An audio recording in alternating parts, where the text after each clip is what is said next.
Okay, we are live.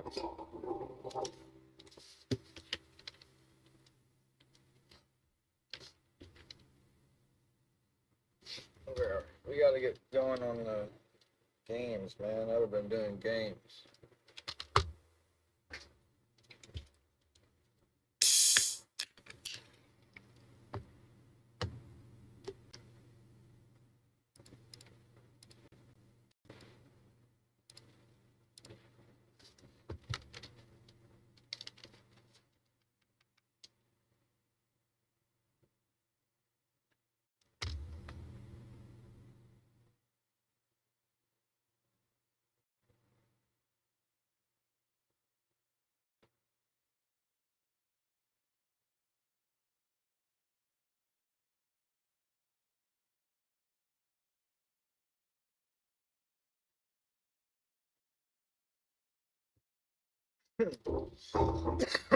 Whoa.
I want to jump right into it, but I have to explain how the gravity of this match is.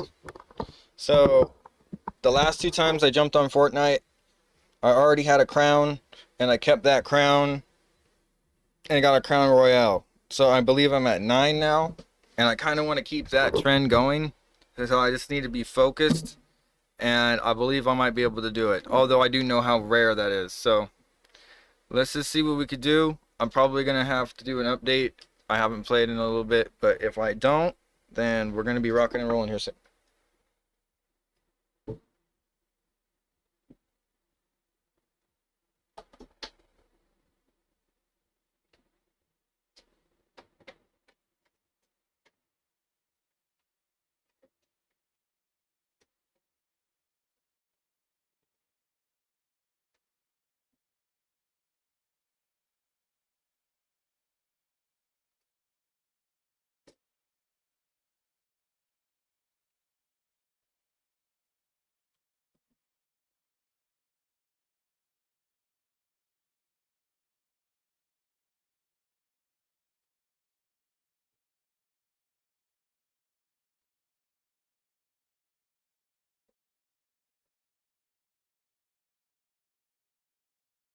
Oh no, matchmaking is currently Oh no, you see, this we might have to abort mission, folks. Oh God. What does this mean? Am I gonna die? I don't understand what this means.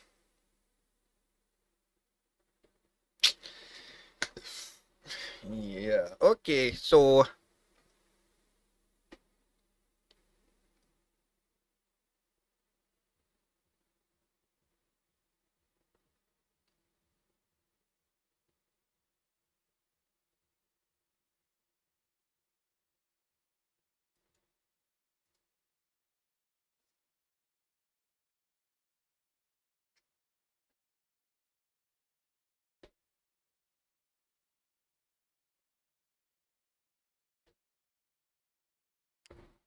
if we risk it, we're really gonna roll the dice. It literally says that they're having problems. I mean, I hate lag.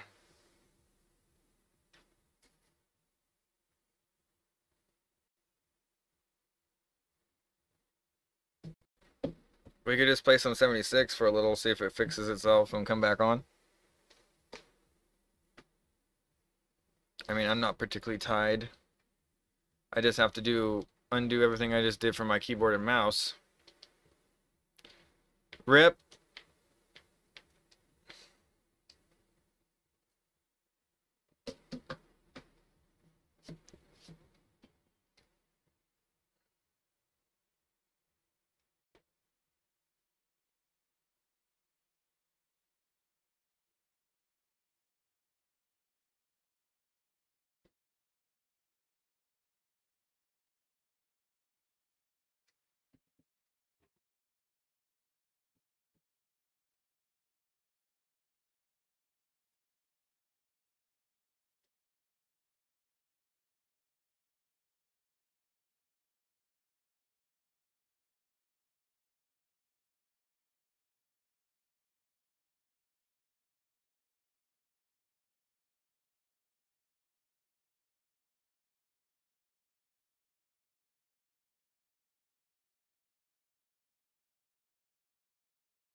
Oh, come on. There we go. I was curious why it wasn't working. Alright, so I got everything back logged into this. Now, we'll load up into a world because it might take a couple times. I gotta change the title log.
Boo. Alright. I'm getting kind of hungry. I gotta eat lunch, and I'm obviously gonna leave this running for you guys to get caps, but I'm gonna shift this over to some live stream probably, and then you can still see it's on the bottom right, and you know, if you're a subscriber to me, I'll just put it in here in the description so you can see.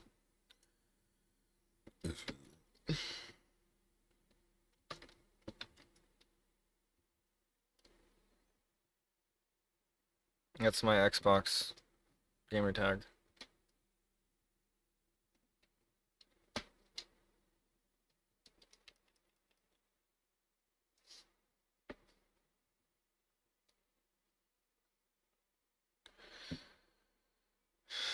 Oh.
mod?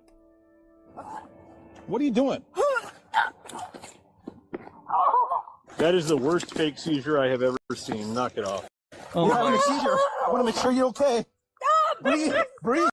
I don't know if you know this, but people are out there making fake body Was this real? cam videos now. Is When this I first real? saw this, it was so comical, That's why- I thought for sure Yeah. it must My be comment- fake. That's But my nope, comment. it's real. Oh my god. Look at her drool. Oh no. I got the Wait, footage what? and edited it down to a nice, watchable format, so I hope you enjoy. What is we'll this? start as a man tells an officer about a strange woman walking Okay. around a neighborhood dressed as a UPS driver. Sure. You say Okay. he's been around there for about 8 hours messing around? Uh-huh. And you've never seen him before in the neighborhood? All right, we'll go chat with him. Thank you. Okay. Are you associated with that black What's car up, over there? guy? Uh-oh. Uh-oh.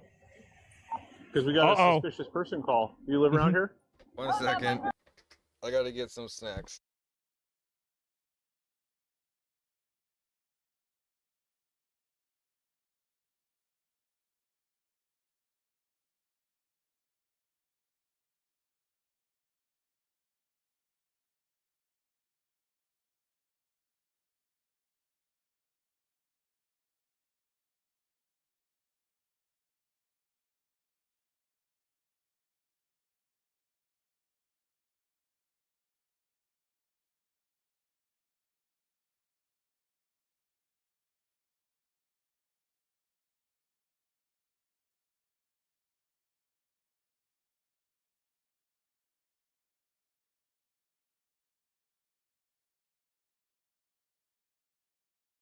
Yeah. Yeah. Yeah, that's fine. I'm sorry.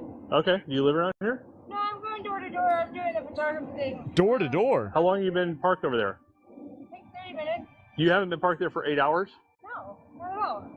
Okay. Do you Lying fat.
Man. It's what they do. have some ID on you? Sorry, 8 hours. about to get towed. Yeah. It's about to get towed. Uh-oh. I literally got here. I can show you. Want to give us your you have your ID or not? So you have Uh-oh. an audio video recorded. Yeah. Is this your house? No, I'm going door to door. Do you see their no soliciting sign? Yeah, come on. Fat. Yeah, come here, fat. Let's go. Step over here. How Yeah. come you're dressed in a UPS uniform? It's a joke. It's about. Yeah, get your ID out. It's very funny. It's Sit a down. joke? This isn't Seattle. I Get don't your ID listen. out. My ID. This isn't Seattle. UPS? Oh. I can see why he says that. scary.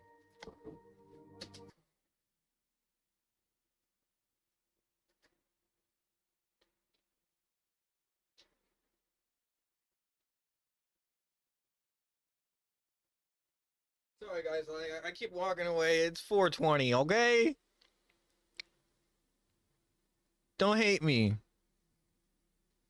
I'll leave it on, but don't hate me. It's in my car. Okay. Put your hands on It's the a truck joke. like you told- Sir, I'm not. Put your Oh God. Hands on there. I love this. I'll tell you what you look like. You look like a prowler. What is it? Put your hands on there. You're gonna get dumped on the ground. You understand that? Right there. What's all this? Is this a weapon? No. Put your fucking hands on there. Okay. You want to go on the fucking I'm ground? sorry, Knock sir. it off. I'm sorry. Yeah. Oh, pardon. Look at this. You're getting detained. hands behind your back. Oh. So they're going around there impersonating a UPS driver, parking around, looking and fucking around with people's cars? Real police? Yeah, I love to see this. Is that a fucking gun? What is that? Is that a fucking gun?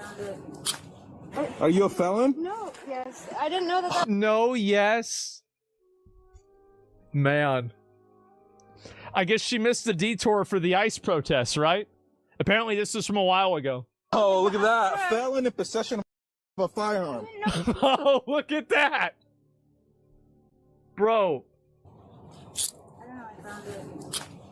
Are you a felon? No. Yes. I didn't know that. Oh, look at that. Felon in possession of a I firearm. didn't know that. Jesus Christ. Look at that. Lying fat, felon fat, fake UPS fat. This is what they do, man.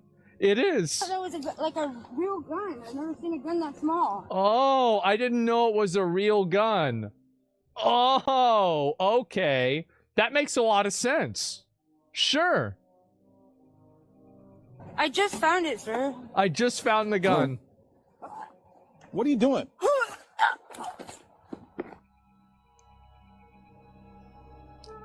I love body cams. I really do. Body cams are such an amazing invention. You know, because like this fat retard here, if they didn't have this video, she'd be trying to sue the state. She'd be saying, they made me have a seizure. They were so mean to me. That is the worst fake seizure I have ever seen. Knock it off. Just roll it over. Roll it over.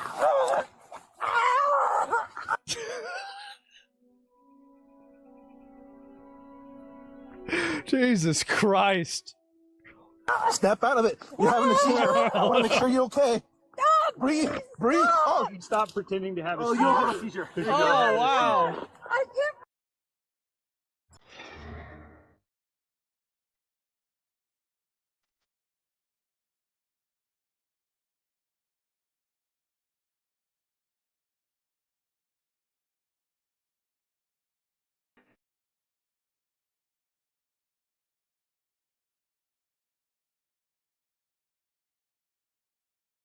I swear if they demonetize me because of this stupid ad.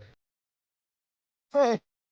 Breathe. Breathe. Oh, Stop pretending to have a you seizure. don't have a seizure. Oh, wow. I can't breathe, sir. I can't breathe. I have seizures. You kick me again, I'm gonna arrest you for assault third degree. You're kicking me. Stop. Yep, fatty. Oh, pardon, I found some dope too. Shocking. Shocking.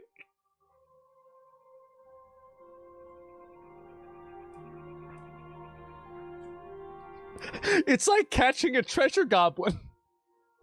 I'm still trying to figure out how to unload this. Oh my god. I promise.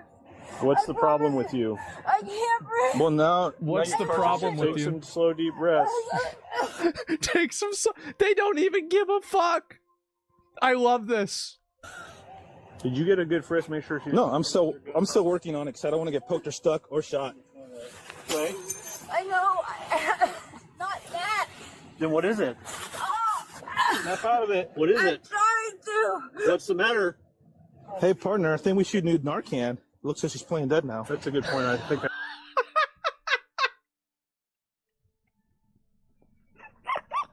Oh my god.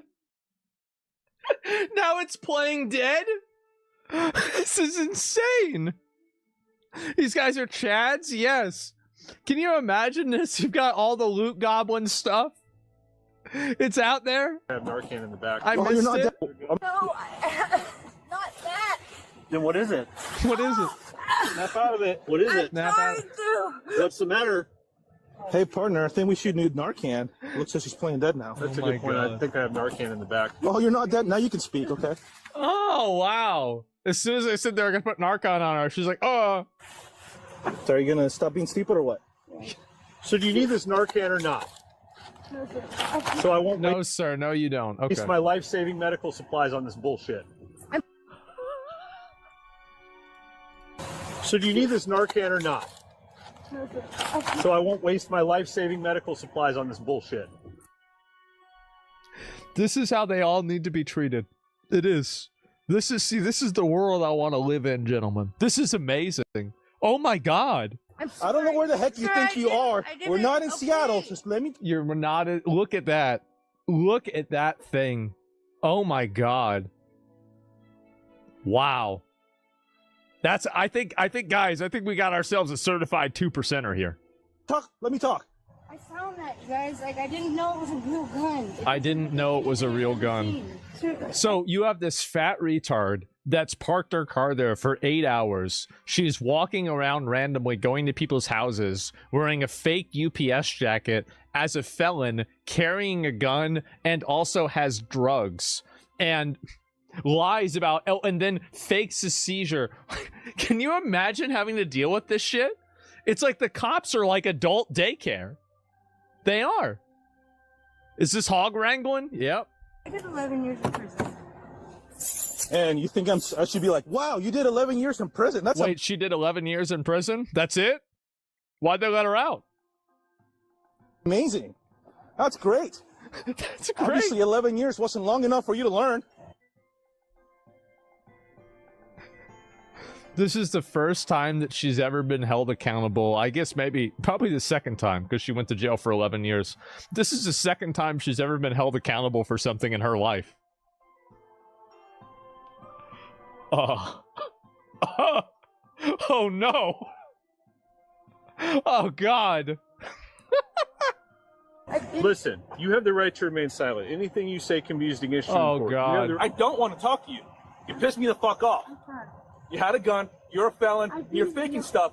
Now the fire department's gonna come over here. These people are taxpayers. Okay, I'm You're sorry, wasting sir. their I'm time and sorry. money. That's right. See, do you know what she is?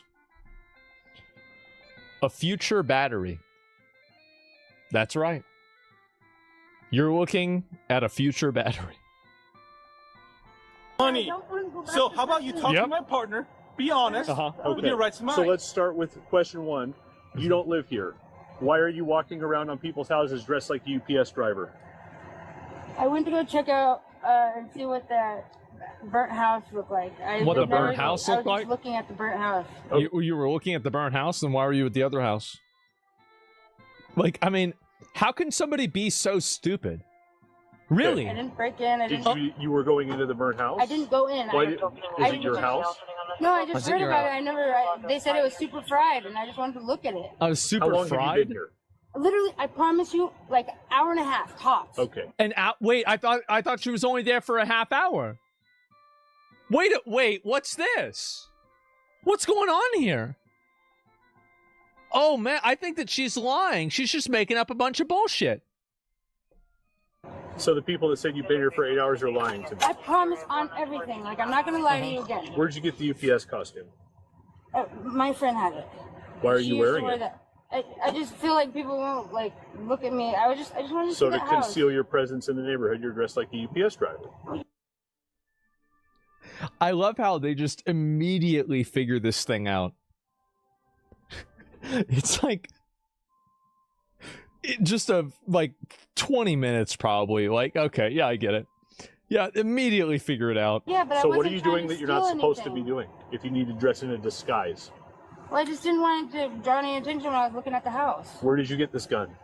I promise you, I didn't know it was real, sir. Where'd you get it? I didn't know it was real.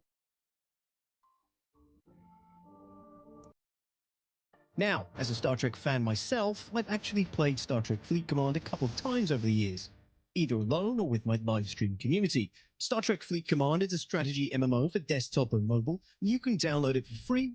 Throughout the game, you'll build a starbase, gather resources, control a fleet of classic Star Trek ships, and assemble a crew from across the entire Star Trek universe. Oh my god. Over there. Over where?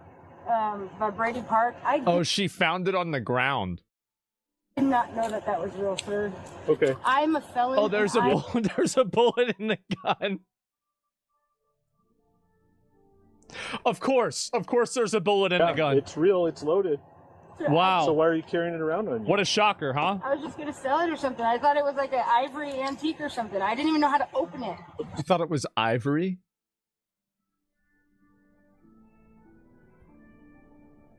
Hope? Should rename that to Nope.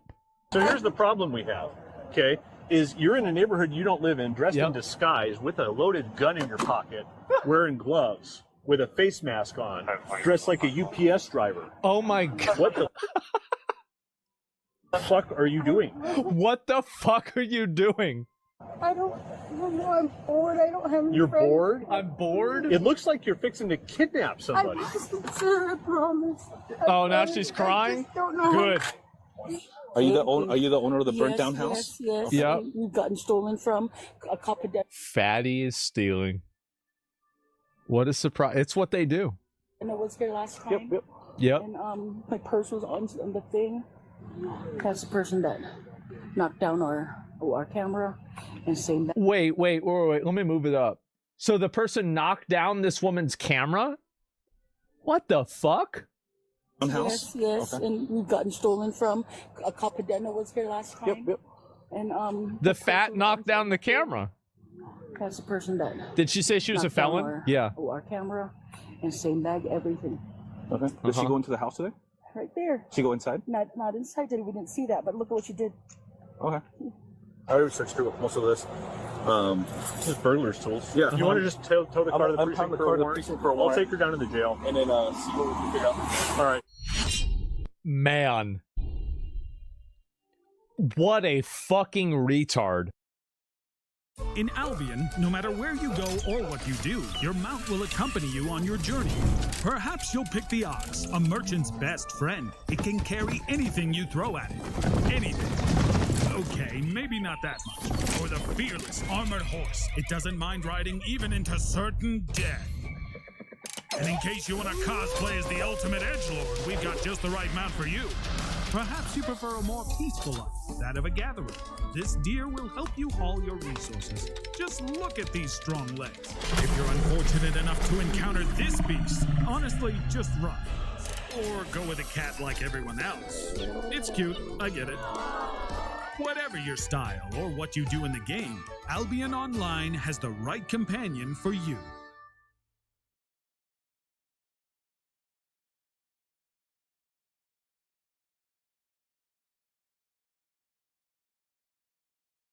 Grown-up perks, zero grown-up stress. With AAA, it pays to be a member. You seeing this?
All right.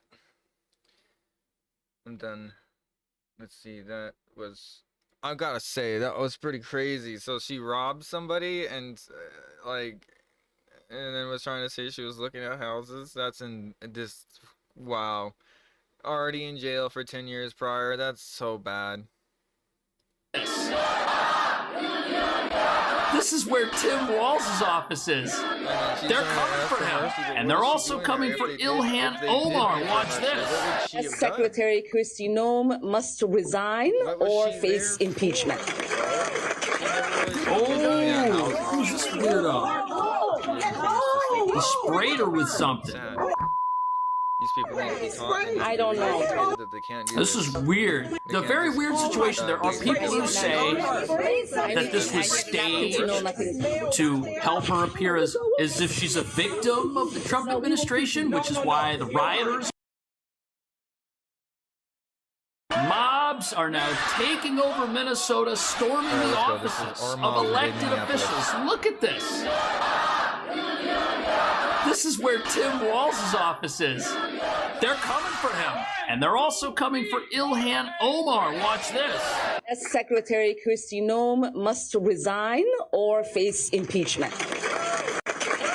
Oh, who's this weirdo? He sprayed her with something. I don't know. This is weird. The very weird situation. There are people who say that this was staged to. So, everybody's saying this is scripted. I don't know. I have no idea if she thinks that, like, because she's, like, part of these clans that she had to show power. Like, instead of, like, and that's why she ran up to him. Like, if it really was just a lone wolf incident, like, I'm trying to play the biased, like, unbiased media, like, because people are just trying to say one thing, and so what if we just talk about the other? But, I mean, Occam's razor is, you know, the most plausible thing is that she did just get, you know, like, a lot of heat on her, and she wants to just now make herself feel like she's a victim, or now people are targeting her so she can get off of the public eye. So they're going to take her off the streets and move her somewhere, and we're not going to know where she is because she got something sprayed on her. Like, this is crazy. And she ran at him like, oh, I'm brave, protect me. This is like, okay, yo, like, I get it, but this is not a Joan of Arc moment. This is disgusting. Like honestly, there's protocols to this thing, and like, she as a representative, like, knows that she, like, is in the line to receive presidency when people start dying. Like, so you cannot be acting like this. This is completely unprotocol. So I just wanted to say that. And then, yeah, so where are her bodyguards? Is everything like this? Look at the amount of cameras. Every angle is covered, and you're telling me that the person in the front row wasn't like, oh, that seat was just there and he left that water bottle. Like, if it was somebody that was trying to do, like, an assassination attempt, do you think they're going to leave, like, DNA or something? Like, this is crazy. Like, this whole thing is just nuts. So, like, what I'm trying to get at is, like, Occam's razor is the most plausible of the realities must be true. I could pull it up, but I'm sure you guys could look it up. And it's a Greek term, or I forget exactly when it came about, probably, anyway. It's just a way older term. And I like to go by that sometimes because it's just all this new way that we see things is so corrupt. It's like, okay, so she was a girl and a guy sprayed something, and we don't even know. It could have been just air. We don't even know.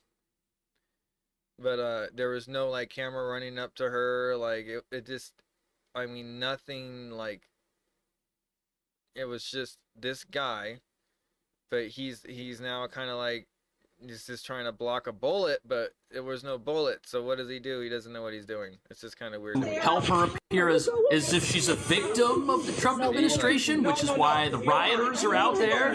No, we will continue. Not gonna get away with it. The reason people are saying it's staged is because she didn't cancel the press conference. Happened at Omar's town hall here in Minneapolis last night. Omar was angered and shaken, but apparently mostly unharmed. Security tackled the man identified as Anthony James Kasperchek real and or walked him fake. out of. And there's something very weird. You see the guy right here who's allegedly the assailant? Well, this individual appears in some photos that show him with close relatives who appear to be left-leaning, judging by some of the things they post about on the internet. So this is a little strange. So when he claims it's staged, you say... Well, I mean, this is also somebody who was talking about me in his town hall in Iowa, and then seems to exhibit some sort of dementia when he says he doesn't think about me. Maybe it is time for us for the 25th Amendment to be invoked, because he certainly cannot remember what he said and has done an hour ago.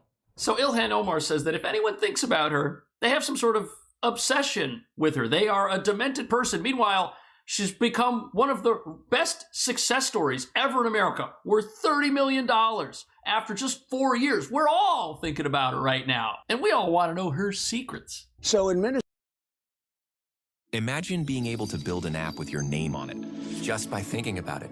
Meet Base 44, a complete AI creation platform. Describe what you want, and watch it take shape. So in Minnesota, they think it's $19 billion. If they think it's $19 billion, triple it or quadruple it. And if we catch a lot of this fraud, and I felt it for a long time, but now we know what's happening. And yes, the answer is, yeah, there will be accountability. It's one of the little problems. You know, I happen to think, and I've said it from the beginning, that a lot of what's going on with respect to Minneapolis, you know, with what's happening with all the hoopla, is so people don't talk about. You think it's a distraction? I've said it from day one. It's a distraction, because what you don't see is that we have hundreds of accountants from Todd and from all of the different people. We have hundreds of accountants going over everything that's happening. And we're finding fraud on top of fraud on top of fraud. And the reason the mobs are out there on the streets is because it is their agenda to make it look like Minneapolis and Minnesota are victims of the heartless Trump administration. Meanwhile, their leaders have victimized the rest of our country and are about to get discovered by this army of accountants. President Trump hinting on Truth Social that the DOJ is, quote, looking at Congresswoman Ilhan Omar. We have this fake congressperson who they just reported is worth $30 million. You're not going to get away with it much longer. Omar's finances are the subject of a probe which appears to have started during the Biden years. Omar's wealth swelled after she took office in 2019. Records show that her husband, Tim Minot, earned between $6 and $30 million from an investment firm and a stake in a Santa Rosa, California wine operation, which is closed now, from $15,000 to as much as $5 million in a year. So crazy. The worth Look at of those the numbers. investment firm spiked from nearly nothing to as much as $25 million during the same period. Yeah, tell Nancy Lawmakers Pelosi must how to only do that. publicly disclose a range of assets, not specific dollar figures. Wow. President Trump They're hiding has long something. attacked Omar. She's here illegally. She should get the hell out. Throw her the hell out. The House Oversight Committee He is says she's an investigating the illegal couple's immigrant. finances as part of the Minnesota fraud probe. I'm not accusing them of any wrongdoing. If any member of Congress is asked what business their family's involved in, I've never seen one fail to answer it. Omar is ducking questions. Yes, she's not answering. What your response is to the Oversight Committee launching an investigation into your net worth, you and your husband's net worth? She doesn't look happy. Omar's office did not respond to a request for comment. No, but of course maintains not. everything is above board. Except for the president. But these recent developments with the borders are meeting with elected leaders in Minnesota, that has the radical left field of America very angry right now. This ice should be crushed. Noem, gone. Homan, gone. Miller, gone. Masks off. Identification out. And law-abiding people no longer terrorized. I was the person locking and unlocking doors at a supermercado in order to make sure that ICE wasn't entering the facilities. Oh my Well, there's no way So she's aiding that illegal Senate immigrants. Democrats can support this administration's agenda. Senate Democrats should not lift one finger to help advance the Trump agenda. What does that mean? They don't want a secure border? The conversation having gone well last night, Jesse, is that after President Trump talked to Walz and Fry, suddenly, as if by magic, the police, local police, were there helping and arresting violent agitators. And I that's liked how what the Trump mobs was are like, upset about. Man, Walz, it doesn't seem like such a doofus. The guy we watched melt down with Vance. So there was a deal, and we had Bovino and the Border Patrol boys in town to give ICE backup, to do crowd control, because the locals wouldn't help them since it's a sanctuary city. And so the deal is, after the mayhem on Saturday, we're going to send Bovino and Border Patrol back to the desert where they're trained to be, not doing crowd control in urban environments. If you guys cooperate and coordinate with ICE, give us the intel, and hand over the bad hombres that have been charged criminally. That's the whole thing that separates a sanctuary city or a sanctuary state like Minnesota from a law and order state like Florida. You know why we don't have a massive ICE deployment in Florida? Because if somebody's in the country illegally and they do something wrong, they get turned over to the federal government. The federal government is allowed to come and get that person and do their job and remove them from this country. But in Minnesota, nope, they release those people. They hide them. They harbor them. They want to set them free. And what do those people do? They go back out to their community. They go back to their life of crime in that community, making it and America less safe. That's why we needed a surge to begin with. But it looks like that's changed, and the mobs are not happy about that. The bad hombres that have been charged criminally. And Walz said he would. But there's two problems. That's why the mobs are angry. Walz's base is pissed because Walz's base is like, wait a second, we're going to be working with ICE? That's right. The Gestapo? You had a phone call with the dictator, and the deal is that ICE stays and gets the criminals out? Yeah, that's the deal. They don't even want the criminals out. They want everyone to stay. Now, Trump's base is also happy that he finessed the drama, but if we're just targeting people with criminal records, that's fine, but that's not enough. Well, that's the thing. Immigration enforcement in any area of the country, whether they cooperate with ICE or they don't, it's never been about just getting people who have a heinous criminal record and are behind bars. It's about deporting everyone. We've seen ICE do this. We've seen them do checkpoints on highways. We've seen mass operations in places like Florida, places like Texas, Louisiana. But we're now at a point where all of this outrage from these leaders like Ilhan Omar and Tim Walz that is designed to rile people up has gotten to a point where folks are doing things that are very, very sad and that all of us wish never would have happened. Fox News alert. We were told Alex Preddy was just a peaceful nurse at the wrong place at the wrong time, delivering first aid to an injured protester. Well, we just obtained new video of a man who appears to be Preddy being not so peaceful. The Preddy family attorney and family members confirmed to the Minnesota Star-Tribune that the person in the video is Preddy. CNN claimed Preddy was just driving around minding his own business when he saw ICE agents chasing an immigrant family down the street. He went after them, jumped out of his car to help the family, then was tackled. He did go after him. Now, if this is the incident, it looks like CNN had bad sources. This video shows the individual with similar clothing and what looks and appears to be a handgun in the same place. So, upon review of this recent incident, it sure looks like the same individual who was part of a tragic recent altercation with ICE was instigating with ICE weeks and even days before that took place, was wearing the exact same outfit, and also may have been armed. And the terrible thing about this is it is leaders like Ilhan Omar and Tim Walz who've caused this to happen. These are the people who have been telling the mobs that for the last 10 years, since 2015, over 10 years now, that Donald Trump is a threat to world peace that has not been seen in 100 years. And you know who these comparisons are being made to. I don't have to say who that person is, but this is what you tell people, and you get on national TV as an elected representative, and you say this over and over again, day in and day out, every interview, every tweet, every single moment there's a camera. You talk about how Trump is just such an awful disaster. You're going to convince some people that they need to stand up to that, especially when you tell them to go stand up to that. Explain that a bit more. Many people still wondering if the shooting was legally justified, and given what you've been able to review up until now, what is your opinion?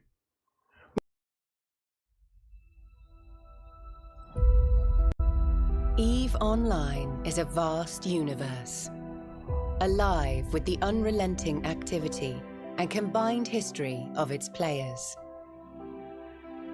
Pursuing lives of adventure, warfare, and prosperity, they share this existence in the biggest single shard free-to-play MMO of all time.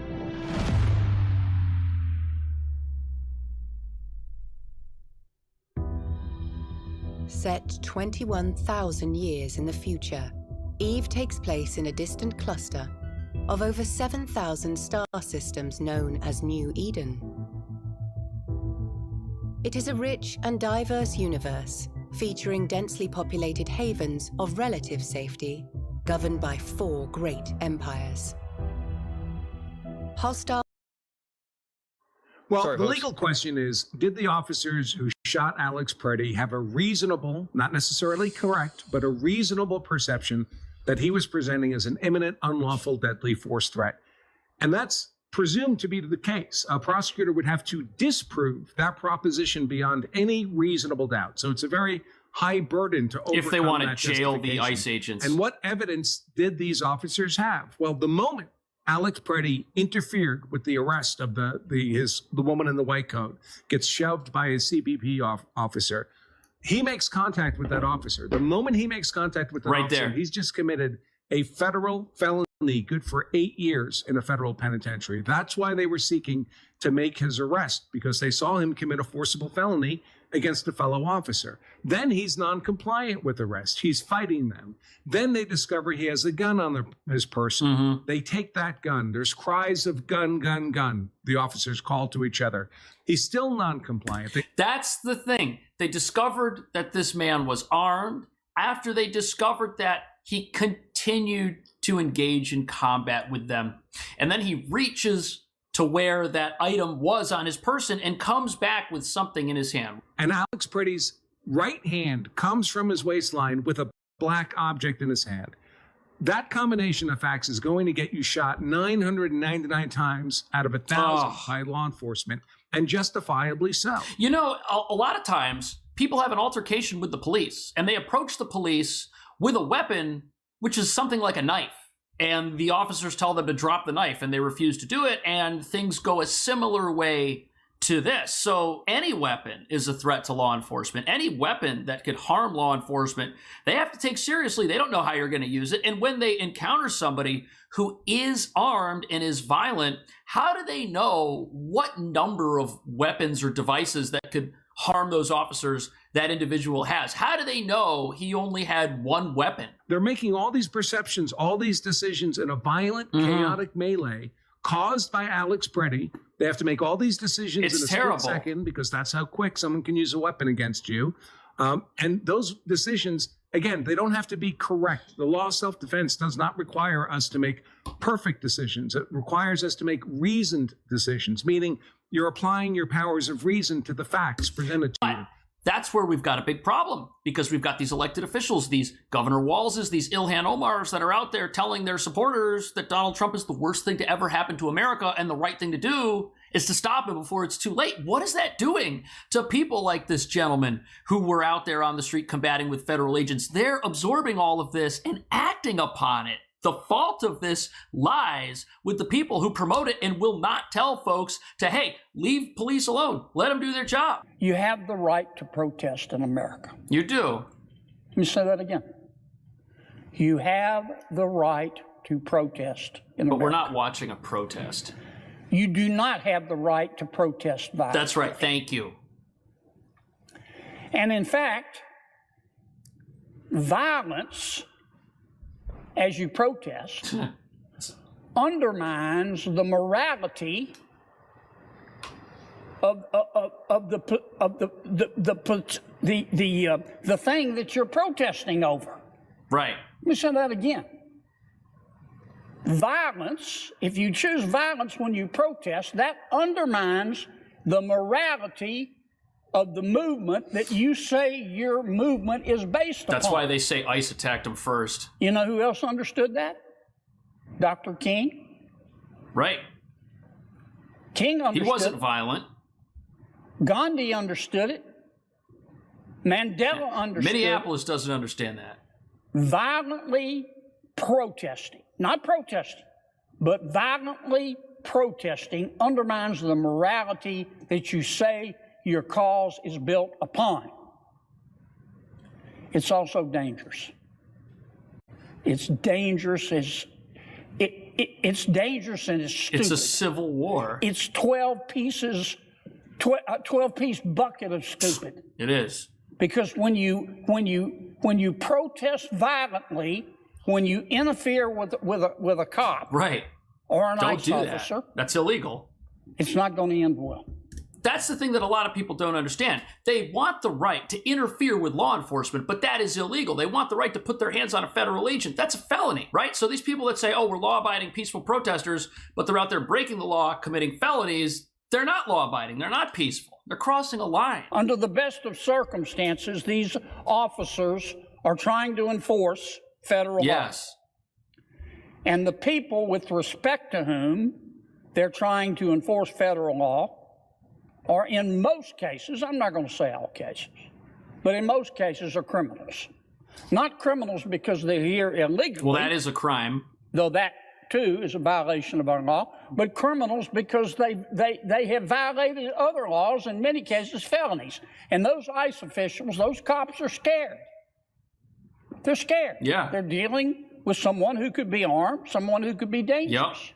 It's a heightened risk situation. So you've got a powder keg. Yep. And when protesters choose to protest violently and harass those ICE officials and blow whistles in their ears and put their hands on them and block their way, right, and ram their vehicles, and faces, terrible, and curse them and curse their children, yeah, it's terrible. They're giving off sparks in a powder keg. And that is not peaceful when you threaten someone's family. And it's not going to end well in many cases. No.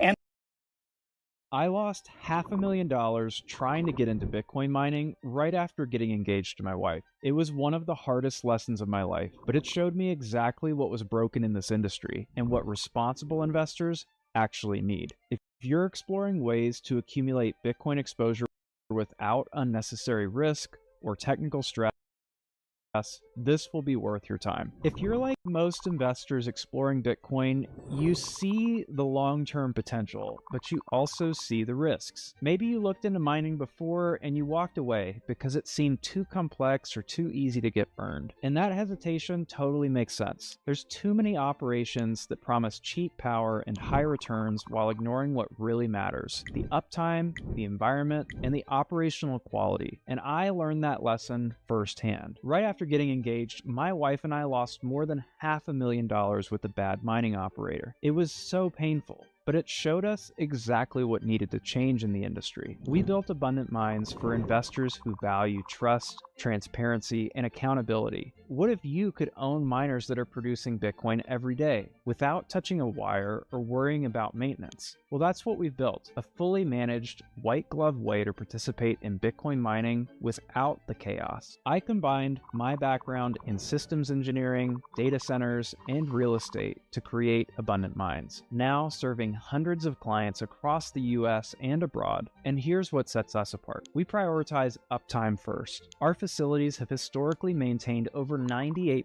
uptime based on actual clients producing Bitcoin, compared with an estimated industry average closer to 90%. We have a strategic location, operating the Pacific Northwest, where the cool climate, stable power, and renewable energy help our machines run more efficiently and last longer. We also have protection and monitoring. Each miner is covered by operational rigor, commercial insurance that's subject to our policy terms, and monitored 24/7 by our engineering team. Our hash rate redirect system helps minimize downtime, and though no operation is completely risk-free, we seek to minimize that risk in every way possible for the serious investor. Then there's the simplicity. We handle all the sourcing, setup, hosting, and real-time reporting so that you can focus on your strategy. As one of our clients said, "I wasn't looking for another job. I wanted a turnkey experience." And that's exactly what this has been. That is what institutional grade operations should feel like: reliable, transparent, and built for longevity. If you'd like to see how professional grade Bitcoin mining actually works, safely and transparently, I've created a free on-demand session that walks you through the process. Inside, you'll see how Abundant Mines helps investors to gain direct Bitcoin exposure through owned equipment hosted in our US-based facilities with 24/7 monitoring and reporting. Because we actually build, own, and operate our own data centers, our onboarding capacity is limited. To maintain quality, we can only accept a set number of new clients each month. If you're exploring Bitcoin mining as part of a diversified portfolio, click below to watch the free training now. It's purely educational, and by the end, you'll know what professional mining looks like when it's done right. So click below to get instant access.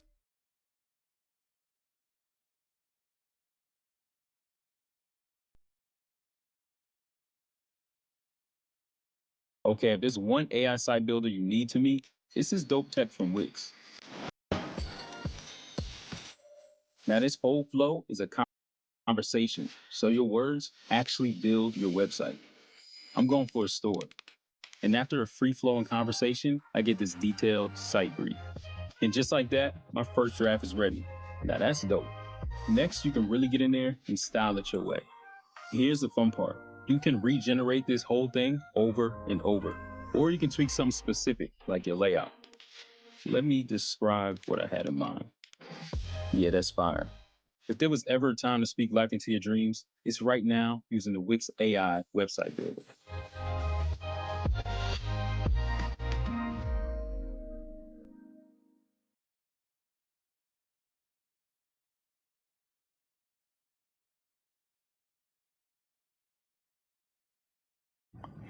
And the truth of the matter is, it's been my experience in life, most, I'm not going to say all, most cops will leave you alone unless you do illegal stuff. And that's the whole problem with these mobs going after federal agents. These federal agents, they don't leave their base to just roam down the streets and pick people up. No, everything they do is targeted enforcement. So if they go somewhere and you see them, they're looking for a specific person. They know who it is that they're looking for, and they're in an area where they think that person is. If you divert yourself into that scene, which is none of your business, and you altercate with the federal government, the things that can happen, we don't even want to talk about those things. Doing that is stupid. Doing that puts you at risk personally. So, as we go forward in America and try to enforce our laws, which we have to do, in conformity with the United States Constitution,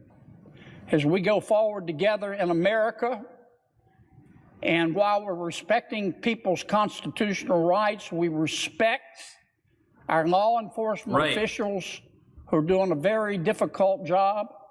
As we go forward in America today, as the President has promised, to have a full and fair and transparent investigation of the tragic loss of life in Minneapolis.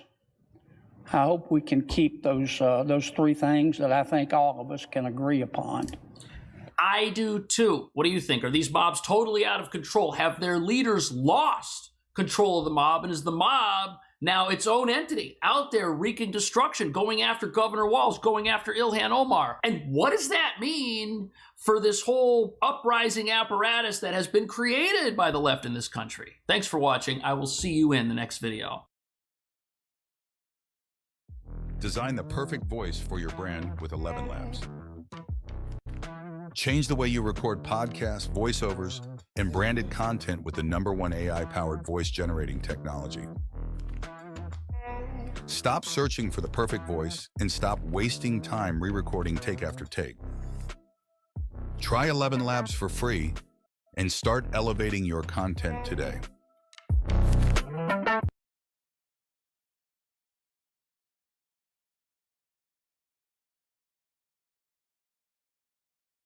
Taxes was feeling unwelcome.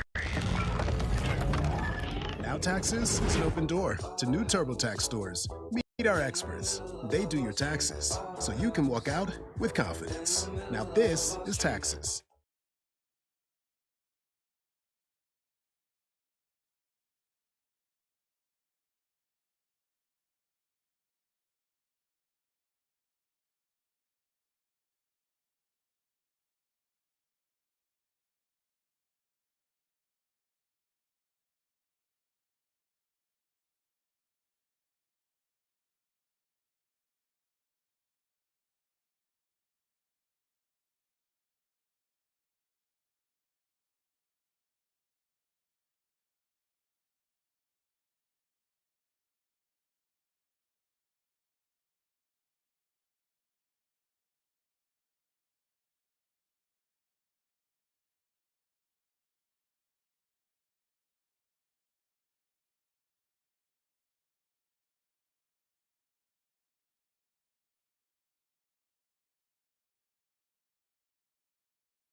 Hey, I'm vacuuming the floor for Miss Delilah. And I have been probably out of the server for a good minute now. At least 30 minutes. Sorry about that. If anybody was trying to get ammo in that time. Which, leave me a message in the comments if you were. Although I highly doubt it. I see those things at more camps now than I ever have. So, more people might be... Sorry, just fuzz on the mic. More be inclined to do that themselves as well. And now we'll be having an abundance of ammo. I tend to only sell the 45s and the 5.56s. I mean 10s every now and again. It used to sell 10s a lot, but I think since they put those ammo-matics out, now I know why no one's buying 10s. Because you're really not getting your damage output on that, honestly. So like that's what I was thinking, like at the Nuka-Cola cap place. Nuka-Cola points, I'm sorry, Nuka-Cade, where you can trade your points from doing those quests over there. You get 1,000 from doing each event. But you can also do the little arcade games to get points. I do the power fist on the sledgehammer thing that you're supposed to use a sledgehammer on. And I get the max points every time, and I just do that for 30 minutes and I can get plenty of ammo. That's what I used to do when I was very, very starting up on this, and I had nothing. I needed ammo all the time to do things, to even explore, and I couldn't even kill a scorch beast because I had no ammo. I mean, you know, it doesn't matter what level you are. Like, if you don't have ammo, you're not going to do nothing. Here we go. Alright, so we're getting back. Hopefully my mic's operational. It looks like we're okay on the mic. Oh.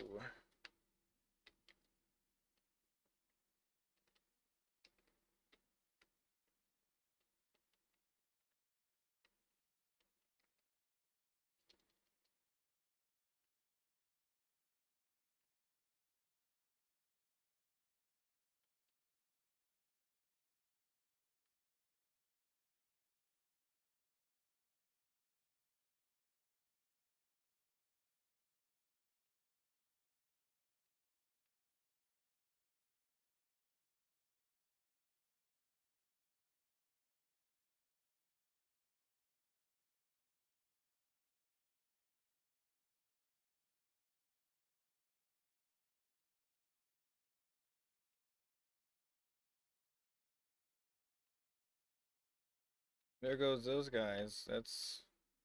Oh, I always forget to get my consumables.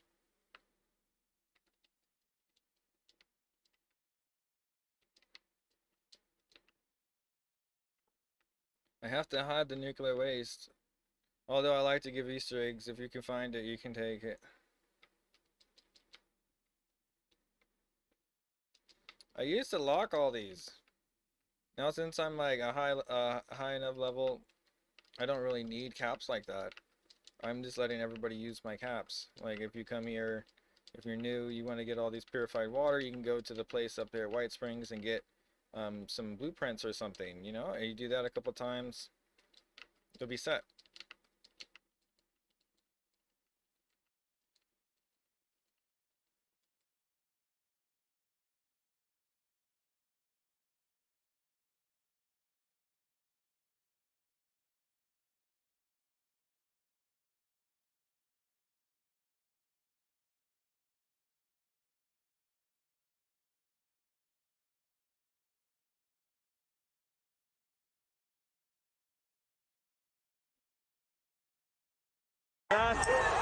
درگیری مردم رشت بلوار معلم ما زیادیم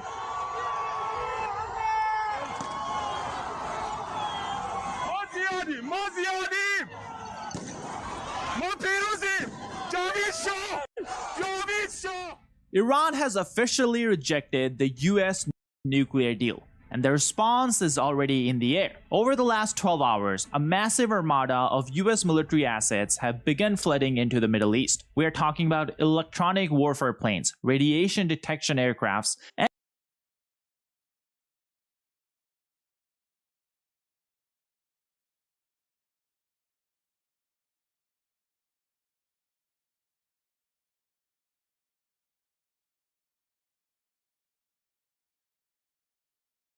and a carrier strike group operating in total silence. US has issued a final warning promising speed and violence if a deal is not reached. But Tehran is digging in. They're literally converting subway stations into bunkers. Islamic regime's days are numbered. And that's not just US saying it. Here we have German Chancellor Friedrich Merz saying this publicly. Take a listen. Und meine Überzeugung bleibt. And my conviction remains. A regime that can only maintain its power through brute force and terror against its own people has its days numbered. It may be weeks, but this regime has no legitimacy whatsoever to rule the country. And if there have been tens of thousands of deaths in the recent demonstrations against the regime, then this just shows that the Mullah regime can obviously only maintain its grip on power through sheer terror. Nur noch mit blankem Terror an der Macht halten kann. Wir sind. So let's look at the major reports. In the last 18 hours alone, 6 EA-18G Growlers are heading to a base in Spain, accompanied by 4 tankers. These are electronic warfare jets, specifically designed to blind enemy radars and disrupt air defenses. Then we also have a radiation detection that is heading to Europe. The name tells you everything you want to know. And then we have C-17 transport aircrafts that are moving. What if you can create your own website by saying, this is what I want? With Wix, you can. First up, let's talk about AI color themes. You can get any combos you want, bold and bright, minimalist and sleek, or something you didn't even think of. Crafts that are moving equipment, possibly even F-35s into position. This is on top of what's already in the Middle East. President Trump called it the Armada. Here's what it includes. The US Abraham Lincoln Carrier Strike Group with all its destroyers and fighter jets. Dozens of more fighter jets at regional bases. Navy ships, military airlift command, Coast Guard cutters, and almost certainly submarines that we don't know about because they're not broadcasting their positions. In fact, the carrier group has disabled its transponder. It's no longer broadcasting its location publicly. Of course, that doesn't mean Iran cannot find it. They actually recently released footage from a drone recording the carrier strike group. It's a massive ship, and governments can track it very easily. But the fact that it's running silent tells you something. This isn't routine. Carriers only turn off their transponder when they enter high-threat areas. And that's probably what it is right now. So why is all this hardware moving? Because negotiations just collapsed. Here's Secretary of State Marco Rubio explaining the whole thing. On the issue of our presence in the region, here's the baseline I want to set for everybody. The baseline is this. We have 30 to 40,000 American troops stationed across 8 or 9 facilities in that region. All are within the reach. Theoretically, not theoretically, in reality, all are within the reach of an array of thousands of Iranian one-way UAVs and Iranian short-term ballistic missiles, short-range ballistic missiles that threaten our troop presence. We have to have enough force and power in the region, just on a baseline, to defend against that possibility. That at some point, as a result of something, the Iranian regime decides to strike at our troop presence in the region. The president always reserves the preemptive defensive option. In essence, if we have indications that, in fact, they're going to attack our troops in the region, to defend our personnel in the region. We also have security agreements, the Defense of Israel Plan and others, that require us to have a force posture in the region to defend against that. And so I think it's wise and prudent to have a force posture within the region that could respond and potentially, not necessarily what's going to happen, but if necessary, preemptively prevent the attack against thousands of American servicemen and other facilities in the region and our allies. I hope it doesn't come to that, but that's, I think, what you're seeing now is the ability to posture assets in the region to defend against what could be an Iranian threat against our personnel. They certainly have the capability to do it because they've amassed thousands and thousands of ballistic missiles that they've built. Despite the fact that their economy is collapsing, they keep spending money on that. Thank you. The US had 3 major demands. 1, a permanent end to nuclear enrichment. 2, limits on the range and number of Iran's ballistic missiles. And 3, Iran ends all support for proxy groups like Hamas, Hezbollah, and Houthis. Iran rejected all of these. A senior Iranian official said that Iran would not compromise on enrichment for civilian purposes or give up its missile arsenal, which Iran considers necessary for defense. Then we had the Iranian foreign minister publicly say that Iran will not negotiate under the threat of military action. No request for negotiations has been presented by our side. Various mediators are, of course, in contact, and different countries are making efforts with good intentions, and we are in contact with them. However, no decision has been made yet. Well, President Trump's response was not subtle. A massive armada is heading to Iran. It's moving quickly with great power, enthusiasm, and purpose. It is a larger fleet headed by the great aircraft carrier Abraham Lincoln than that sent to Venezuela. Like Venezuela, it is ready, willing, and able to rapidly fulfill its mission with speed and violence if necessary. Hopefully, Iran will quickly come to the table and negotiate a fair and equitable deal. No nuclear weapons, one that is good for all parties. Time is running out. It is truly of the essence. As I told once before, make a deal. They didn't, and there was Operation Midnight Hammer, a major destruction of Iran. The next attack will be far worse. Don't make that happen again. Thank you for your attention. But you see, here's the real question that many people probably aren't thinking about. The question is not whether the US can strike Iran. We all know that the US can. The question is, what kind of strike? Well, the US military has 3 options. Let's talk about these in just a second. Now, recently we had one of our videos get restricted. Because of that, the reach of the video is hurt greatly in the algorithm. That's why, if you guys can just take a second and hit that subscribe button down below, it really does help us out in this almighty YouTube algorithm. Now let's talk about the strike options US has. Option 1, target nuclear sites. But that might not cause regime change. You destroy facilities, but the regime isn't really worried about that. We already did that one time. Option 2, target leadership. But you see, the Iranian regime is massive. It's not just Ayatollah Khamenei. It's not like we can just take him out and there's democracy in Iran. The IRGC alone has 200,000 people. The Basij paramilitary group has another 400 to 500,000 people. You can't decapitate a system that large by killing a leader or maybe even few leaders. That's where we get to option 3. Strike against IRGC facilities and weapons depot. But you see, there's one problem. All of these options come with enormous risk and enormous Iranian retaliation. Iran is making clear what that retaliation will look like. Ali Samkhani, a senior advisor to Khamenei, said, "Limited strike is an illusion. Any military action by the United States from any origin at any level will..." In Albion, no matter where you go or what you do, your mount will accompany you on your journey. Perhaps you'll pick the ox, a merchant's best friend. It can carry anything you throw at it. Anything. Okay, maybe not that. Where did you Version go? at any level will be considered the start of a war. The response will be immediate, comprehensive, and unprecedented, targeting the heart of Tel Aviv and all those who support the aggressor. Now, that could just be rhetoric. You know, they want to talk big. But here's another complication that US did not have during Operation Midnight Hammer. Some of the Gulf allies are publicly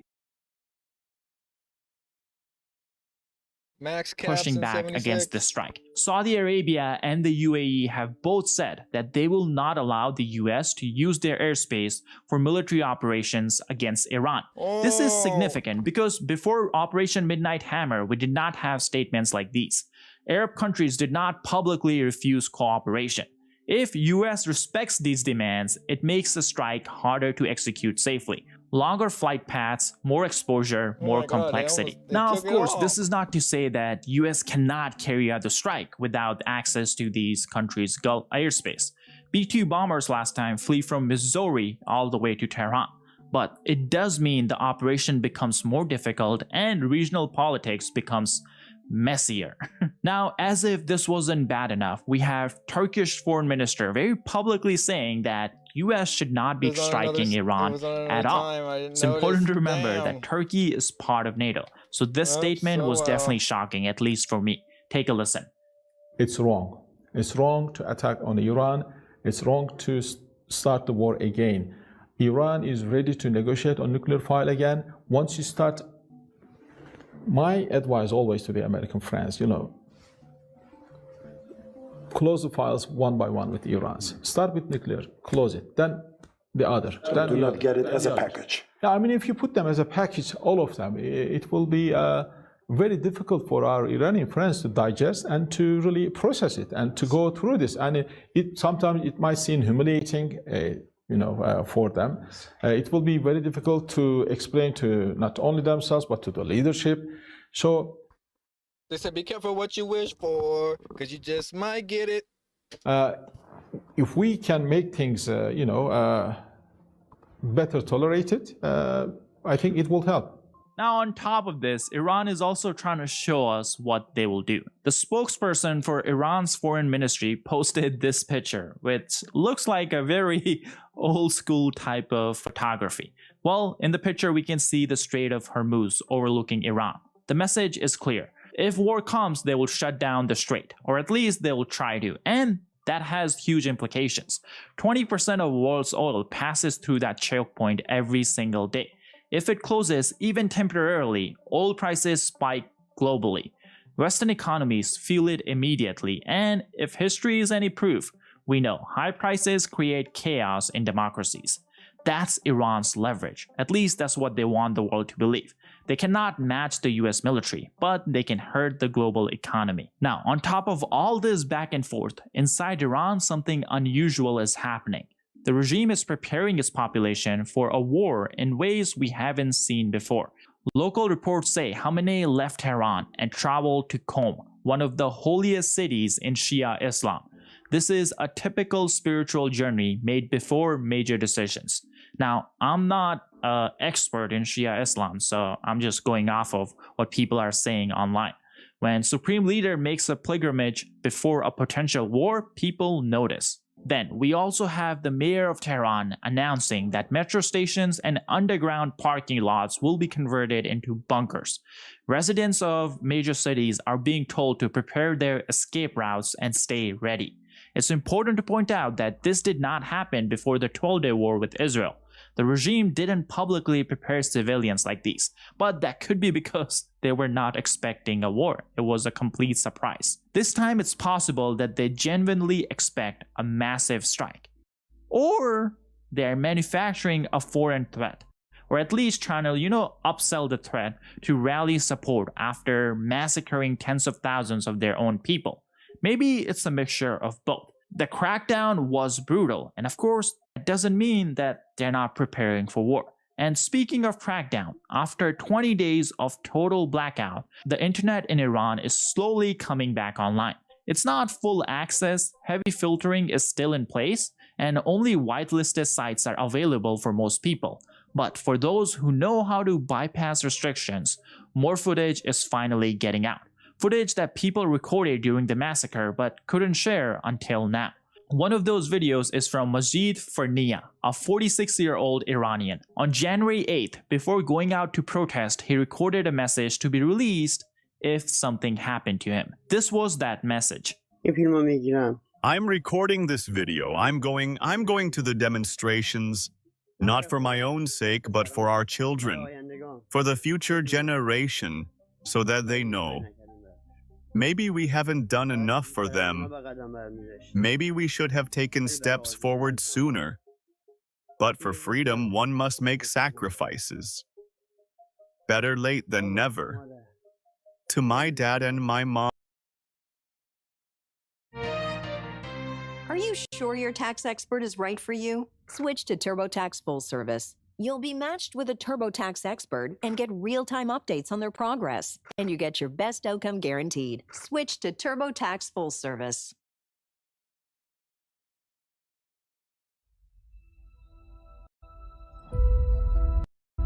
EVE Online is a vast universe, alive with the unrelenting activity and combined history of its players. Pursuing life. Vanessa is home. She is home. Lives of adventure, warfare, and prosperity.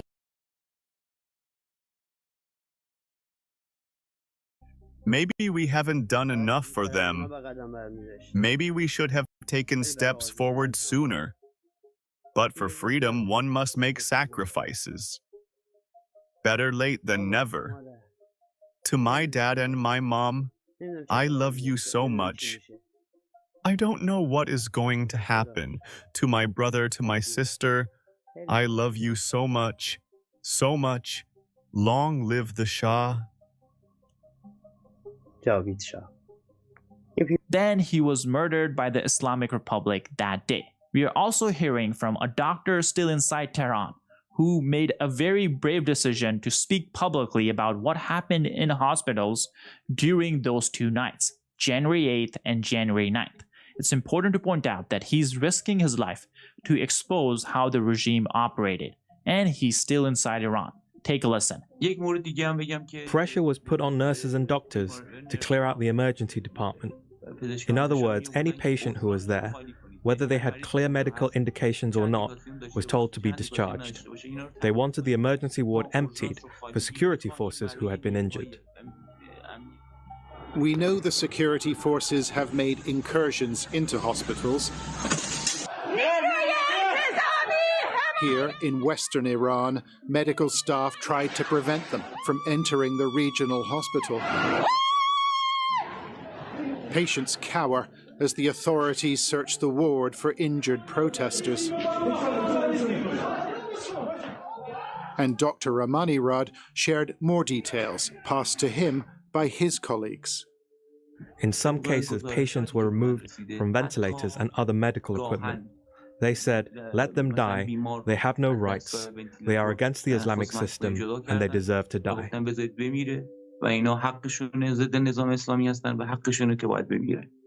Not just a doctor, Ramanirad is also an activist, a dissident, who told us he feels compelled to speak out. And he says the security forces are now effectively in control of the hospitals. If they realize that someone who was injured in the protests has gone to hospital, or even if they had gone before and managed to escape them, they will arrest that person. By checking security cameras, they track them down, raid the locations, and detain them. This is the situation we are in right now. But the authorities are not just pursuing the protesters. Dr. Ramanirad says 3 doctors in his team of 50 have been arrested. Dermatologist Amene Suleimani, an emergency doctor, Babek Puramin, and surgeon Fahad Nadali. The 3 medics have been detained, we believe, for coming to the assistance of injured protesters. Another doctor, Ali Reza Golsini, has been beaten and detained, say human rights groups. Golsini is reportedly facing execution after he offered treatment to protesters on his Instagram page. So this is where we stand. Whatever happens next, we'll be sure to update you guys, so be sure to hit the subscribe button down below. My name is Sam, and I'll see you in the next video. One of the problems with making videos like these, where we show a lot of drone strikes, even if no human or Russian soldiers are getting hurt in the video, YouTube usually demonetizes or restricts our videos. In fact, in the last week, we had 4 of our videos get demonetized. According to YouTube, showing drone strikes or even footage from the front lines is not advertiser friendly, and that's why the videos are restricted. But this is the reality of modern warfare, and this is the war Ukrainians are fighting and trying to survive. So we believe it's important to cover this all, and that's why we launched our own platform, Basics Insider. We built it from scratch, so we don't have any restrictions. We don't have to blur our drone strike, we don't have to blur frontline footage, and we don't have to blur Russian air bases getting destroyed. On top of this, we actually don't run any ads on the site. That way, we don't have to censor ourselves just because advertisers are not happy about what we are covering. We don't fund the site through ads. We fund it through your support. So if you're someone who's interested in coverage like this and you want to watch our videos uncensored and get bonus content that we just cannot upload here on YouTube, then definitely go join us at basicsinsider.com. You can also click the link in the description or scan the QR code on your screen. By joining, you can watch all the content that we have already uploaded and all the videos we will upload in the future. On top of that, you'll be supporting our coverage and supporting our channel. So thank you so much. My name is Sam, and I'll see you guys in the next one. Can you please just hear me out? No, all work management platforms are the same. They take forever to learn, and in the end, nobody uses them. Monday.com is the one you'll actually love to use. It lets you set up your workflows yourself. No admin, no long approval process. You're in charge. I don't have time to set up workflows. That's fine. Monday also has a ton of templates you can choose from, so you can be up and running in no time. I was talking to her about the Duck Lips both commercial. Flexible and standardized. We'll have to show it again. It's awesome.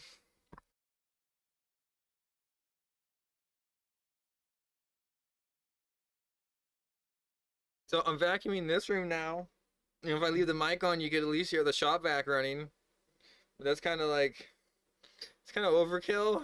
Kind of kills whatever we're watching, so I don't think you guys need to know like that. But first things first, the duck lips, bro. The duck lips.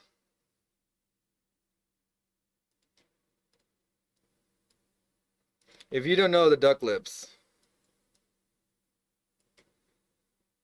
then you just don't know the duck lips. But I highly recommend you look up that commercial. It's 30 seconds of your life well spent. Do the duck lips.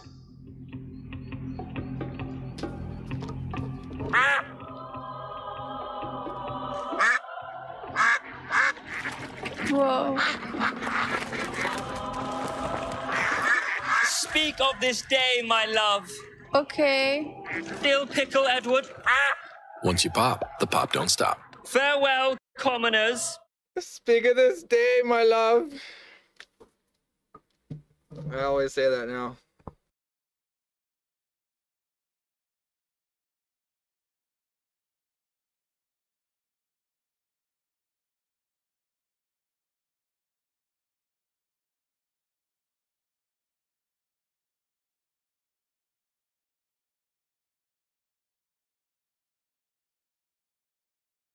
That Pringles commercial, 59 million views. 3 years ago, they made commercials that are like 250,000 to 750,000. That one has 59 million. I don't know why more people aren't doing the duck lips.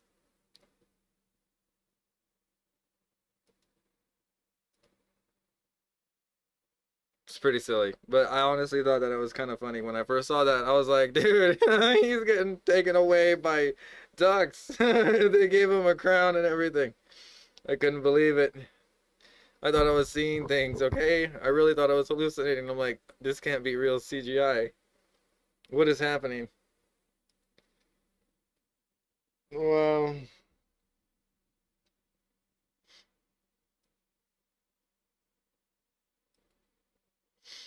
Okay, so we're 2 hours in.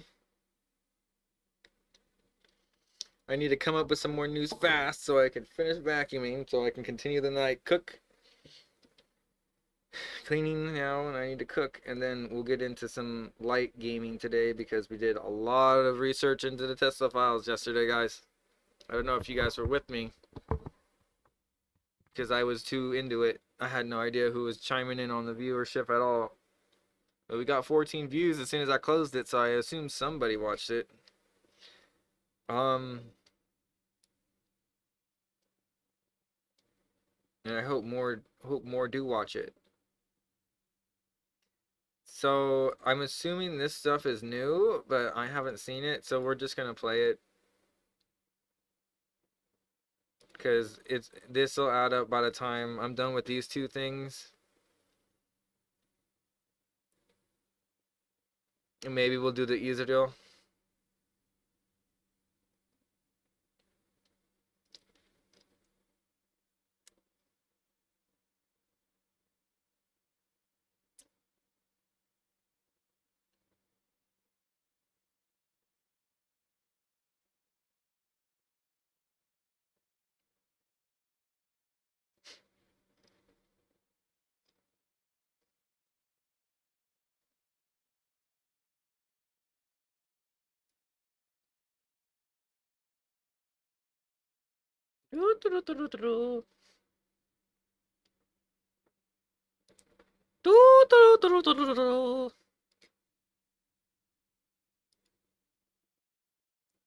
Twiddling my fingers here, folks. Come on now.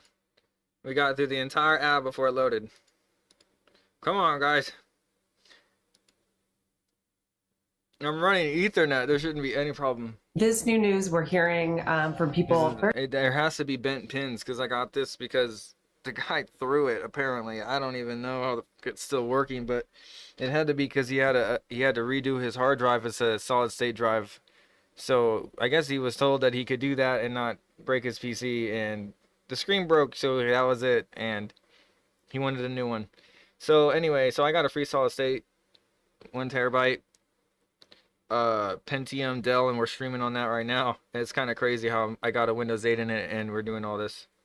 Power to the people, right? All right, so let's see. Support independent journalism because we're getting through this, right? I don't need no flashy lights. We're gonna get through this whether we like it or not. Very similar to what we've heard in other revocations is really fear and confusion. These are individuals who went through a process. Buses that they used to get me to And now that process is over, with people from 75 countries now cut off from America by the Trump administration.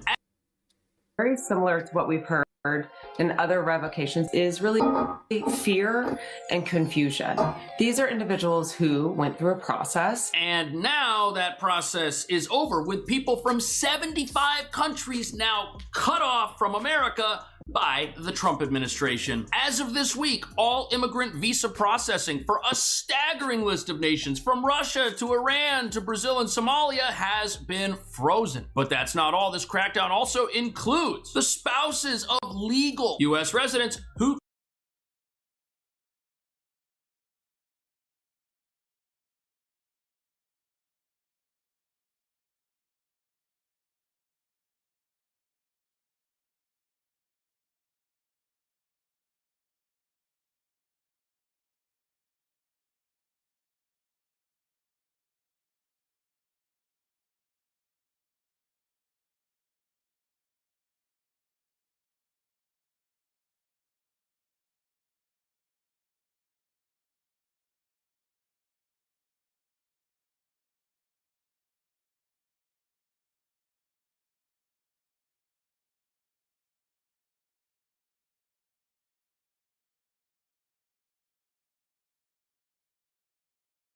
I'm just gonna refresh the page. It's stuck in like free mode.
Who went through a process. And now that process is over, with people from 75 countries now cut off from America by the Trump administration. As of this week, all immigrant visa processing for a staggering list of nations from Russia to Iran to Brazil and Somalia has been frozen. But that's not all. This crackdown also includes the spouses of legal U.S. residents who could be asked to leave the country, permanently affecting massive numbers of people.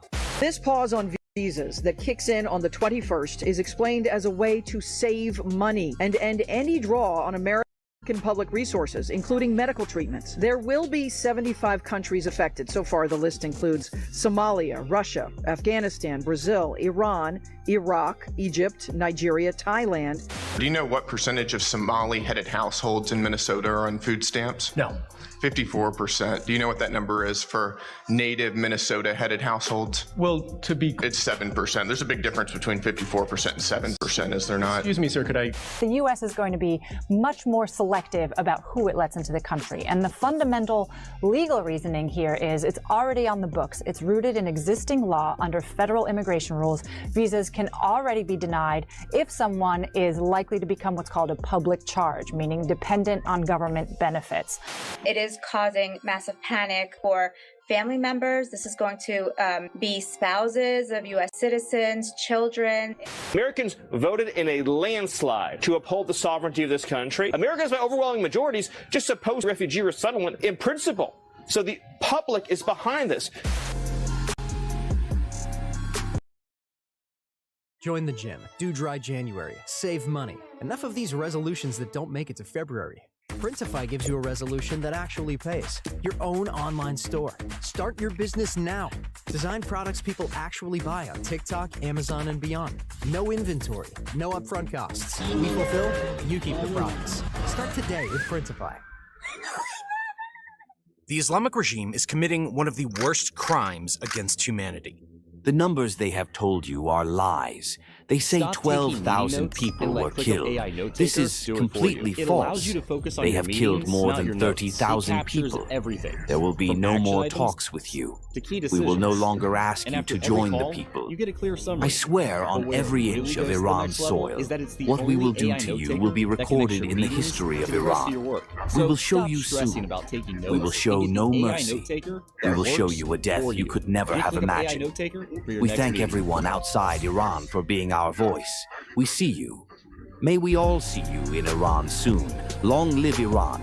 Long live this the king. New ban This is not even the first time. Ayatollah Khamenei has done this before. Of the current number of legal immigrants. And as you're about to see, there's actually a chance families could get swept up into this one way or another. But what nobody's talking about is the president says there are valid reasons for why we need a ban like this in the first place. Because when you connect the dots back to the industrial scale fraud 15 days taking place since in the areas of the country like Minnesota, a much bigger picture of what this is about comes into focus. It's not just a policy shift. To well over the actions being carried out are already legal and on the books. Hundreds of and this is a thousands more direct are believed response to be to a injured. system But that's this is been only the bled beginning. dry You by see, what the Trump even if every administration protest were says to is stop today, deliberate the killing would not. exploitation, Because, zeroing like in so on the many very times before, pipelines the that have regime allowed might now people use these to target protests as America's cover and excuse generosity, to completely creating wipe out fraud Iran's pipelines minorities. all Kurds, over the place Baluchis, for things like Arabs, immigration Yazidis. fraud Minorities, and the welfare Ayatollah fraud. has But always this raises some big despised. questions like which Minorities who've countries does always this paid ban the cover highest and how does price a for fraud the last scandal 4 in Minneapolis decades. By the trigger end of this video, global you'll visa understand freeze? just And how what does this systematic tell and us about the deliberate this hidden violence war really being waged is, and inside why, our own for the first time in immigration system, decades, a war Iran's between minority those who want groups to are protect setting U.S. aside their sovereignty differences and and those joining corrupt forces to bring politicians down and the interests that Ayatollah's have built an rule. empire Before we begin, on one cheating quick the thing. system. Videos Which like this are brings us always to the real risky reason for the this algorithm here on is YouTube. all If you want the happening. story to be It's about seen, your support preventing matters. the So please hit that extraction subscribe button. of what the president says You is probably already wealth know that Iran from the is a American country social that's roughly safety net at a 99% time when Muslim. legal The Islamic U.S. Republic has residents built are its dealing entire with an identity around affordability Islam. crisis Yet, over the never last 2 before weeks, protesters have experienced set in fire our to at country's least 250 history, which is why we're mosques going to break across the down the country. 75 More than countries 61 of now them on in President Tehran Trump's alone. ban But the real list, question isn't expose why the even mosques more are of the burning. fraud It's how that the forced regime this has move and responded. reveal what Normally, this means for Iran the future reacts of instantly immigration, when which Islam is includes challenged. Americans They even go to the married point to of issuing death immigrants threats, like even when it me. happens But in order to abroad. But this understand time, the all of that, response you've in got Iran to has see been oddly what triggered selective. this whole Sure, thing the in president the and first even the place. supreme We got leader a keep chair calling protesters recognizes Mr. Gill terrorists. from And Texas there's for been the first violence question. pretty much everywhere people hit the streets. Thank you, Mr. Even Chairman. the state Thank media you keeps pushing out images for of holding burned this hearing mosques so and Qurans, expeditiously. hoping to spark religious outrage We all know this is an and turn public important issue, opinion not against just in the terms protests. of But what they won't show you welfare is the fraud, real but also brutality. According to a immigration Reuters more report, broadly. the So we IRGC appreciate it. and Thank other you, government government forces witnesses, have for unleashed taking their the time heaviest firepower. to come here. I want to start with you, Mr. Balu. One Again, Iranian thank you for official being who here. spoke Do you know what anonymously for his percentage own of safety Somali-headed said some of the households in bloodiest Minnesota clashes are and on the food highest stamps? body counts have happened in Kurdish areas in the 54%. northwest. Do you know what that number These regions is have for historically native resisted Minnesota-headed Tehran's control, households? and the regime has always treated them with special cruelty. Even in 7%. Ilan There's a province, big where the difference between population is 54% again and 7%, overwhelmingly is there Kurdish, not? protesters in the small town of Let me move on. stormed an We've got RGC So, during base this on January 3rd. investigation, The which took Revolutionary place Guards responded in by Congress climbing at onto a the House roof and oversight opening hearing, fire directly we're learning into the about the crowd. criteria Here, watch for that yourself. goes into this new 75 nation ban. Now, there's nothing wrong with immigration, but the Trump administration's position is that it's hard to have a country that functions at the highest level that it can and does the greatest good for the largest number of people living in it right now if it has an immigration system that costs the country a lot of money. And this pause only affects immigration visas for individuals seeking permanent residency, aka green cards in the United States, such as through family sponsorship, employment, or diversity lottery. It does not impact non-immigrant visas like tourist visas, student those who visas, didn't or work see them on the visas. roof So if thought you're it was coming here to an visit airstrike. America, if People you're fell coming dead here before they for even realized what employment was in happening. America, But it turns out that this nothing bloodshed changes. wasn't Have enough. you So the very ever next thought day, about regime what forces really stormed the happens main to hospital the in files Ilam and City, photos where you wounded upload protesters to had the been cloud? rushed. Who They can see fired them? tear Are they gas being inside, scanned or even smashed used to through train doors, AI? and beat anyone That they saw, paranoia doctors is and nurses why included, I love simply for treating the Proton injured. Drive. It's Something private similar cloud happened storage just from a days later company in that Sistan doesn't sell Baluchistan ads or province. access On your Friday, data January with 9th, end-to-end encryption. worshippers Not in even Zahedan's Proton Maki itself can Mosque see your finished their files, prayers your and photo had just gotten albums, out your to the documents. streets, They're locked chanting away from against the regime, advertisers, but they were AI, immediately and met with everyone gunfire. else. And what's great is how Proton fits right into how I work and get things done. I automatically back up photos from my phone, knowing the location data is hidden. I can share large files securely with password-protected links that expire, and I love that I can even create private documents with their built-in documents and sheets, which allow collaboration with members of my team from anywhere, while I control all the access myself. Check out the link on the screen or in the description to take back control of your files, your privacy, and your digital life right now, something you can only do with Proton Drive. The U.S. is putting a freeze on processing visas for people living in 75 different countries, but the State Security Department forces had already insists flooded the area this will and not opened fire impact directly people on who want to unarmed come here demonstrators for the right World outside the Cup mosque, Games injuring this summer. many, This including pause on women. visas This attack that was kicks in on the particularly haunting 21st because is the city explained still as a hadn't way healed to from the save bloody Friday money massacre of and September any draw 2022. on American Back then, public resources, regime including medical snipers treatments. opened fire on There peaceful will be Baluch 75 protesters countries right after affected. weekly So far, the prayers, list killing includes at least Somalia, 66 people, Russia, including children, Afghanistan, on the Brazil, spot. Iran. Another 16 So this ban, died it's in not the about following just days. one Witnesses country. There are described security 75 forces countries on firing this deliberately list. from rooftops, And you can tell that aiming this for the has heads nothing to and do the with chests of discrimination at worshippers. all. When By the you end, look at at least 82 which people had countries lost are their not lives. on this Then list again, back at in all. 2019, Here we in the have city a of list of Mashhad, countries. This is from protesters the briefly Guardian, managed to control their and streets. you know what? In response, Mexico Tehran decided to is send not in the on Islamic here. Revolutionary Guard. Venezuela is not on here. And you know why that is? Even though the media has been telling us all year long, oh, Trump doesn't like people from Mexico. Oh, Trump doesn't like people who might be from, Venezuela. Those countries aren't on this list because citizens of those countries, when they come to the United States through perhaps family sponsorship or through marriage, they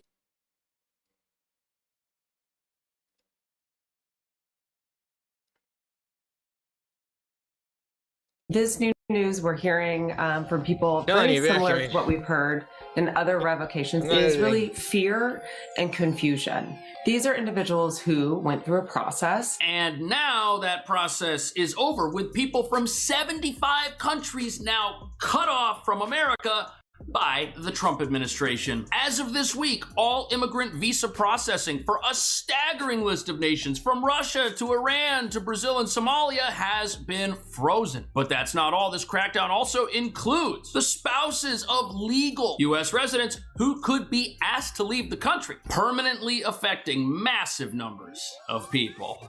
This pause on visas that kicks in on the 21st is explained as a way to save money and end any draw on American public resources, including medical treatments. There will be 75 countries affected. So far, the list includes Somalia, Russia, Afghanistan, Brazil, Iran, Iraq, Egypt, Nigeria, Thailand.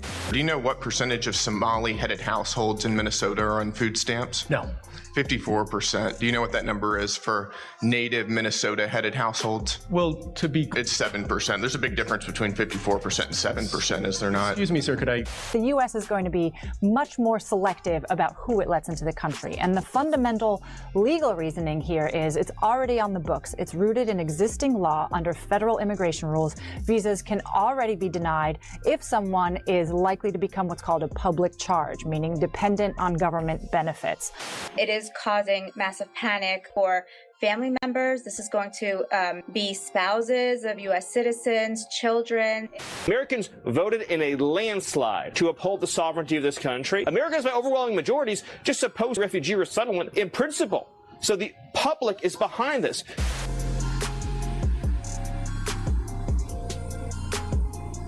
This new ban apparently affects half of the current number of legal immigrants. And as you're about to see, there's actually a chance families could get swept up into this one way or another. But what nobody's talking about is the president says there are valid reasons for why we need a ban like this in the first place. Because when you connect the dots back to the industrial scale fraud taking place in areas of the country like Minnesota, a much bigger picture of what this is about comes into focus. It's not just a policy shift. The actions being carried out are already legal and on the books. And this is a direct response to a system that's been bled dry by what the Trump administration says is deliberate exploitation, zeroing in on the very pipelines that have allowed people to target America's generosity, creating fraud pipelines all over the place for things like immigration fraud and welfare fraud. But this raises some big questions like which countries does this ban cover, and how does a fraud scandal in Minneapolis trigger a global visa freeze? And what does this tell us about the hidden war being waged inside our own immigration system, a war between those who want to protect U.S. sovereignty and those corrupt politicians and interests that have built an empire on cheating the system? Which brings us to the real reason this is all happening. It's about preventing the extraction of what the president says is wealth from the American social safety net at a time when legal U.S. residents are dealing with an affordability crisis never before experienced in our country's history. Which is why we're going to break down the 75 countries now on President Trump's banned list, expose even more of the fraud that forced this move, and reveal what this means for the future of immigration, which includes Americans married to immigrants like me. But in order to understand all of that, you've got to see what triggered this whole thing in the first place. And Chair recognizes Mr. Gill from Texas for the first question. Thank you, Mr. Chairman. Thank you for holding this hearing so expeditiously. We all know this is an important issue, not just in terms of welfare fraud, but also immigration more broadly. So we appreciate it. And thank you for the witnesses for taking the time to come here. I want to start with you, Mr. Balu. Again, thank you for being here. Do you know what percentage of Somali-headed households in Minnesota are on food stamps? No. 54%. Do you know what that number is for native Minnesota-headed households? Well, to be clear, a majority of the... It's 7%. There's a big difference between 54% and 7%, is there not? Excuse me, sir, could I answer the question? Let me move on. We've got a lot. So during this investigation, which took place in Congress at a House oversight hearing, we're learning about the criteria that goes into this new 75 nation ban. Now, there's nothing wrong with immigration, but the Trump administration's position is that it's hard to have a country that functions at the highest level that it can and does the greatest good for the largest number of people living in it right now if it has an immigration system that costs the country a lot of money. And this pause only affects immigration visas for individuals seeking permanent residency, aka green cards in the United States, such as through family sponsorship, employment, or diversity lottery. It does not impact non-immigrant visas like tourist visas, student visas, or work visas. So if you're coming here to visit America, if you're coming here for employment in America, nothing changes. Have you ever thought about what really happens to the files and photos you upload to the cloud? Who can see them? Are they being scanned or even used to train AI? That paranoia is why I love Proton Drive. It's private cloud storage from a company that doesn't sell ads or access your data. With end-to-end encryption, not even Proton itself can see your files, your photo albums, your documents. They're locked away from advertisers, AI, and everyone else. And what's great is how Proton fits right into how I work and get things done. I automatically back up photos from my phone, knowing the location data is hidden. I can share large files securely with password-protected links that expire, and I love that I can even create private documents with their built-in documents and sheets, which allow collaboration with members of my team from anywhere, while I control all the access myself. Check out the link on the screen or in the description to take back control of your files, your privacy, and your digital life right now, something you can only do with Proton Drive. The U.S. is putting a freeze on processing visas for people living in 75 different countries, but the State Department insists this will not impact people who want to come here for the World Cup games this summer. This pause on visas that kicks in on the 21st is explained as a way to save money and end any draw on American public resources, including medical treatments. There will be 75 countries affected. So far, the list includes Somalia, Russia, Afghanistan, Brazil, Iran. So this ban, it's not about just one country. There are 75 countries on this list. And you can tell that this has nothing to do with discrimination at all when you look at which countries are not on this list at all. Here we have a list of countries. This is from The Guardian. And you know what? Mexico is not on here. Venezuela is not on here. And you know why that is? Even though the media has been telling us all year long, oh, Trump doesn't like people from Mexico. Oh, Trump doesn't like people who might be from, Venezuela. Those countries aren't on this list because citizens of those countries, when they come to the United States through perhaps family sponsorship or through marriage, they do not have a propensity, as the Trump administration deems it, towards becoming reliant on America's social safety net. They fit into an immigration system which benefits themselves and the country because they can come here and survive on their own without the help of the federal government. And that's what this is really about. We need an immigration system that allows people to come here and thrive. Many people forget that this is all happening with the backdrop of a massive affordability crisis in this country, where folks have trouble paying for basic necessities and have trouble affording the rent for their apartments. And the sad reality is their lives do not get easier or more affordable if the social safety net is expanded every single year, which is why the Trump administration wants these changes. This is being done in the name of affordability. But this could affect even U.S. residents who are in the process of perhaps building their family, and this is something that many people are very upset about. Pausing processing for these 75 countries, which include Russia, Egypt, Colombia, is meant to stop what they say is abuse of the system and prioritize people who they say are self-sufficient. Critics are pointing out that this isn't fixing the lock. It's narrowing the doorway, especially for poorer countries, for elderly applicants, people with health conditions, and it runs the risk of making the U.S. so unattractive a destination that it's going to disincentivize the people we do want to come here, youth and talent who would contribute productively to the U.S. economy. Well, we do know. So that's.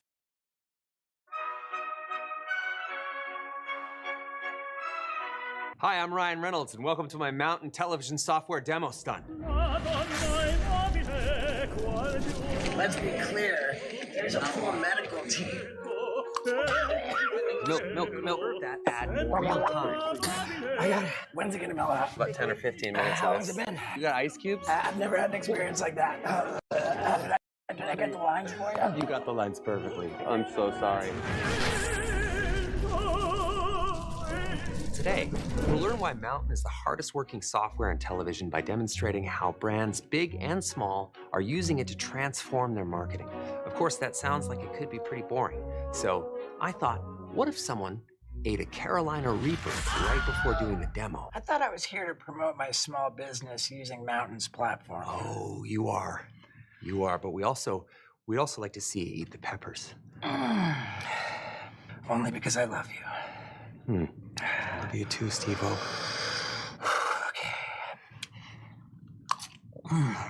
There it is. Wow, okay, all right. It's over 1.5 million units on the Scoville heat index. Yeah, it's the hottest thing you can legally put in your mouth. Yeah. I'm chewed, I will now swallow. Mm-hmm. Woo! swallowing. I can tell that. Yeah, there it is. Happened. Right? Okay. All right, well, I think we should start. Mountain is so easy that Steve here, he can flight his own TV ad. So I think you just take it away, Steve. Okay. Mountain is a self-serve platform that makes putting an ad on television as easy as paid search or social. So it's the first platform to turn connected TV into performance TV. This is a great start. How you feeling right now? You okay? Everything good? Please don't interrupt me. I just ate a thing. Yes, you did. Oh, God. Let's say I want to run an ad for my delicious hot sauce. Steve-O's hot sauce for your butthole. Wait, hold on a second. Is that actually what it's called? Oh, yeah. I just go on the Mountain platform, and the first thing you'll notice is how simple it is. It looks beautiful, and it was probably very hard to code. But God, my whole throat is on fire like I just drank lava. Unlike most TV buying, everything starts with an audience. It does. You got this. So if I want to target people who like hot sauce, Mountain makes it super easy. There are over 60,000 audiences already built in. Plus you can bring your own first-party data. Data, usually. Okay. And you can also target by demographics and geography. Do you mind if I drink this ice cold? Oh, you, Satan. Once you set your audience, you can choose your budget. Then I select my goal. I can choose return on ad spend, cost per acquisition, cost per visit, or cost per completed view. My doors are closing. Mountain Tech makes it all very easy to track. And lastly, we need to upload the video onto the platform. A simple drag and drop, like we're all used to. I got it. I can't. Milk. I'll take it over.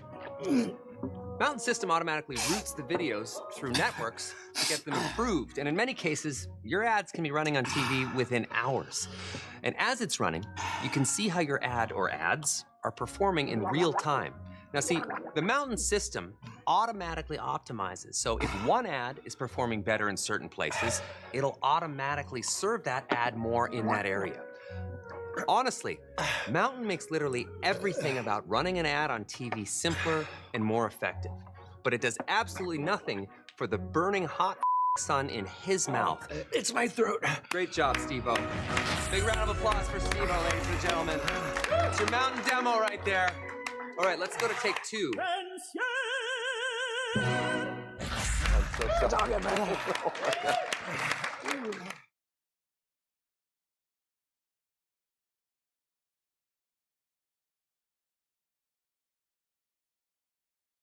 Albion Online is a sandbox MMORPG in which you write your own story instead of following a laid-out path.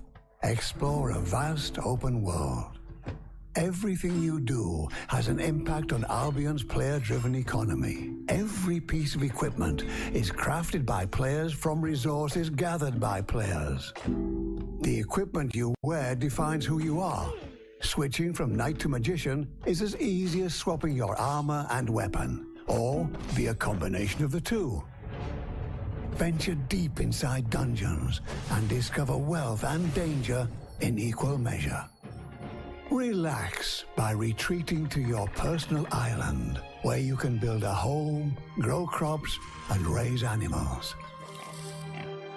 Grab a fishing pole and head for Albion's rivers, lakes, and oceans. Join a guild, play together, take part in massive player versus player battles, and claim your piece of the world. Oh man, that was rough.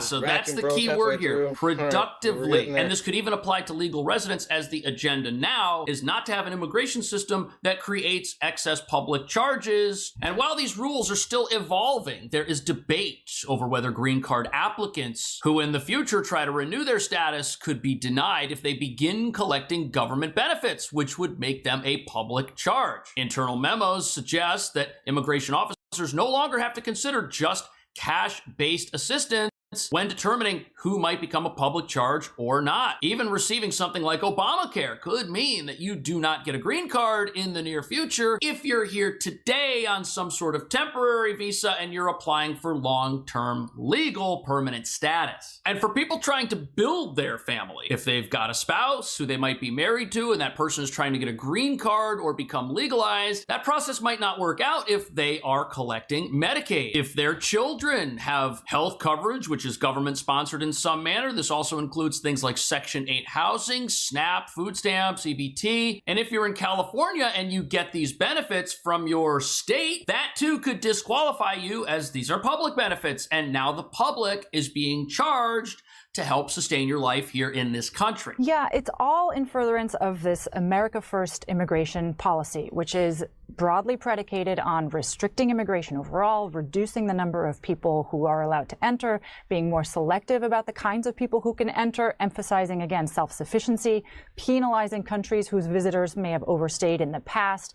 And it comes alongside a number of other measures that state and other arms of the government have done. The State Department has very much touted the fact that it's revoked more than 100. So if the country has an immigration crisis on its hands, there's really no way to quickly revert that crisis without policies like this. If you have a specific country and people from that specific country, when they may come here on, let's say, some sort of short-term visa, if those individuals have a propensity for remaining in the country and violating immigration law after that, sounds like that is something that could wind folks up on this list. But then let's talk about the other idea, this idea of self-sufficiency. That's a big thing, because if someone is going to come to a new country, the purposes of them coming to that place have to exist. If I want to go live in Japan with my wife and we want to raise our family there, the country should block me from coming if I need to come in and have them pay to sustain my life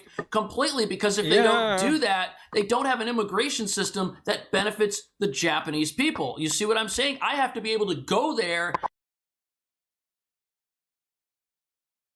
I'm an asset to their country if they want to let me in. They're just not going to let me show up if they've then got to take care of my entire cost of living and the cost of living for our children. And what this comes down to is, do we have an America First immigration policy, which is the same sort of policy most countries have, or do we want to have an open border and an America Last immigration policy, which is what we've been having for many, many years here? But what's not up for debate is that the things that are happening now, this ban, it's already totally legal. This is not some lawless move by a president who doesn't like people from 75 countries. No, it's not that at all. These laws are already on the books, but surprise, surprise, they have not been enforced, because right now, green card applicants are expected to demonstrate that they're likely to be self-sufficient and not primarily dependent on government assistance. This stems from long-standing U.S. immigration law under the public charge grounds of inadmissibility, which essentially means people who cannot immigrate to America and survive without welfare aren't eligible to immigrate. And for decades, U.S. law has emphasized self-sufficiency. This is already a requirement, a basic principle, and that's been that way for over 100 years. And Congress even reinforced this during the vote on the 1996 welfare reform law. The statute declares that immigrants should rely on their own capabilities, family sponsors, or private resources, not government benefits for support. But as you can imagine, this is causing absolute chaos for people who may have entered the country recently under a system with... Okay, confession time. I was doing this creator thing completely wrong for years. I kept building content everywhere except the one place that I control. Spoiler, that's not smart. Finally got my act together and moved everything to Beehive, which is basically the home base for growing and monetizing your newsletter without losing your sanity. I mean, look at this. You have a referral program built in, newsletter recommendations, analytics that actually make sense, and suddenly your audience is not growing in slow motion anymore. And the money side, you can earn on ads from day one. Boosts literally send money your way for sharing other newsletters. And if you ever want to go premium, paid subscriptions are built right in. And big publishers like Time, they use Beehive too. So if it's good enough...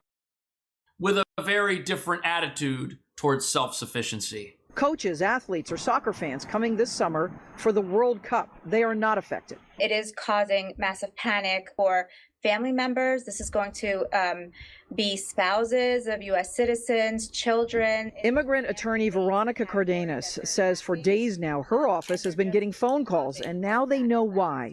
Cardenas worked with ICE for 13 years as assistant chief counsel. She reminds people these cost-saving public charge safeguards were first written into law more than 100 years ago. What they're doing here is just doing a blanket pause on all of those applications. So this is going to cause chaos in sanctuary cities like New York, where this report is from. And the reason for that is in high-cost cities like New York, like Chicago, like Los Angeles, people can't survive in these places most of the time without help from the government. 1 in 3 New York City residents spends about half of their income on rent, and that statistic is from a couple of years ago when things were cheaper than they are today. So many people here just to stay rely on government assistance. And if you're trying to have your new spouse immigrate to this country, perhaps they have children from a former relationship, perhaps you have children together here in this country. If you're receiving government assistance, the idea that your spouse is going to come here and not also need government assistance is something that will now be challenged. In the past, that wasn't challenged. Now it will be. And the numbers in some of these sanctuaries like New York are absolutely insane. Approximately 1.8 million residents, about 20%, receive supplemental nutrition assistance.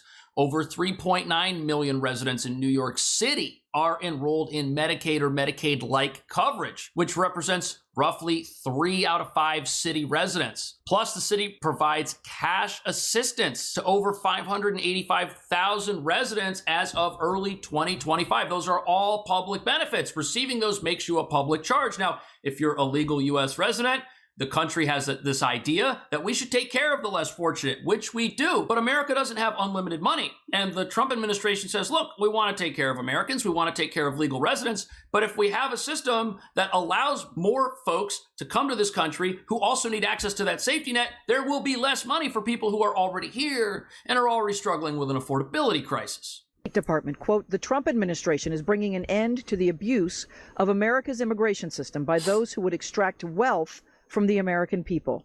The State Department will use its long-standing authority to deem ineligible potential immigrants who would become a public charge on the United States and exploit the generosity of the American people, close quotes. Fewer tourists will mean lost revenue. Okay, so I'm not sure how this affects tourists. We were told that it's not gonna affect tourists, unless, of course, those tourists are coming here with the intent to remain in the country after their visa expires. It might affect those tourists who aren't actually tourists at all, who are people who would defraud our immigration system in some way. But why are we talking about how this will negatively affect the U.S. economy? If anything, this is going to be a good thing for the U.S. economy, because people who overstay a visa and end up in the United States past the point where they should have returned home, those are people who are in the country illegally. And if those individuals are here, if they're collecting benefits from the state in some way, that means there are now less benefits for people who are here in a legal capacity. And even if that person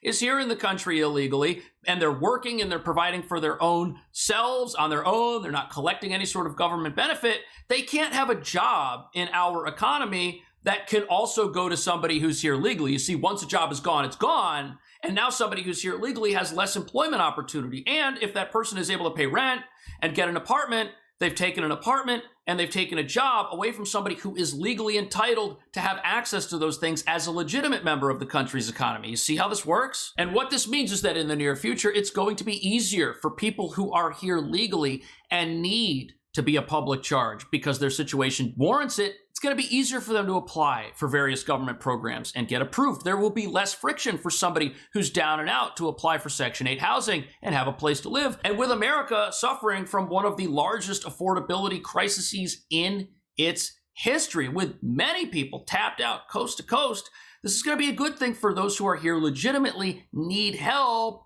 and don't really know what to do next, especially in places like California or New York, where there undoubtedly will be more public money available for those who are homeless and for those who are in need and for those who need help paying overpriced rents, which perfectly explains why a fraud scandal in one part of the country brought the national spotlight onto the idea of our country's entire immigration system. What do you think about all of this? Thank you for watching. I will see you in the next video.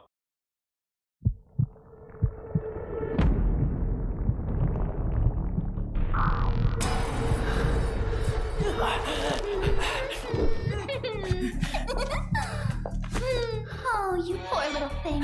So very sick, aren't you? Now let me fix you all up.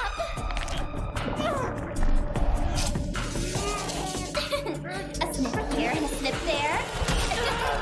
We'll piece you back together again.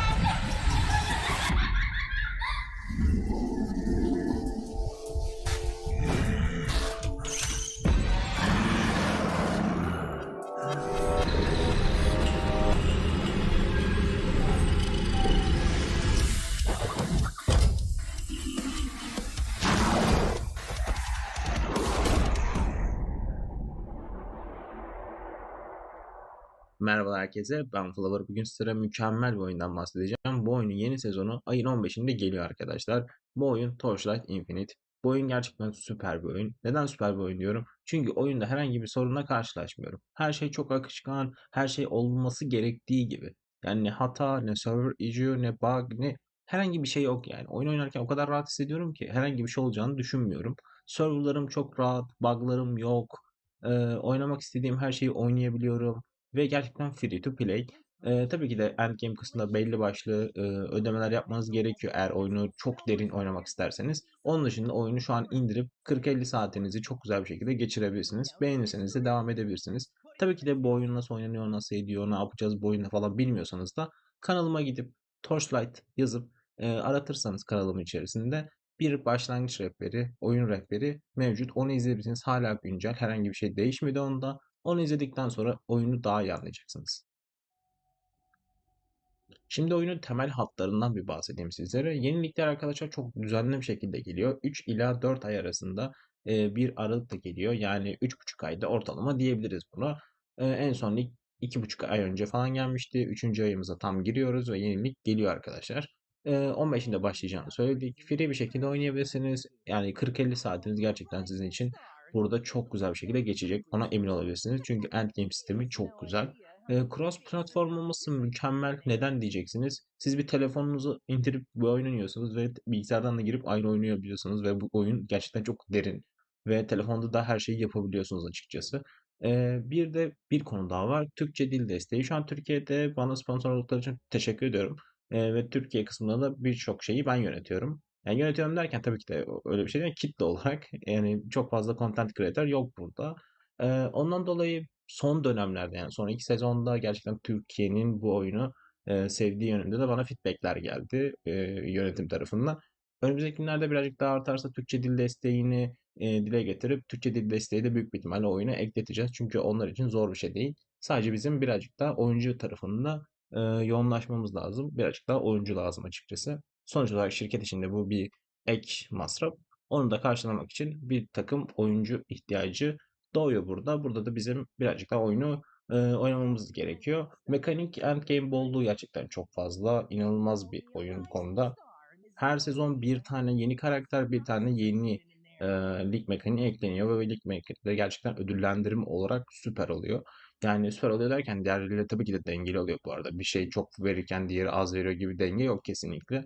Yani herhangi bir lig mekaniğini istediğiniz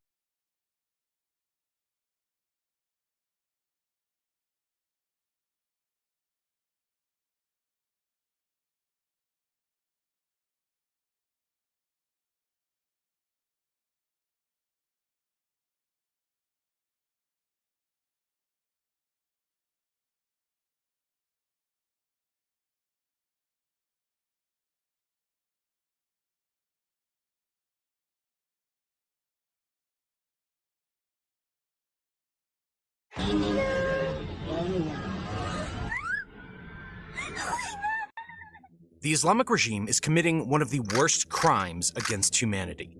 The numbers they have told you are lies. They say 12,000 people were killed.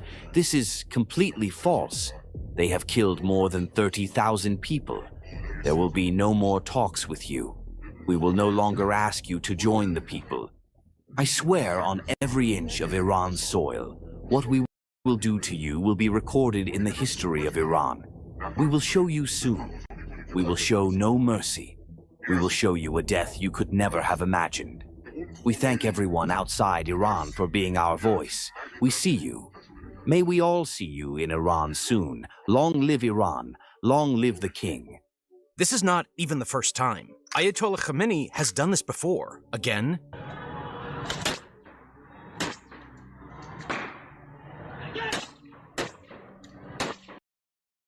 Do you know what's really fun?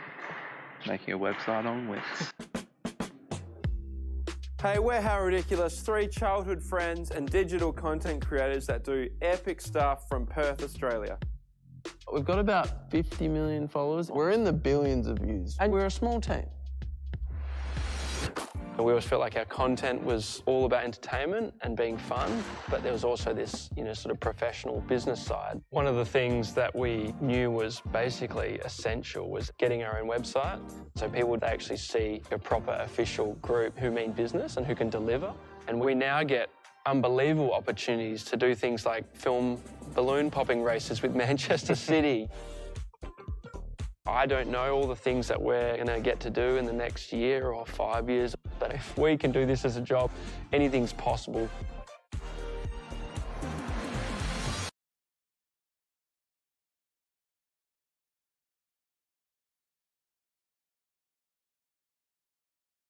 Nearly $7 trillion. That's how much money the federal government spent in 2024. What would you do if you were given the power to decide how to spend all that cash? Turn America's schools into cathedrals of learning? Strengthen the nation's military? Launch a race to defeat cancer? All plausible ideas that it turns out are basically impossible.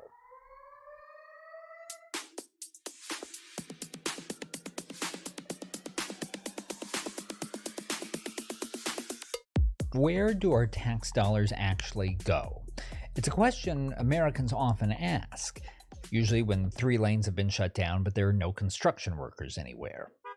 We are, after all, a fabulously wealthy nation, so whatever your priorities, better schools, a bigger military, improved healthcare, tougher border enforcement, you'd think that Congress would be able to find enough money in the till to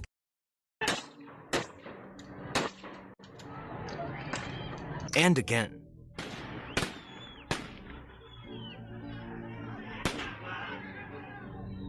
It's now been nearly 15 days since the nationwide internet blackout began. Even with limited information leaking out, estimates of the dead range from a few thousand to well over 30,000, depending on the source. Hundreds of thousands more are believed to be injured. But this is only the beginning. You see, even if every protest were to stop today, the killing would not. Because, like so many times before, the regime might now use these protests as cover, an excuse to completely wipe out Iran's minorities. Kurds, Baluchis, Arabs, Azeris. Minorities the Ayatollah has always despised. Minorities who've always paid the highest price for the last 4 decades. By the end of this video, you'll understand just how systematic and deliberate this violence really is, and why, for the first time in decades, Iran's minority groups are setting aside their differences and joining forces to bring down the Ayatollah's rule. Alright, before we begin, one quick thing. Videos like this are always risky for the algorithm here on YouTube. If you want the story to be seen, your support matters. So please hit that subscribe button. Alright, let's begin. You probably already know that Iran is a country that's roughly 99% Muslim. The Islamic Republic has built its entire identity around Islam.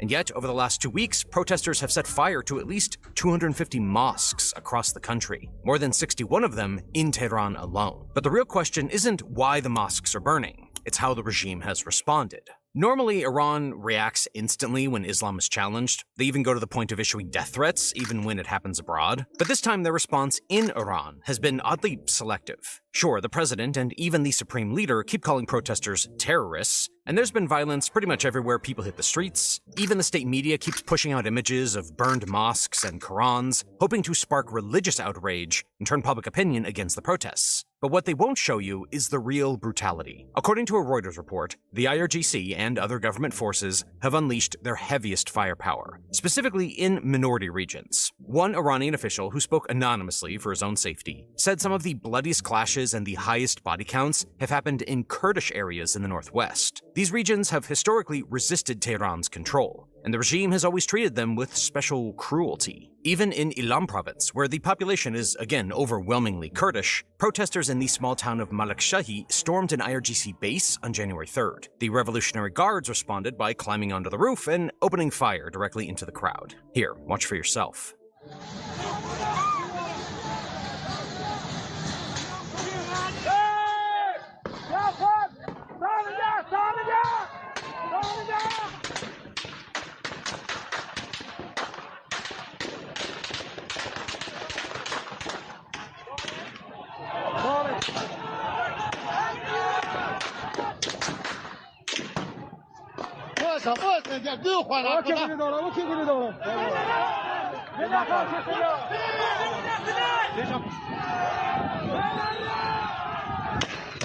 A witness later said those who didn't see them on the roof thought it was an airstrike. People fell dead before they even realized what was happening. But turns out that this bloodshed wasn't enough. So the very next day, regime forces stormed the main hospital in Ilam City, where wounded protesters had been rushed. They fired tear gas inside, smashed through doors, and beat anyone they saw, doctors and nurses included, simply for treating the injured. Something similar happened just days later in Sistan-Baluchistan province. On Friday, January 9th, worshippers in Zahedan's Makhi Mosque finished their prayers and had just gotten out to the streets, chanting against the regime. But they were immediately met with gunfire.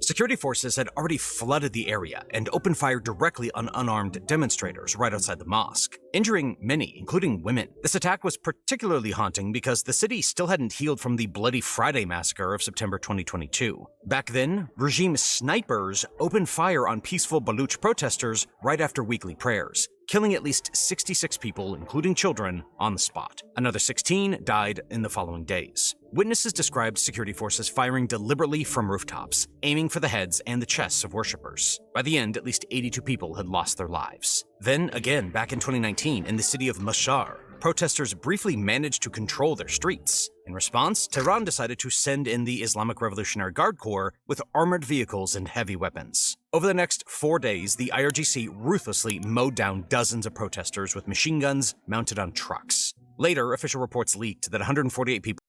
Did you know you can AFK Bloods and Zaya whilst learning to code in Python? Go to boot.dev. We've known our students to pull it off. Here's how. Monitor 1, code. Monitor 2, level rune crafting. Before you know it, you'll have written thousands of lines of real code and even knocked out that Karamja Elite Diary rune crafting requirement. It's well known that developers make bank and work remotely, but only slightly less well known is that you'll never have to be bored while learning to code these days. No lengthy video lectures required. We won't tell you it'll be easy. It won't be, but it is fun. Even addicting if you love computers and puzzle solving. You won't be alone. Meet Boots, an expert computer scientist, accomplished wizard, and bear. He's an AI built with the most advanced models and trained specifically to gently nudge you and your code in the right direction instead of simply giving you the answers. We can't stand dark patterns. Won't allow any student to pay for something they don't enjoy. All our courses are free to try, and if you don't like them for any reason, we'll give you your money back within 30 days. Bosses, bears, and boots await you, and a bright future as a developer. If you've got it in you, go to boot.dev and learn to code now.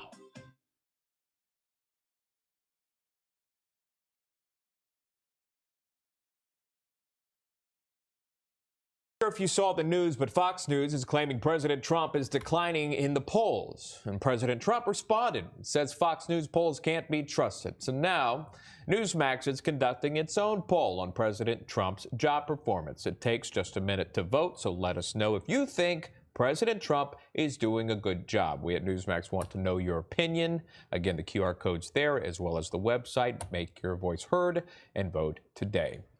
A brand new hour of National Report kicks off right now.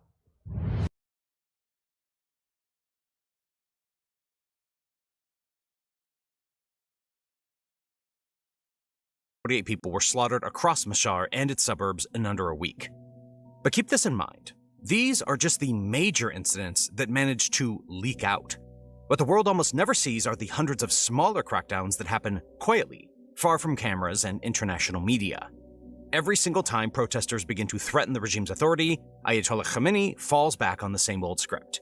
Protesters aren't citizens anymore. They're suddenly enemies of God, separatists, or bandits.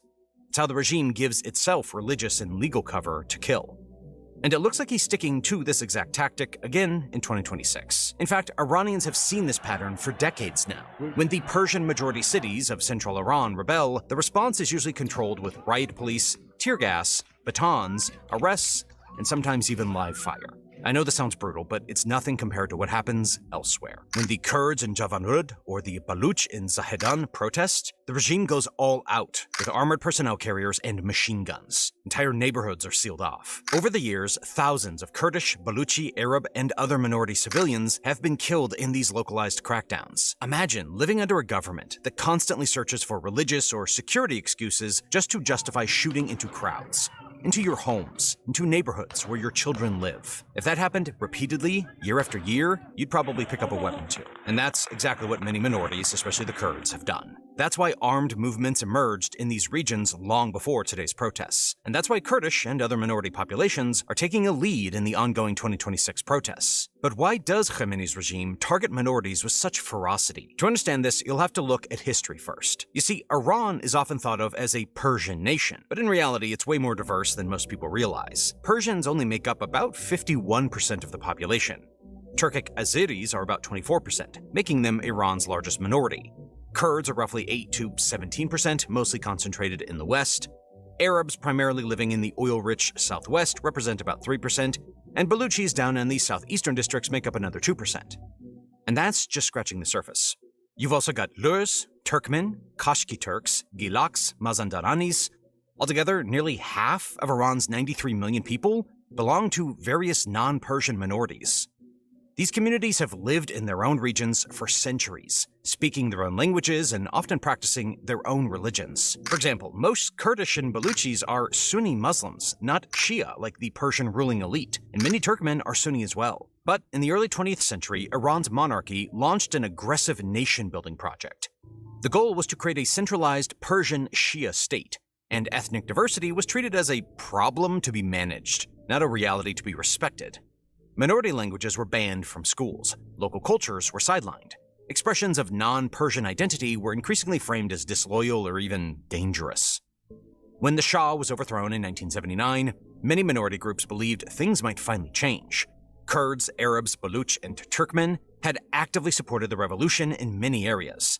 They took Ayatollah Khamenei at his word when he spoke about Islamic brotherhood and justice. Many hoped the new system would recognize their cultural rights, allow local governance, or at least stop treating them as second-class citizens. But that hope collapsed almost immediately. The Islamic Republic's revolutionary ideology rejected federalism outright. It rejected cultural autonomy. It rejected secular pluralism. Khamenei and his inner circle viewed Iran as a single nation under a single religious authority, governed from the center. From day one, neither democracy nor minority rights were part of that project. In fact, Khomeini wasted no time turning against the minorities who had supported him. Kurdish leaders who dared to ask for autonomy or refused to endorse the new Islamic constitution were immediately branded as traitors. By August of 1979, barely 6 months after taking power, Khomeini literally declared a jihad against Iran's Kurdish population. And he did it while negotiations with Kurdish representatives were still technically ongoing. That decision triggered what became known as the Kurdistan War, which lasted from 1979 to 1983. The Revolutionary Guards and the regular army launched full-scale operations across Kurdish regions. Towns and villages were shelled, surrounded, and emptied. Entire areas were depopulated. By the time fighting subsided, an estimated 10,000 Iranian Kurds had been killed. And that's not even counting those later executed behind bars. To manage the repression, the regime sent a cleric to Kurdistan who became infamous as the hanging judge. Can you guess what his specialty was? If you're thinking he sentenced thousands of Kurds to death in rush trials that lasted mere minutes, you'd be exactly right. Revolutionary courts were set up, where trials often lasted just minutes. Defendants had no lawyers, no real charges, no appeals. Thousands of Kurds were sentenced to death in these mass proceedings. In cities like Sanandaj and Mahabad, executions became so routine that firing In Albion, no matter where you go or what you do, your mount will accompany you on your journey. Perhaps you'll pick the ox, a merchant's best friend. It can carry anything you throw at it. Anything. Okay, maybe not that much. Or the fearless armored horse. It doesn't mind riding even into certain death. And in case you want to cosplay as the ultimate edgelord, we've got just the right mount for you. Perhaps you prefer a more peaceful life, that of a gatherer. This deer will help you haul your resources. Just look at these strong legs. If you're unfortunate enough to encounter this beast, honestly, just run. Or go with a cat like everyone else. It's cute, I get it. Whatever your style or what you do in the game, Albion Online has the right companion for you.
How can the world be saved? They fight to fill these flames. We'll set the past on fire and rise from the ashes. Firing squads reportedly operated non-stop for extended periods. The trauma was so severe, the wounds so deep, that even after the main armed resistance was crushed, the horror lingered across generations. Years later, a Human Rights Watch report revealed that the state had deliberately destroyed over 271 Kurdish villages during and after the Kurdistan War. And yet, rather than softening its stance after suppressing the revolt, the regime institutionalized this brutality. Because merely a decade after the main Kurdish insurgency, Iran's government launched another military campaign against the remaining Kurdish descent. Over 100 villages were bombed, and 200,000 troops enforced absolute martial law around the clock. You wouldn't believe the lengths the IRGC went to just to find excuses to slaughter minorities. For example, during the brutal Iran-Iraq War of the 1980s, minorities were suspected without any real evidence. Tehran's propaganda machine regularly accused Kurdish and Arab activists of colluding with Saddam Hussein or Western powers, using this paranoia to justify even more ruthless crackdowns. Baluchis, mostly Sunni and living near porous borders with Pakistan and Afghanistan, were treated as inherent security threats. Many Baluchi activists and even Sunni religious leaders with no political involvement were imprisoned or executed under vague charges, tied to smuggling or quote-unquote national security. And then there was the Baha'i community, which faced particularly gruesome persecution. Over 200 Baha'i were executed in the 1980s simply for their faith. Those who survived were systematically denied access to education, employment, and legal rights after the regime declared their religion illegitimate. And throughout all of this, Ali Khamenei was there from the beginning. First as a senior cleric after the revolution, then as president through most of the 80s, and finally as supreme leader from 1989 to today. But maybe 2026 is the year Khamenei pays the price for the decades of bloodshed. Because right now, Kurdish forces are quickly becoming his absolute worst nightmare. But unlike previous ones, these latest protests didn't start as an ethnic uprising. They began the same way many revolts do: economic collapse. By late December 2025, Iran's currency was in freefall, prices were spiraling, and daily life had become unlivable for huge parts of the population. The main bazaars shut down. Thousands of people poured into the streets, and within a few days, several major cities joined in early. At first, minority regions largely watched from the sidelines. Not because they didn't care, but because they remembered what happened the last time, and the time before that, and the time before that. Kurds, Baluchis, Arabs, these communities had risen up repeatedly over the decades, only to be crushed with overwhelming force while the rest of the country just looked on. There was no reason to believe this time would be any different. But the protests didn't fizzle out. They spread like wildfire and eventually crossed a threshold. What started as an economic anger turned into a nationwide challenge to the regime itself. And once that happened, Kurdish areas were among the first to fully rejoin the uprising. On January 3rd, 2026, protests erupted in the Kurdish town of Malakshihi in Ilam province. Locals were already striking over poverty and ethnic discrimination. But when regime forces stormed Ilam's main hospital and attacked wounded protesters the next day, it just added fuel to the fire. Seeing this brutality unfold, neighboring Kermanshah province immediately joined in, with protests breaking out in poor districts, like Daradrets, where the anger against entrenched economic neglect and ethnic injustice had simmered for years. Then came the moment the regime fears more than street protests. On January 11th, 2026, a joint declaration was released on behalf of a coalition representing 19 different ethnic groups and minority organizations across Iran. Nothing like this had ever happened in modern Iranian history.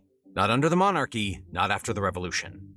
Representatives speaking for Kurds, Baluchis, Awazi Arabs, Azeris, Turkmen, Kashkai, Lurs, and others collectively endorsed the uprising. More importantly, they called openly for the overthrow of the Islamic Republic and the creation of a new political system that guarantees equal rights for all ethnicities.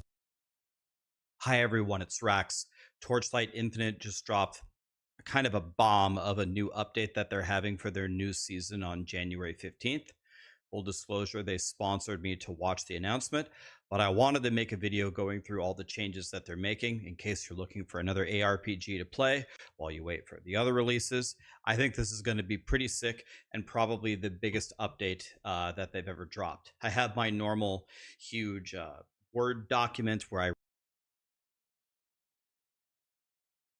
Let me tell you, this is exactly what the Islamic regime feared the most. For decades, Tehran's strategy was to keep the Persian majority suspicious of minority demands while brutally suppressing these minorities. The Islamic regime divided the country just enough to prevent unity, but they ended up overplaying their hand. Now, minority communities aren't just participating in the protests, they're shaping them, organizing them, and in many areas, leading them. And that's exactly why the crackdown has been so extreme. The state can no longer hide the evidence. Blood stains the streets faster than authorities can clean them.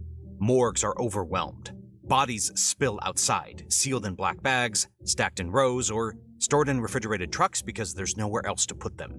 It is in this context that the protests have begun to cross another line. The Kurdistan Freedom Party, or PAK, became the first group to publicly claim armed operations since the protests and crackdown began. According to the statements from the group, once it became clear that the IRGC was firing directly into crowds, their fighters responded. Here's what a senior PAK figure said in an interview from northern Iraq. When we learned that the IRGC was shooting protesters, our units in Ilam, Kermanshah, and Firuzkoh carried out armed operations and inflicted significant damage on regime forces. And by the way, PAK isn't a group of civilians picking up rifles out of desperation. Many of its Peshmerga fighters gained real combat experience fighting ISIS, learning how to operate as small, mobile units under fire. That's the kind of guerrilla experience Iran's troops are now dealing with. Seeing this, even the Baluchi militants from the southeastern province of Sistan-Baluchistan decided to join the fight. Weeks before the protests even started, several Sunni Baluch insurgent factions had already unified under a new umbrella organization, calling itself the Mubarizun Front. Not only this, but they also warned they'd strike back. And that very same day, on December 10th, 2025, this Baluchi front ambushed an IRGC base near Kash, killing at least 4 Revolutionary Guard soldiers and wounding others. These same fighters joined again on January 7th and 10th by attacking regime police convoys for the mass shootings of unarmed protesters that I mentioned at the start of this video. Hell, even ordinary protesters are starting to fight back in ways that were unthinkable a few years ago.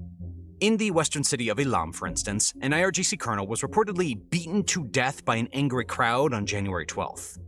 These are spontaneous acts of self-defense born from raw fury and desperation. But to the regime, they're the perfect excuse to double down on the terrorist separatist narrative. Khamenei's officials immediately blasted these incidents as proof that foreign-backed insurgents are behind the unrest. State media, especially Tasnim News, the IRGC's mouthpiece, warned that Kurdish factions had entered the field phase of warfare against the state. Fars News went even further, claiming that PJAK, another Kurdish militant group, had killed 8 IRGC members in Kermanshah and sniped a police officer in Ilam. PJAK itself hadn't publicly confirmed any attacks, but Tehran is clearly rattled enough to acknowledge heavy losses. Now, for the first time in decades, Tehran's elite troops can't be everywhere at once. One Iranian official, speaking anonymously, admitted that the regime is basically fighting on 2 fronts, one against the protesters, another against armed rebels, which makes this a worst-case scenario that's still getting worse. Just days ago, Reuters published an exclusive on January 14th reporting that armed Kurdish separatist groups attempted to cross from Iran into Iraq. According to leaked security assessments, even Turkey's intelligence services warned the IRGC that Kurdish units were massing near the border. Now, none of this means the regime is on the verge of collapse. It isn't for now. But it does mean that Tehran can no longer count on crushing dissent through terror alone. Iran's minorities are making the regime fear them. And for an Islamic republic built on bullying the powerless, there can be no fate more terrifying than that.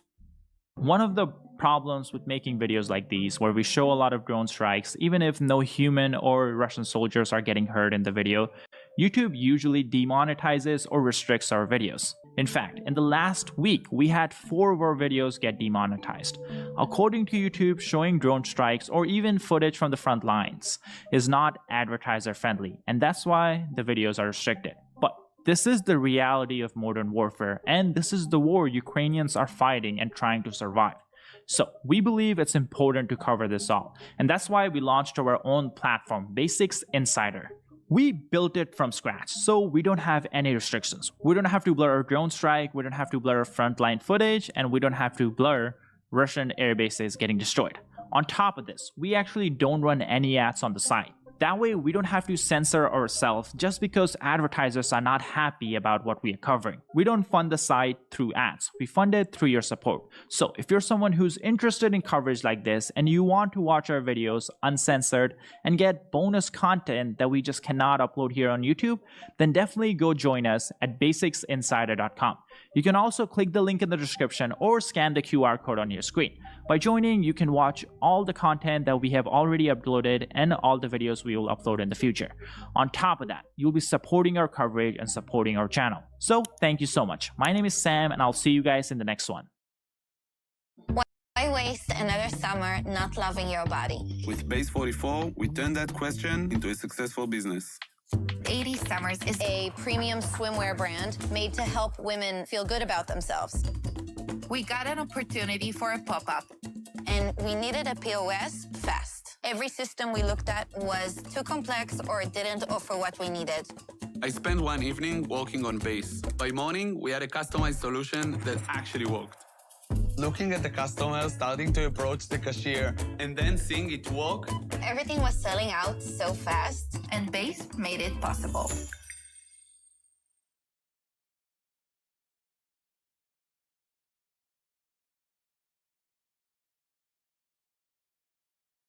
Scribe is how 4 million people turn processes into step-by-step guides. The hardest part of any job, I don't care where you work, is answering the same questions over and over. You're gonna wanna see this. That's why there's Scribe.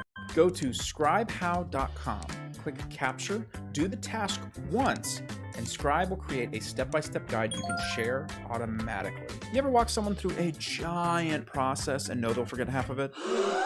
Scribe puts everything they need to know. Instructions, pictures, videos, all on one page. So the next time they ask, you can just send the link. I know what you're thinking. They still click the wrong thing half the time. Check this out. Scribe will literally guide them through it click by click.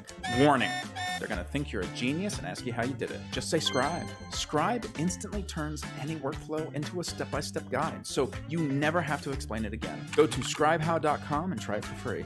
You don't even need a credit card.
I tried a ton of AI work tools. Then I tried Monday.com.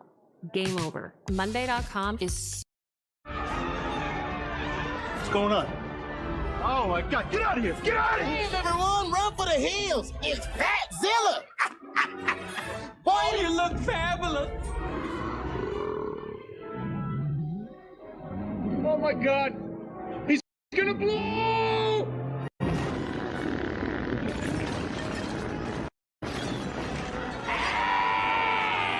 Way to go, son! What's up, guys? Spenny, nothing. I mean nothing backfires harder than a Somali press conference. These are the rules of the universe.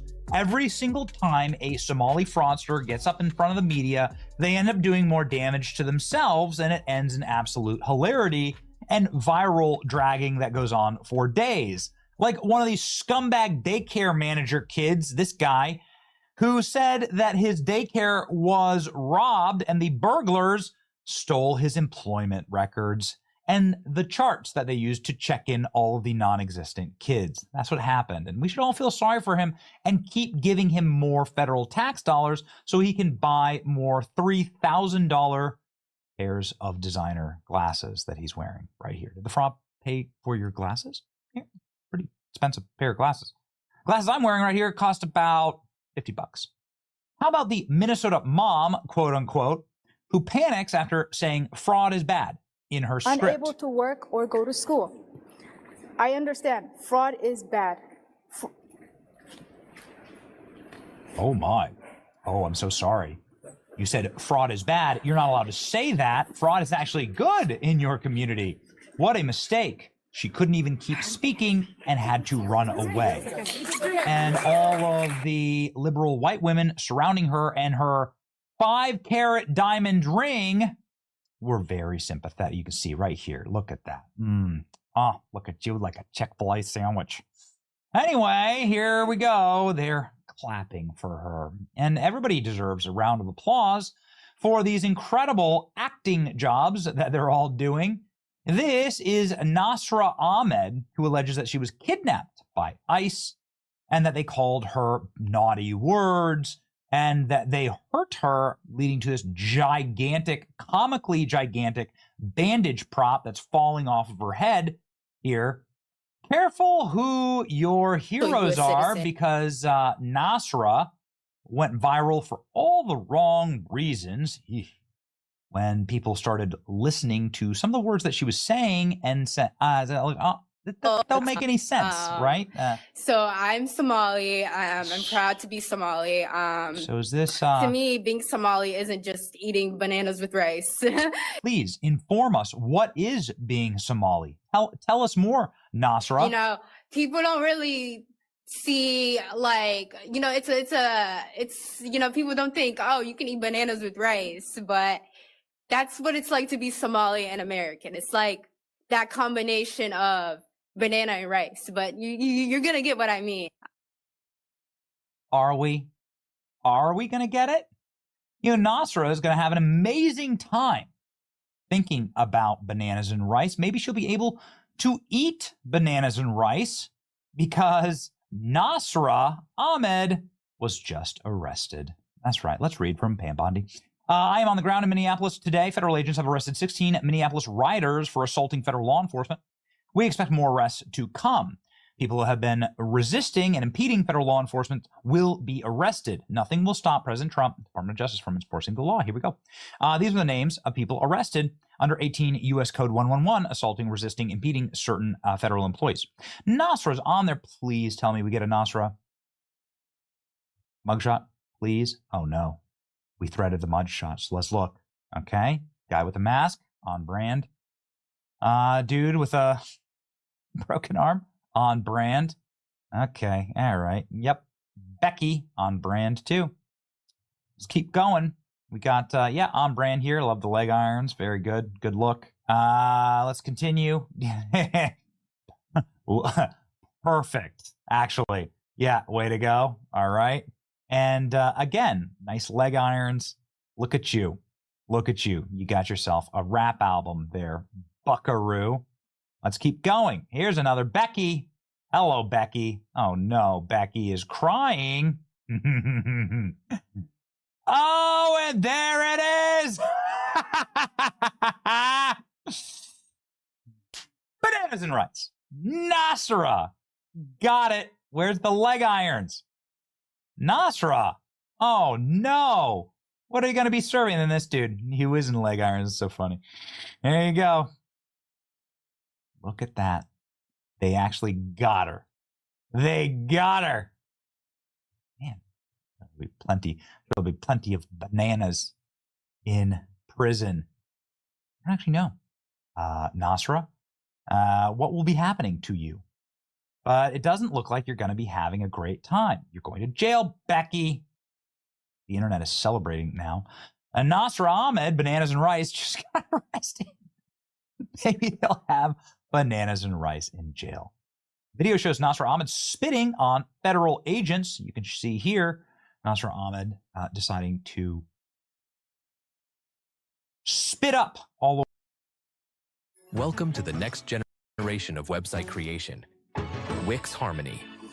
Get the power of AI and the freedom of drag and drop to turn your words into a website with purpose and a brand that's entirely yours to shape.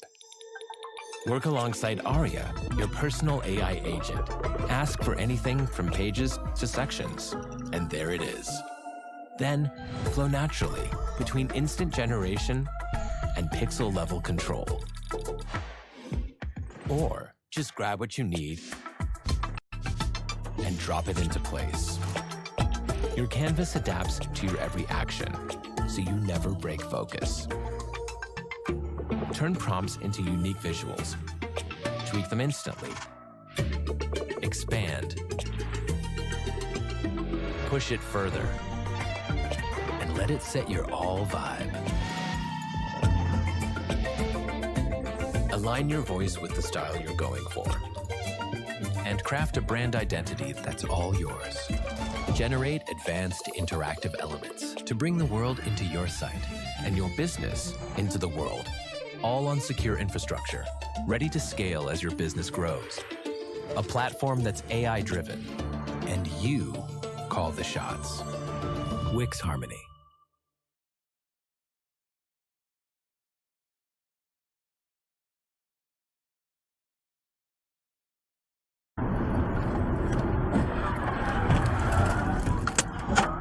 Were you recently injured in a car accident?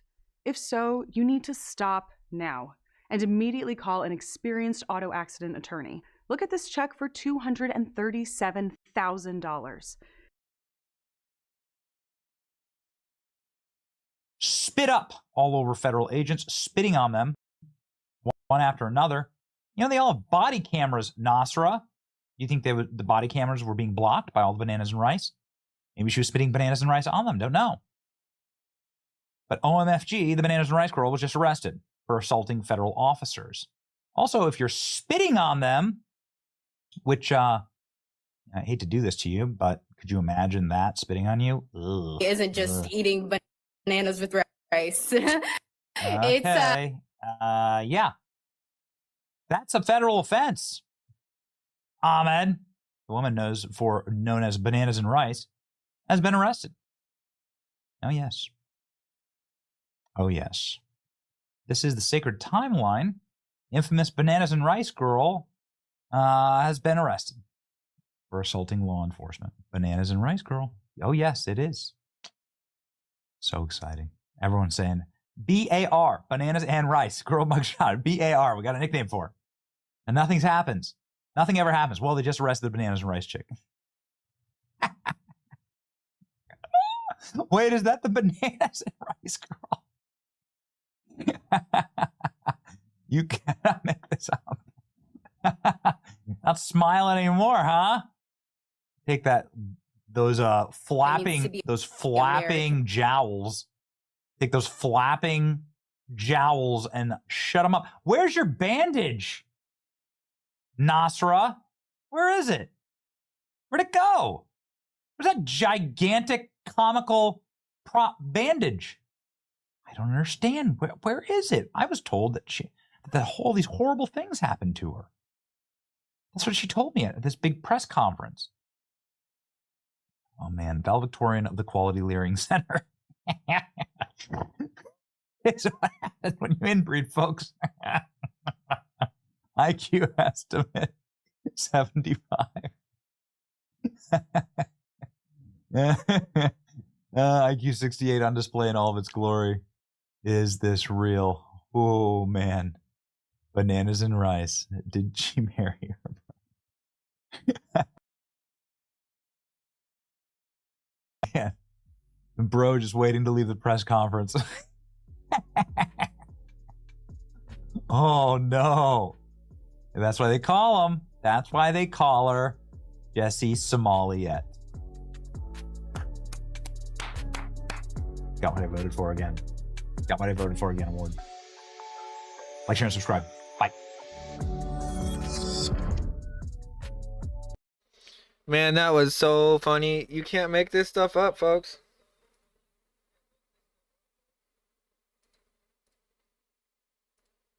Bananas and rice. And the guy in the back is a meme now.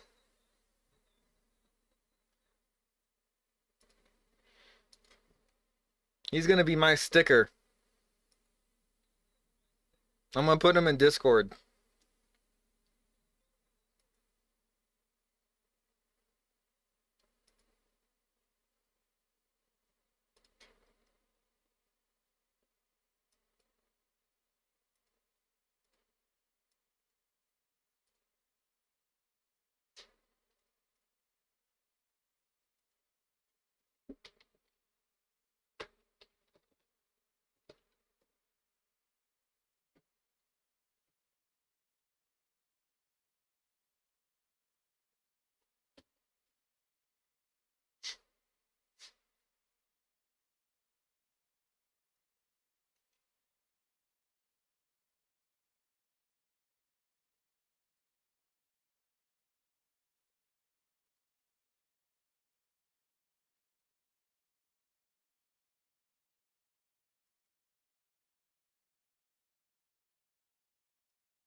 Another really great YouTuber. Make sure you like, comment, and subscribe to his work. He started out doing stuff about the Schumann resonance, and I stuck around, and he's been keeping us up to date with the sun flares, and he pretty much predicted the tons of earthquakes before they happened due to these sun flares. And he's got a pretty good track record going, including the ones here in Southern California. due to that last X flare. So I got to give it to him, and we're going to watch some of the stuff that he's talking about through iAtlas right now.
Hey everyone, geophysicist Stefan Burns here. Today we're going to have a conversation that goes all across the board, but there is one common theme, which is the fact that there are a lot of aspects to our reality, to our universe, that official agencies do not acknowledge because it behooves them to do so, and it behooves them to keep you in the dark, out of the know, out of the light of the truth. This is what I believe, but I'm going to show you a whole bunch of data, correlations, connections, examples for you to then think about and process, okay? So everyone has their own thoughts, ideas, beliefs, opinions, whatever. We all got them, but data is data. And that's what we're going to primarily be looking at in today's video. And this involves the latest update on Interstellar Object 3 iAtlas because for whatever reason, this seems to have been one of the critical factors in awakening a lot of people around the world.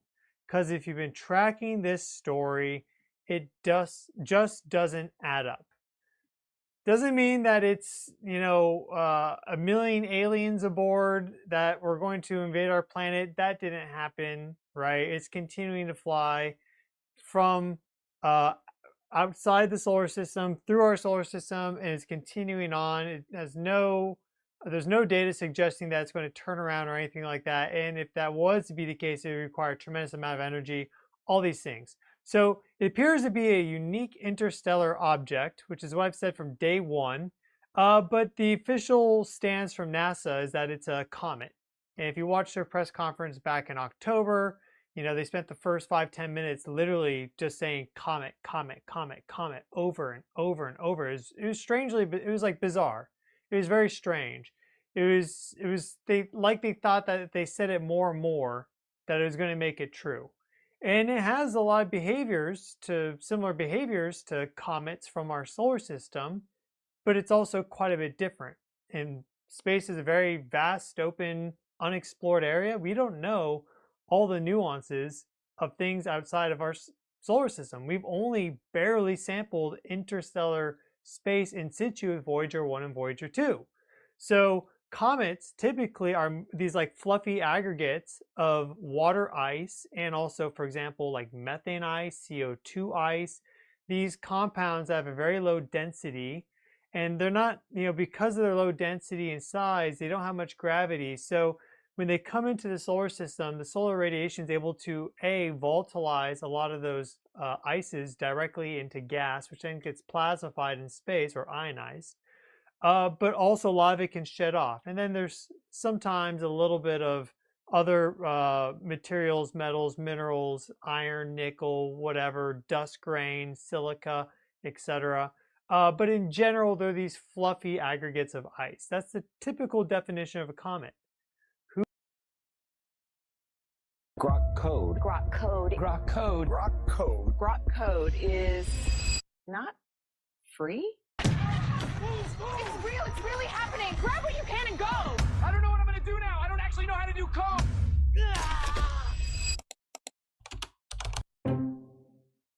Shit.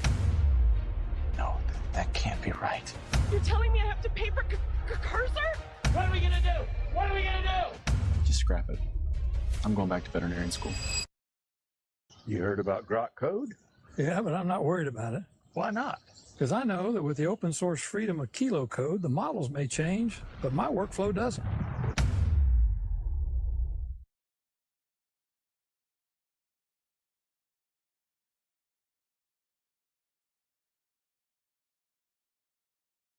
Albion Online is a sandbox MMORPG in which you write your own story instead of following a laid-out path. Explore a vast open world.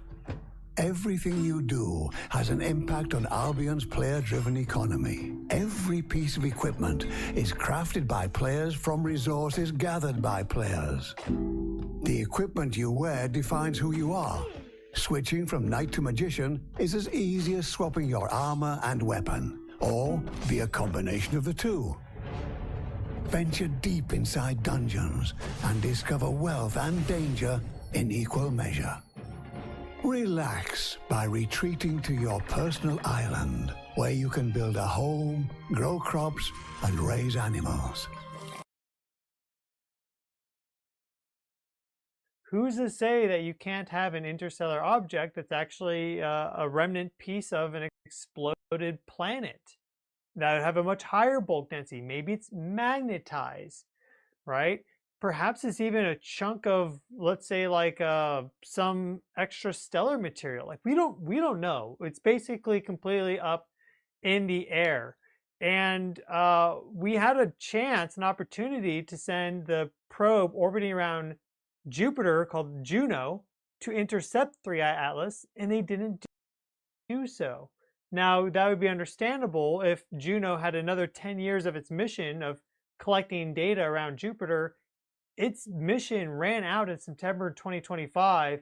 Then we had the shutdown. I haven't been able to find any information as it relates to new updates on the Juno probe. Maybe someone else does. I didn't look for like 5 hours or anything. But effectively, it's been radio silent on the Juno probe. Whereas if we had picked it up and recalibrated and launched it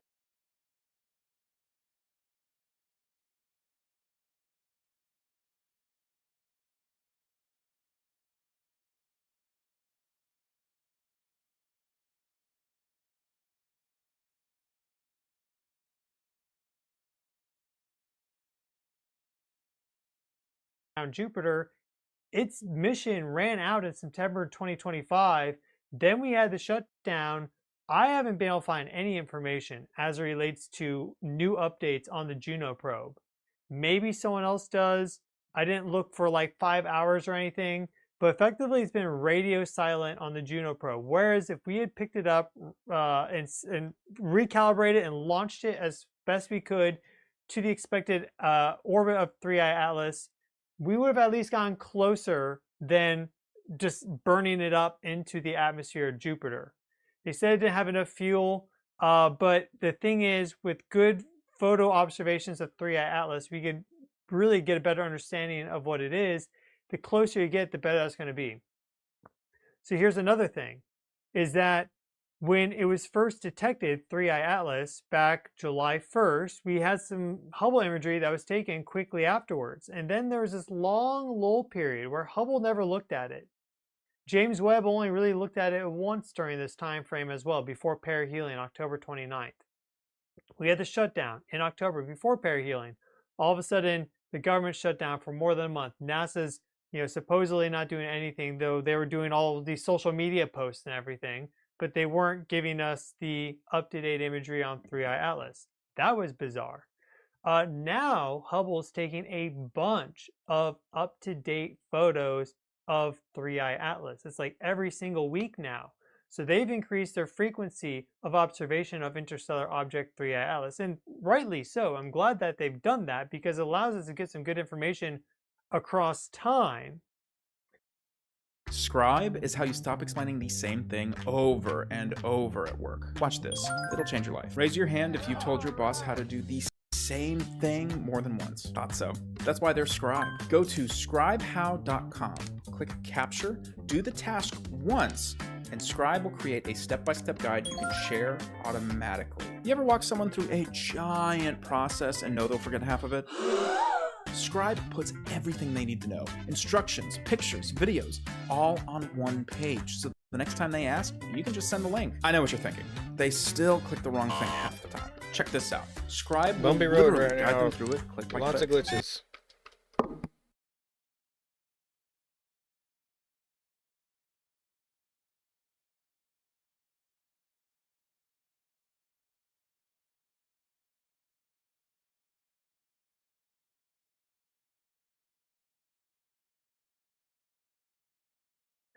Now Hubble's taking a bunch of up-to-date photos of 3i Atlas. It's like every single week now.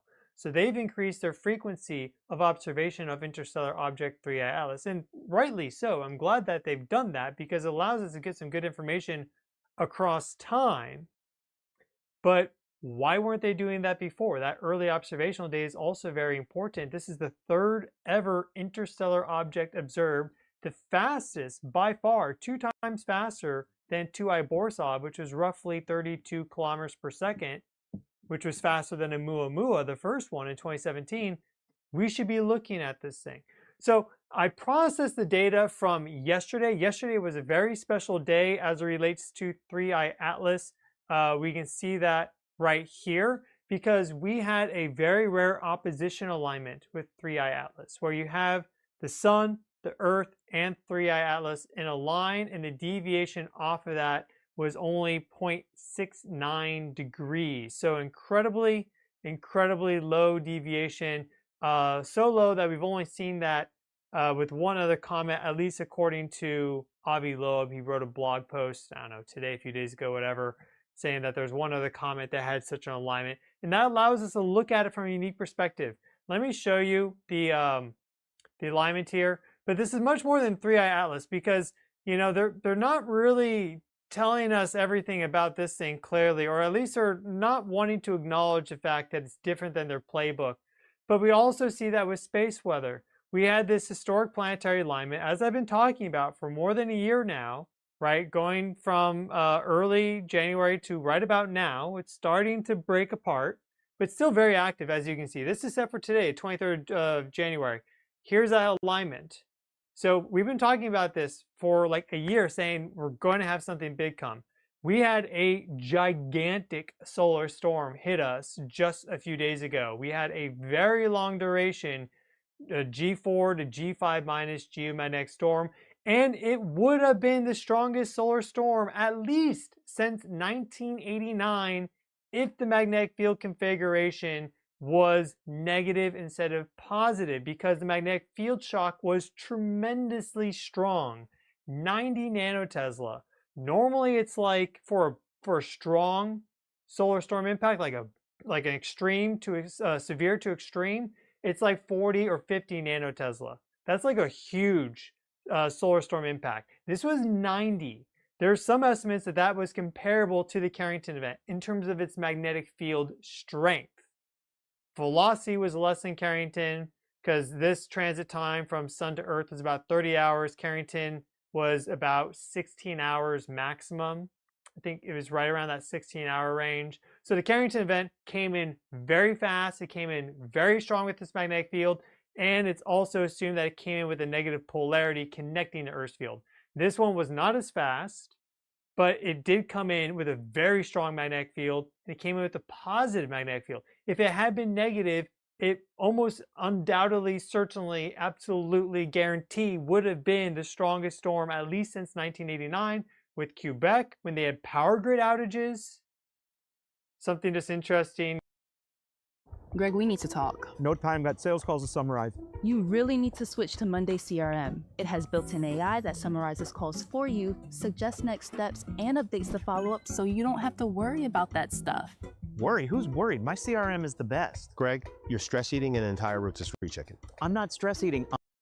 Something just interesting, you know, I just gotta say this. All these people that are like aurora hunters, they like go out for photos of the northern lights. I get it. To see the northern lights must be incredible, right? Overhead pulsing, whatever. Like when I saw them with the last storm, it was pretty cool and it wasn't that great of a display. But with a storm that big, you shouldn't be hoping for it to have a good connection. There's people online lamenting over the fact that it didn't, like, we didn't have a negative 60 BZ. I'm like, guys, we would have had like huge technological outages, cellular networks, GPS, satellites, maybe power grids start going down. Like with a storm that size, we don't know what could have happened. Right now, the United States, we had this like big, super cold front moving through, right? There's a lot of areas that have stressed power grids. It's going to have a lot of snow dump really quick. We're actually having volatile weather all across the globe right now. Hint, it's because of the space weather. That's another one of these things that NASA is not talking about, the connection between space weather and terrestrial weather. Okay, that's also NOAA. All these organizations, there's these very obvious things that they don't discuss that they know about. Like, if they aren't knowledgeable about them to some degree, then that just blows my mind, because they are sending these, you know, they're doing these complicated rocket trajectories out into space, and they have all these research papers written across the decades talking about these subjects from a variety of like more independent NASA researchers. But the official perspective on this is that, oh, space weather doesn't connect to terrestrial weather. The planets don't influence solar activity, right? The planets don't influence consciousness or any of this stuff.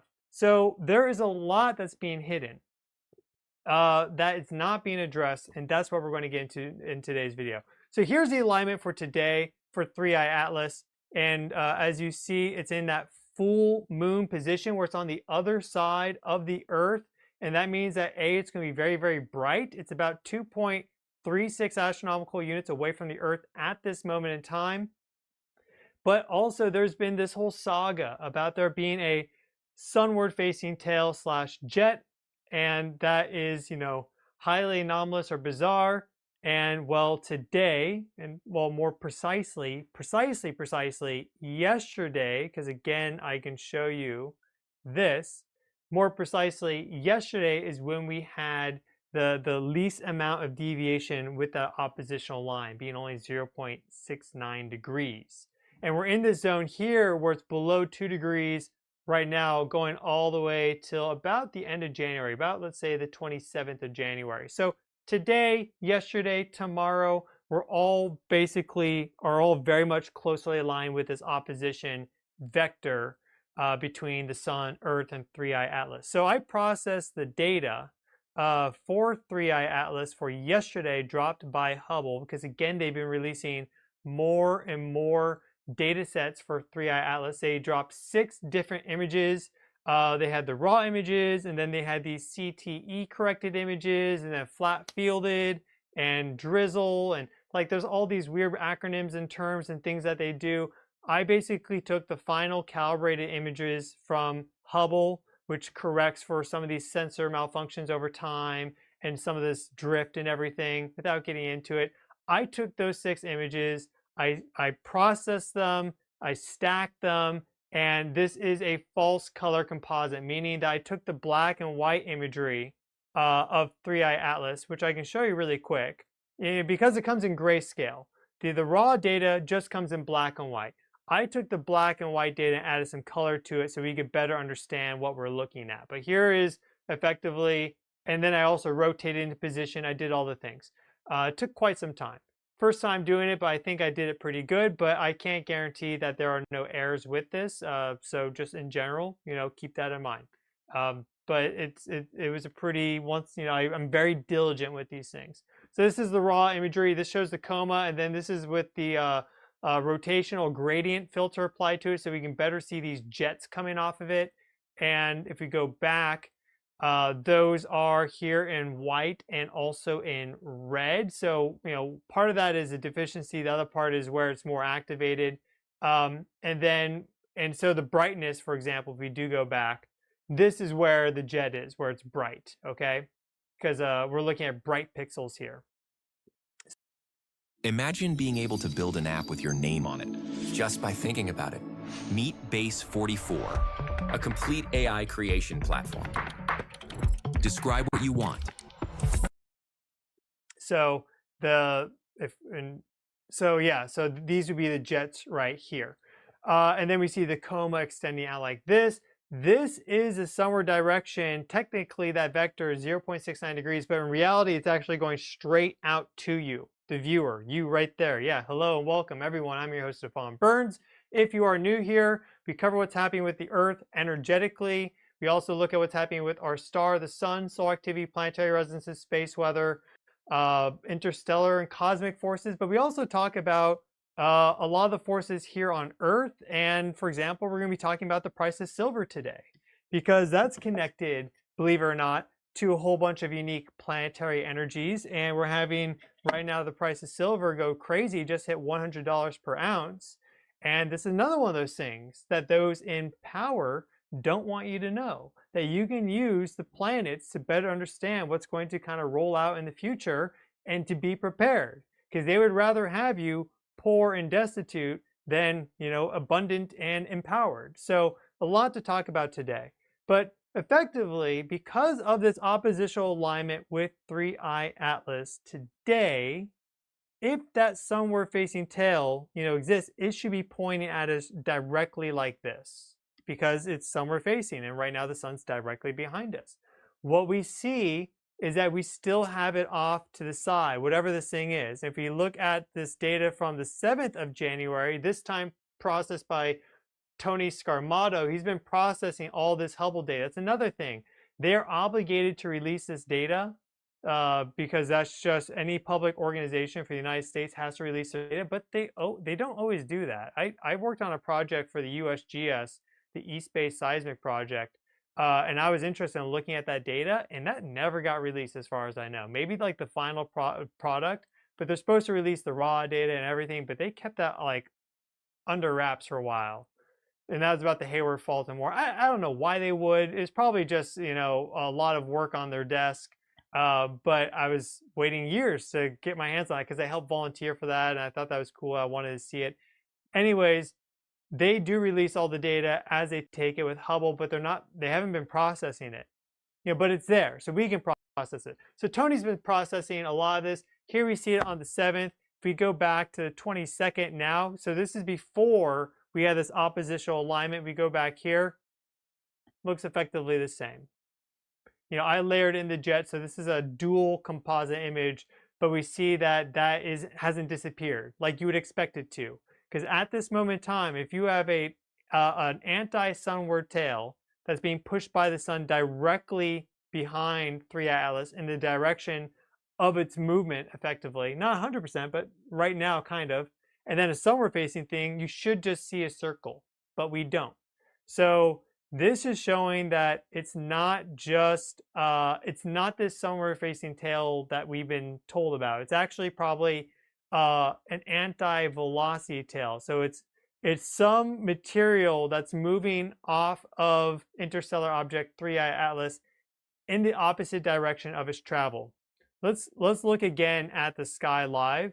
So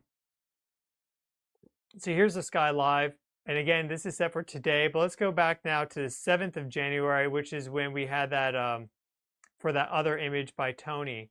And you see here that it's similar, right? It's a similar direction there, but it's not oppositional. We're looking at it more from the side. And so if there was sunward facing, you would expect it to be more off and angled to the side on the 7th as compared to now. But if again, we look at it right now, we see that effectively it looks almost exactly the same. But now it should be directly behind us. So what this is telling us, if we go forward here to 23rd, this is our best idea, okay? We've had a lot of realizations across time with 3i Atlas, but if you look at its direction of travel, it's going like this. This is the sunward vector. This is its velocity vector, both anti and then also going forward. That's the direction it's aligned up with. It's sometimes hard to get an understanding or a view because of the perspective and the shifts, but because we're still seeing it go off to the east with the astronomical coordinate system, this is showing that it's some material that's being left behind as 3i Atlas travels forward like this. And we've been talking about how in just about 6 weeks or so, Earth is going to be moving into the remnant dust plume, I guess you could call it, left by 3i Atlas in October.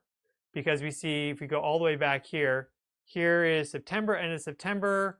This is roughly the perihelion. It's actually almost also the exact opposition there, which was the superior conjunction of 3i Atlas. That was around the 21st of October. But it moved through this whole zone here, as you can see, in October and November. And now we are moving into that in February, but really strongly in March. And that's going to be when it hits Jupiter. Why isn't NASA talking about that? You think that would be pretty important to know.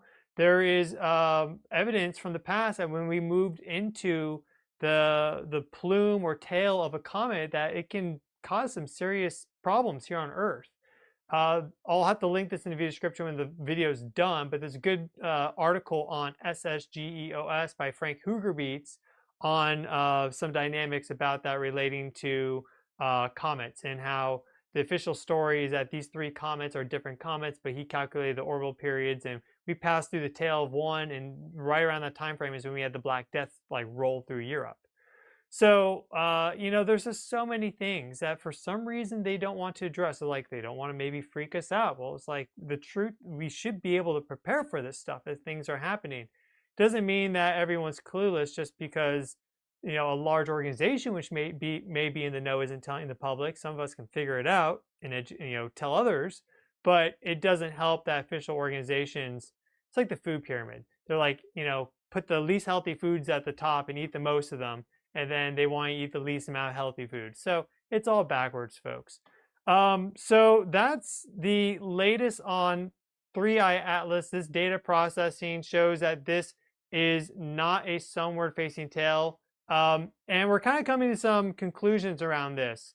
I made a video recently talking about how I think 3i Atlas may be spinning faster than about 16 hours or so, which was the original spin estimate for 3i Atlas based off of pre-perihelion data.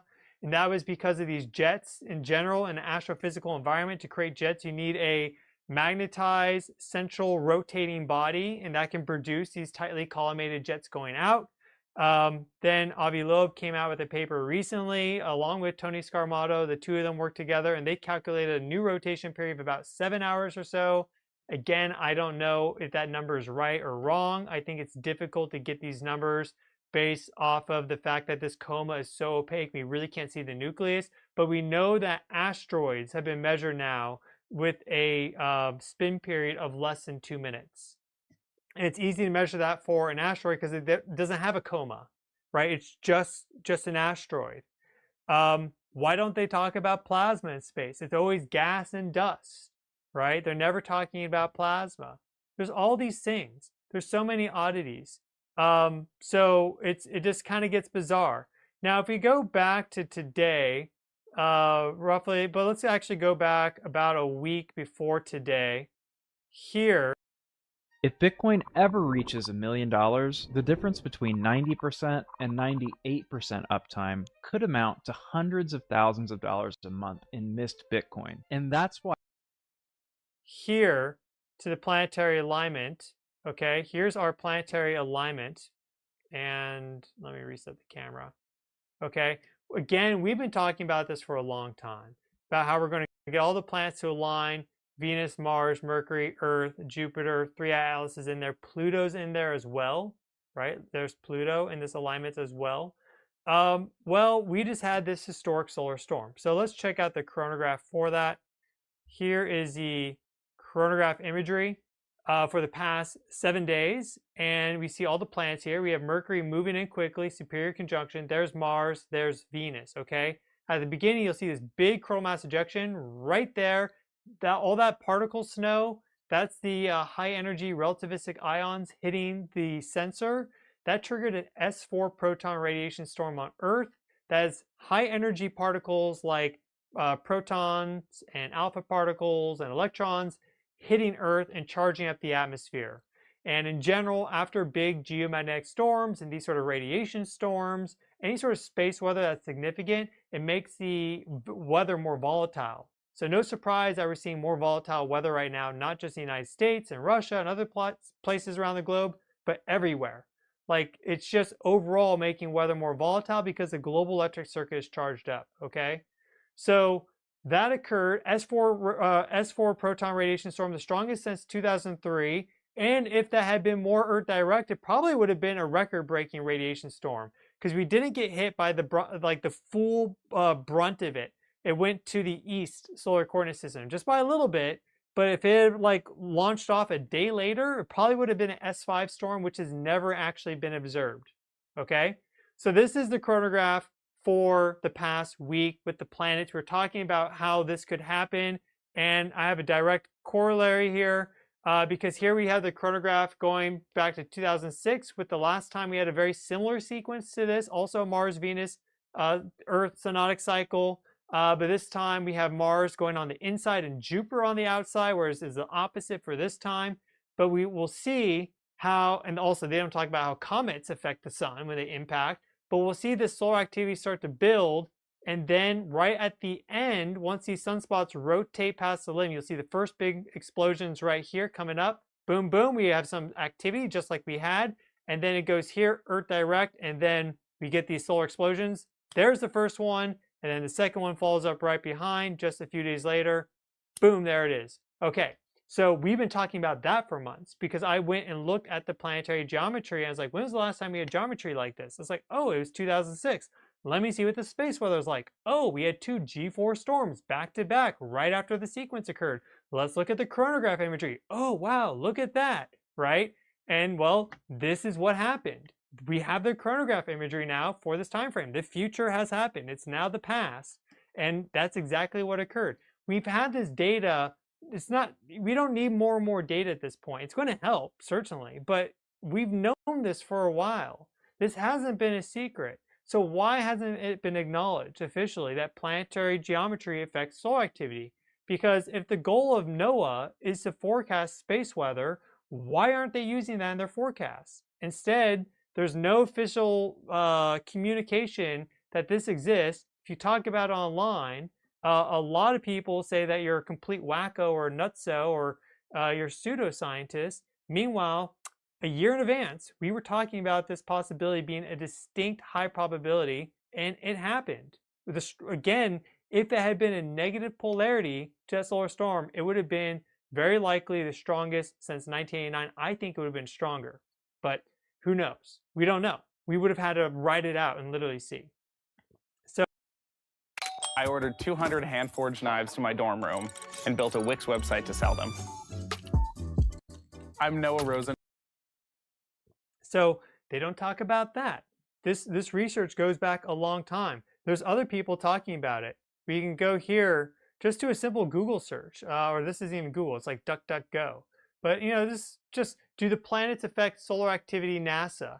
And we have researchers out of Helmholtz-Zentrum. This is in Germany. They developed a model suggesting the planets in the solar system, particularly Venus, Earth, and Jupiter, the ones that we've been talking about, may influence the sun's magnetic activity through their combined tidal forces. Really good research out there. We have this paper that was published by someone at NASA Glenn Research Center, Cleveland in 2007 talking about this. We had J.H. Nelson going back to the 40s, the 50s, the 60s, when we didn't even know about most of what we know now about space, right? We didn't have Sputnik up there until, what, 57 or something? He was doing accurate forecasts of radio disturbances based off of sunspots and planetary geometry in the 40s, in the 50s, in the 60s. The guy's a legend if you read about him, cosmic patterns. But you know, there's no section here. It's like, hey, you know, here's what we know. It operates on these cycles. It's radio silence. Meanwhile, there are not just like $100,000 or $1 million. There's like billions of dollars or trillions of dollars, perhaps, of infrastructure. Probably trillions, considering all the the spy satellites and all the critical satellites that various government organizations operate. Trillions of critical infrastructure at risk, yet they don't talk about it, and maybe that's why. But that's something else. So if the planets can affect solar activity like that, can they also affect us? that is another good question. Let us look at something now, and you'll see what I'm getting to. But here is the price of silver, and I've been talking about this for a while. I made a video not that long ago, honestly, on the price of silver and the astrology of it, how there's certain astronomical alignments that occur with key points in time for silver. And we'll do a quick refresher. I've talked about that, but that was roughly here. Price was, I don't know, $50, $60 something. It just broke $100 today. We're at $103 right now. So just to give you a sense of scale, we're going to talk about the history of Rome a little bit too. So buckle up, folks. But this quarter right here, 1944, you're not going to be able to see it that well, but this is a silver quarter. It's junk silver. So it's 90% silver. This is from 1944. The last silver quarters and coins go up to 1964. And I think there was like also maybe in 1965, they used a little bit of silver and then they completely discontinued it. But 1944, this is 90% silver. This has a face value of 25 cents, right? And we'll say this is a 64 quarter for the purpose of that's the last moment that it had that content. This is now worth nearly $20 because there's about just a little bit less than 0.2 ounces of silver in here. And with the price at $100, that makes it really simple. This is about $20 now. So going from 25 cents to $20, this is now worth 80 times more money than it was when it was first printed. We look at this one is from 1964. This silver, what, half dollar? Yeah, this silver half dollar, we just cleaned it up today. Looks really nice. This is even more. I mean, the weight is probably maybe half an ounce on this, or 0.4 ounces, something like that. Buffalo nickel here, right? That's also, again, 0.9 or 90% silver. And then this bar here, you know, the price of silver, let's go back a little bit in time. I'm just laying out the recent price history, okay? So if you're wondering, like, what's this all about? Well, just have some patience. And you guys do. You guys are awesome. So I love you all for that. But if we go back here, we see that the price of silver in 93 all the way through .com, the turn of the millennium, $5. This is 10 ounces right here. This used to cost $50. This is now $1,000. So again, that 20x increase. So this bar right here is now $1,000. Used to be able to pick it up for $50. Pretty wild stuff.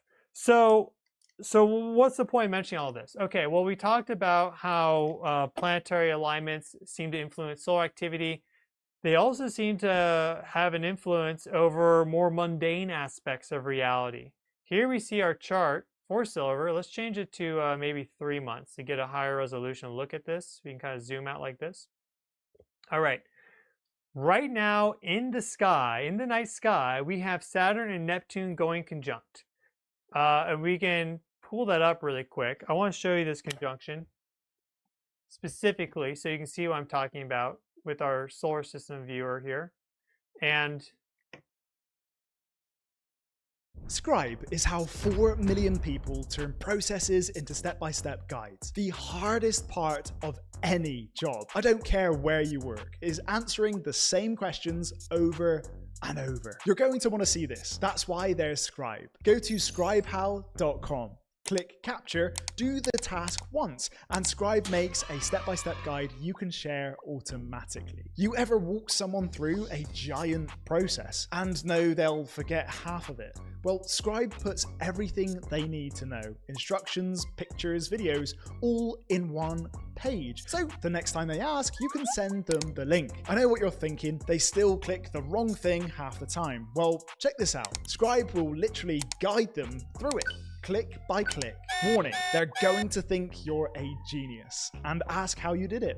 Just say Scribe. Scribe instantly turns any workflow into a step-by-step guide, so you never have to explain it again. Go to scribehal.com and try it for free. You don't even need a credit card.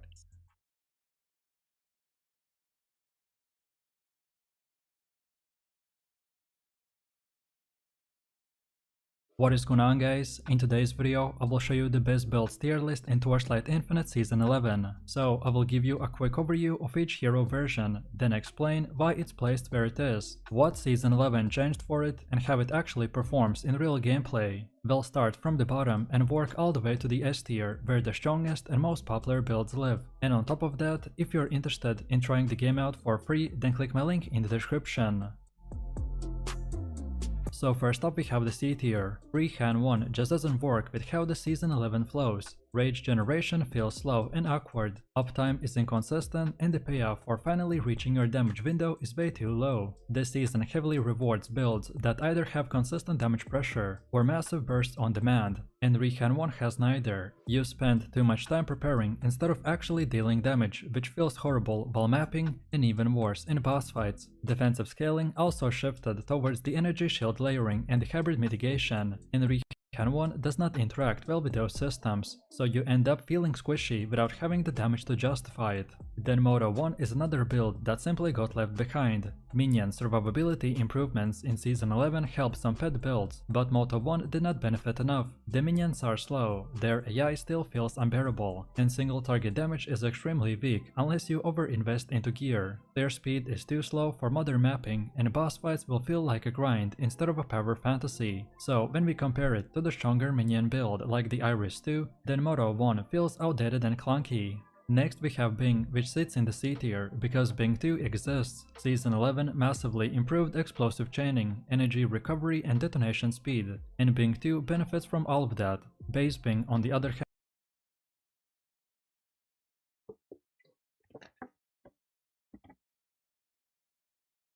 And if we zoom over, there we have Saturn and Neptune, okay? So they are about to do a great conjunction, a once every 35 to 37 year cycle, and that will specifically be right around February 20th or so. It's like the 21st, I think. It's right in that zone. It's like within a couple of days of that date, okay? We nearly had that great conjunction back in July. This is also interesting because we found 3i Atlas in July. So they nearly reconjunct July 15th. So there's these connections across time as well, which are interesting, and across different things. We're talking about 3i Atlas. How is this related? Well, this seems to be connected to it. Neptune archetypally represents the expansive and the imagination and all possibilities, and Saturn is this solidifying influence.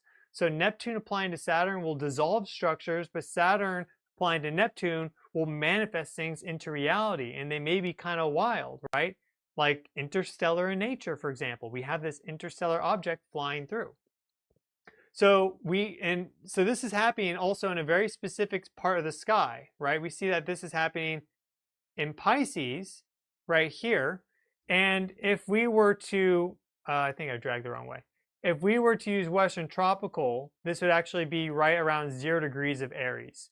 But either way, this is the location in the sky for right now, effectively, okay? And what we have coming up at the middle to end of February is that exact conjunction. Well, this is what's happening with the price of silver right now. It's just going totally bonkers, right? And it really got activated. If we zoom in here, this is our 3-month graph. Let's move to a 1-month graph so we can really see this, okay? If you look here, this month right there is, let me get it back on there. That month right there is June, boom. So right as Saturn and Neptune get close to the conjunction in that part of the night sky, silver starts to go nuts, okay? That's one data point. Big whoop. Let's look at some other data points because that's important. Here we have 2011, 2010. So we can zoom in and we see that we had this spike there, April of 2011. And then we see this goes back to August of 2010 right there where it started to move higher. Let's look back at our planets. And again, remember, it's like just to the left of the head of the fishes, okay? Let's go back to 2010 now. I tried everything, coffee, Pomodoro, and binaural beats, but nothing stuck until I tried this.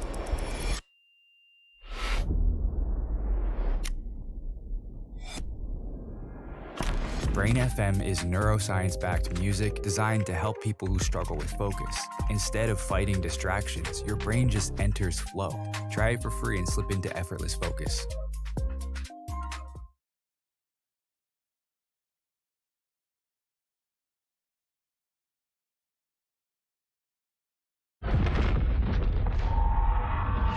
The frontier, where you will be compelled into the dark.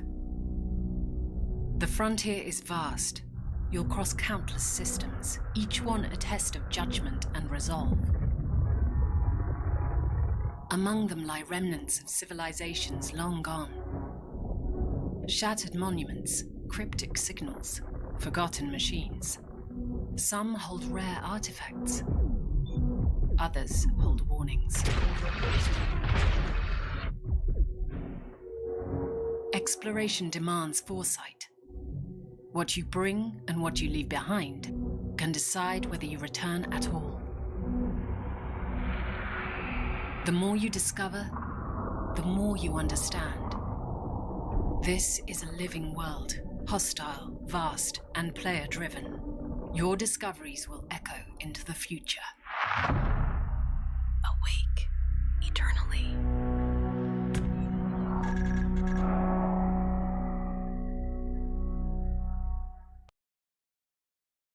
And let's see what was happening there. So we can zoom forward. And here we are, right there, June of 2010, we have a Jupiter-Uranus alignment in the exact same part of the sky, within 2 degrees of what's happening in February and what nearly occurred in July of last year, 2025. This occurred exactly then, Jupiter and Uranus. If we go back, again, we see that this was really kicking off starting in, really started going in August. That's June right there. So right after that occurred, straight to the moon, baby. Okay, we got 2 data points. Cool story, bro. Well, let's check out this one right here. Here we have the Hunt brothers. They cornered the silver market. Did not work, but we see here 79 going up to 80 and then going back down here. If we go back to our planetary geometry, we can go back to 1980. Or, yeah, 1980. But we're actually going to have to go back slightly before 1980. But we'll start at 1980 because we had a Saturn-Jupiter conjunction. This is a great conjunction. Every 20 years, Jupiter and Saturn meet in the night sky. They did that the very end of December 1980. So, again, if I move over, you'll see here, let me just go to this side. We see here that they met up there December, I think it was actually December 31st, they had their first conjunction. They had 3 as a triple conjunction. You see it's in Virgo. What's opposite Virgo? It is the fishes. And so we see that they had this conjunction roughly here in Pisces. So that's interesting because, and Saturn seems to be a key player here. This goes back all the way to 211 BC. Because if we go back to our price graph, let me show you the price graph. That was the end of 1980. So it was, we had that real kickoff between, we had that great conjunction between Jupiter and Saturn right here at the end of the cycle. But they met up a little bit further into Libra. It wasn't exactly like 0 or 1 degrees of Libra, Western Tropical, or, you know, that's the equivalent value in Virgo for true sky. They did it a little bit further. So it was before that moment that they were passing over those earlier degrees, which are oppositional to the ones right now, if that makes sense. Because you can split the sky in 36 degrees. And so if we go back, and this app is starting to bug out a little bit. So let me close out this app really quick and reload it. It starts to, when I live stream, it bugs out after a certain amount of time. Maybe, I don't know, maybe it's my mouse. It's still a little slow. Yeah, that's better for now. So we'll go back to 1980. right here. Still slow. That's fine though. And maybe it's best I set up over here. And there's Saturn and Neptune, okay? And you see that in this before period, that's more oppositional in a line with that exact point in Pisces. So that also was occurring just on the other side of the sky of that specific energy point around the big run-up in the 1980s specifically. So we have 1, 2, 3 points where there's this alignment in the sky, and we had significant activity with big planetary cycles. This isn't like a small Venus, Mars thing, whatever. This is the big boys, the gas giants, Saturn, Neptune right now, Uranus, Jupiter in 2010, and then Jupiter, Saturn in 1979, 1980. That time frame right there. Let me pull up the graph of the denarius. I think I should be able to find this pretty easy. The minting of the denarius in 211 BC. Check this out. This is pretty cool. So we'll go here. Albion Online is a sandbox MMORPG in which you write your own story instead of following a laid out path. Explore a vast open world. Everything you do has an impact on Albion's player-driven economy. Every piece of equipment is crafted by players from resources gathered by players. The equipment you wear defines who you are. Switching from knight to magician is as easy as swapping your armor and weapon, or be a combination of the two. Venture deep inside dungeons and discover wealth and danger in equal measure. Relax by retreating to your personal island, where you can build a home, grow crops, and raise animals. Grab a fishing pole and head for Albion's rivers, lakes, and oceans. Join a guild, play together, take part in massive player versus player battles, and claim your piece of the world. This is Albion Online.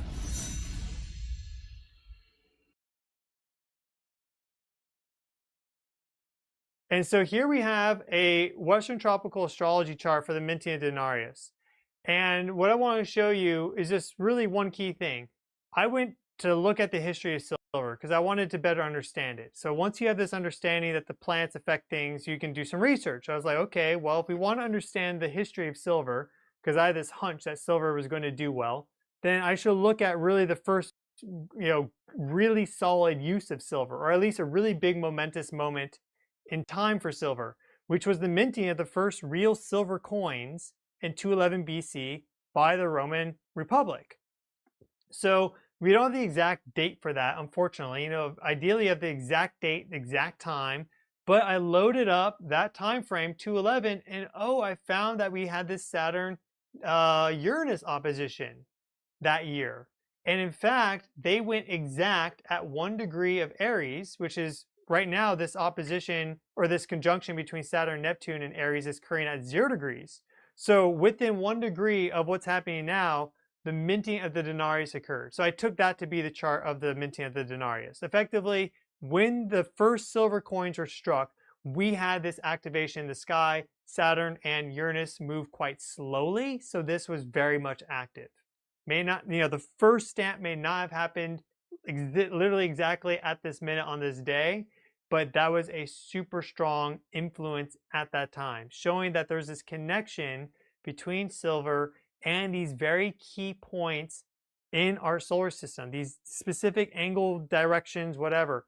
Don't ask me how that makes sense. My best understanding and explanation is that it's like a morphic resonance of energy, information, consciousness to the solar system. There's memories and imprints and information at key points, and when these archetypal energies move over them, they activate them, they trigger certain themes to occur and certain kind of events to unfold here on Earth. but we don't have like a hard science explanation for this. It's probably why these organizations don't want to talk about this, because they want to stick to science, which is very malleable. People think science is hard and fast. Look at all the fake research papers that are coming out all the time. Now they're being written by AI as well, being submitted. They just get like auto-stamped, approved, right?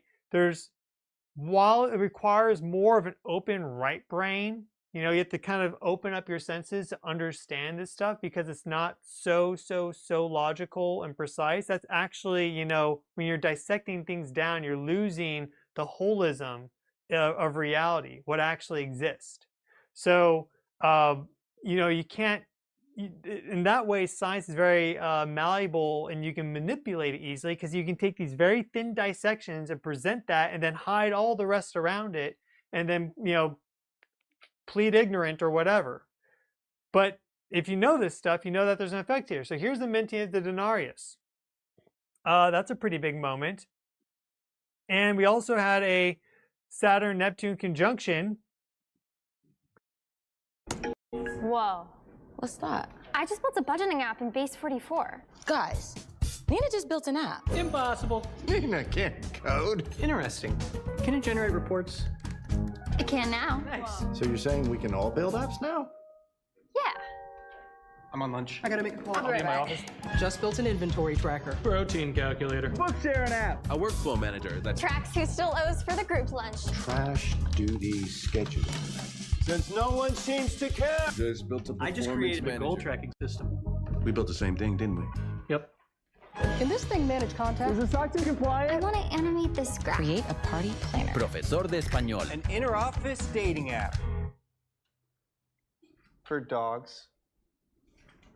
For office dogs. You know what I mean?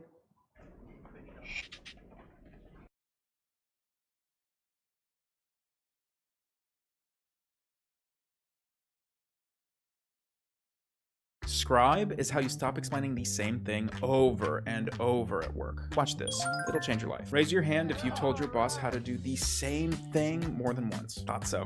That's why there's Scribe. Go to scribehow.com, click Capture, do the task once, and Scribe will create a step-by-step guide you can share automatically. You ever walk someone? And where do we have that? Saturn and Neptune conjunction right here at 2 degrees in 594 BC, which is when we roughly had the first coins really be introduced. These are coins made out of electrum, which is a gold-silver mix, and that really started up around 600 BC. So as you go further back, the time horizons get a little shakier, but they do line up as well. That was an important moment. You can go even further back. There's historical use of the shekel, and shekels were typically just kind of struck out of silver. They didn't have really clear organization to them, but it was a unit of account going back 2000 BC, 2500 BC. They talk about in the Bible. We really don't know how old the oldest shekels were. And there was a significant Saturn-Neptune conjunction also way back in time, about, I think it's like 4,356 BC. That date's not going to be right. I may have written it down in my notepad here. I just don't know on what page and exactly when. But regardless, in the year 4000 something BC, we had also that exact alignment as well. So there's this connection across time with silver and specific alignments of planets at very specific degrees in the solar system.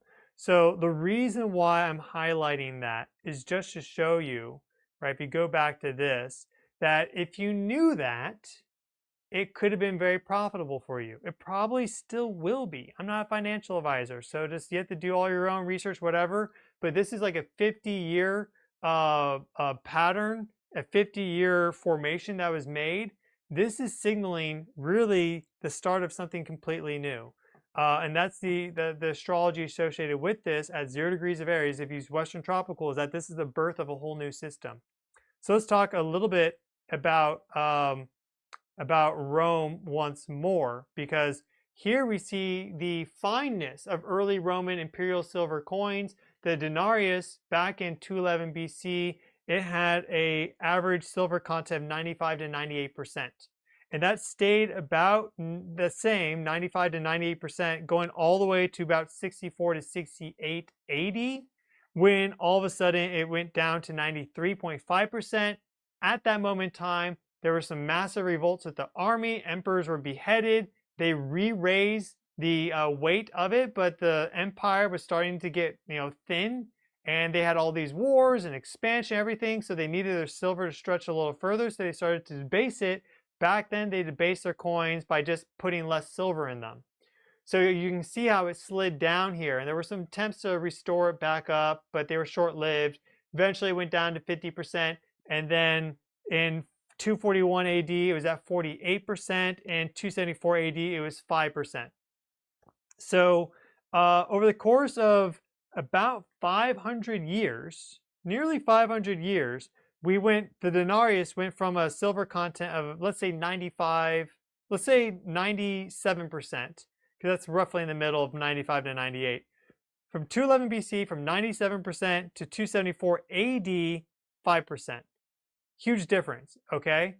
That was the Roman Empire. One of the longest lived empires, republic and then empire, one of the longest lived civilizations on Earth, tremendously impactful from a historical perspective. The legacy of Rome still lives to this day and imprints on us, and we're doing the same thing, not we, but governments and more are doing the same thing now as they did 2,000 years ago in debasing.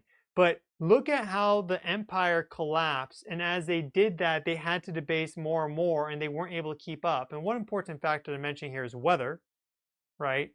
Weather is key. Climate is key. There was a warm period during the Roman Republic, and it transitioned into a cool period later on, and that helped to lead to the collapse. So climate is absolutely key. And then during the medieval warm period, Charlemagne came back and brought back silver coins with the same weight percentage as the early denarius in the BC range. So that was during the medieval warm period.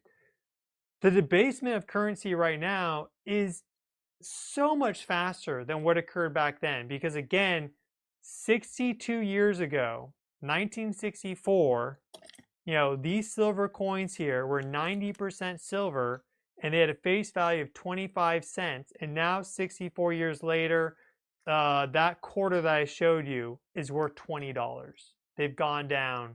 The dollar has gone down 80 times in relation to the price of silver.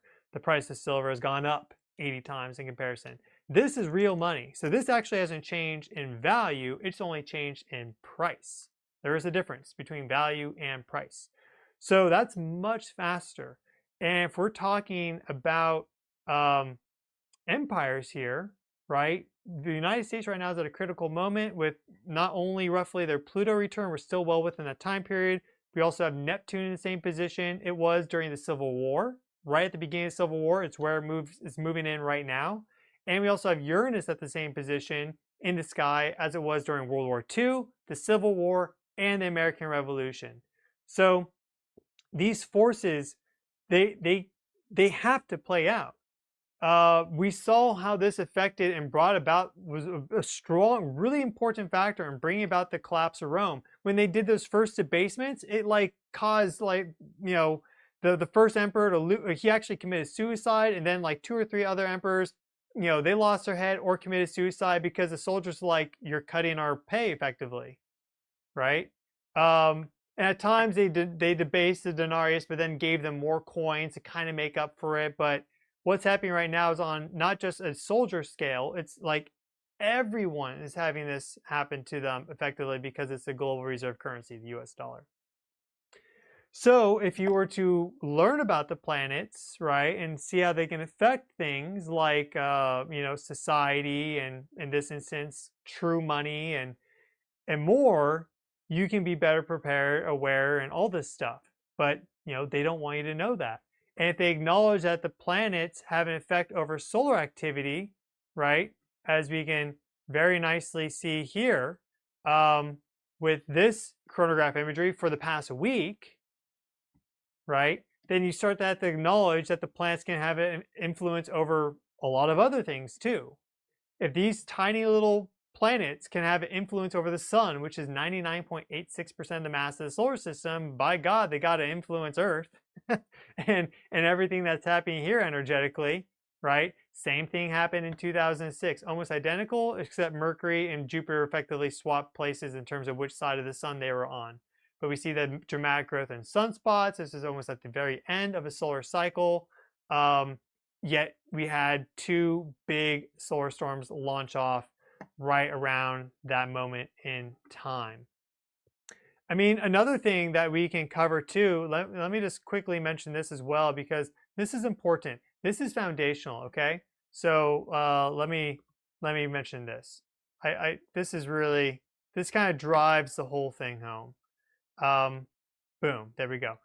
They're still talking right now about how the solar system formed from a protoplanetary disk, and that's what we think. If we zoom out, you know, there was some bunch of interstellar material that started to coalesce, but the current most accepted model for this is the Laplacian model, and that's pretty old. It goes back quite some time, and there has been a tremendous amount of science showing that it just simply doesn't make sense. Yet that's still the primary model that's given for how the solar system formed. Literally the foundation of our solar system, they say just a gravitational collapse of gas and dust, but let's not talk about plasma at all, right? And of course, as something falls in and it loses potential energy, it releases thermal energy, kinetic energy, right? It's going to heat up, it's going to ionize, it's going to become plasma. Our sun is plasma, yet somehow it only was gas and dust until it immediately started or something. It doesn't make sense. So they talk about the formation of the solar system from a gas and dust perspective and from this Laplacian model, but it really doesn't answer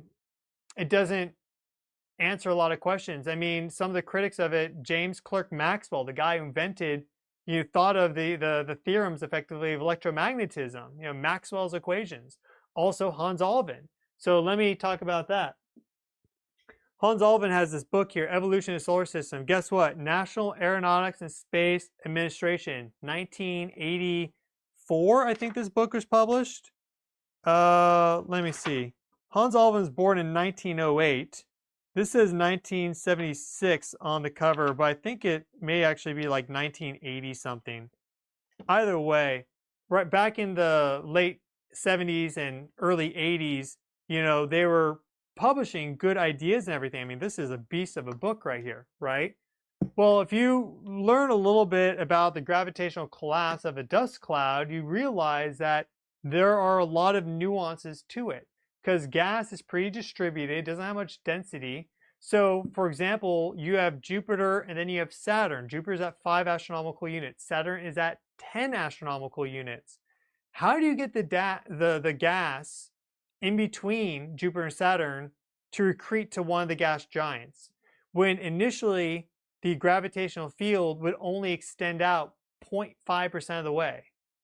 That's still the case, right? You need to have a different model of accretion than just gravitational, because you wouldn't be able to get the gravitational collapse of gas and dust across the distances necessary to even form the planets. And they don't talk about the satellites at all when it comes to this model. They only talk about the sun and the planets, and they have this whole thing where the gas giants were formed in closer to the sun, but somehow they migrated out. There's this great migration. They have all these like extra ideas that they've bolted on, like pin the tail on the donkey, but like the piñata is about to burst.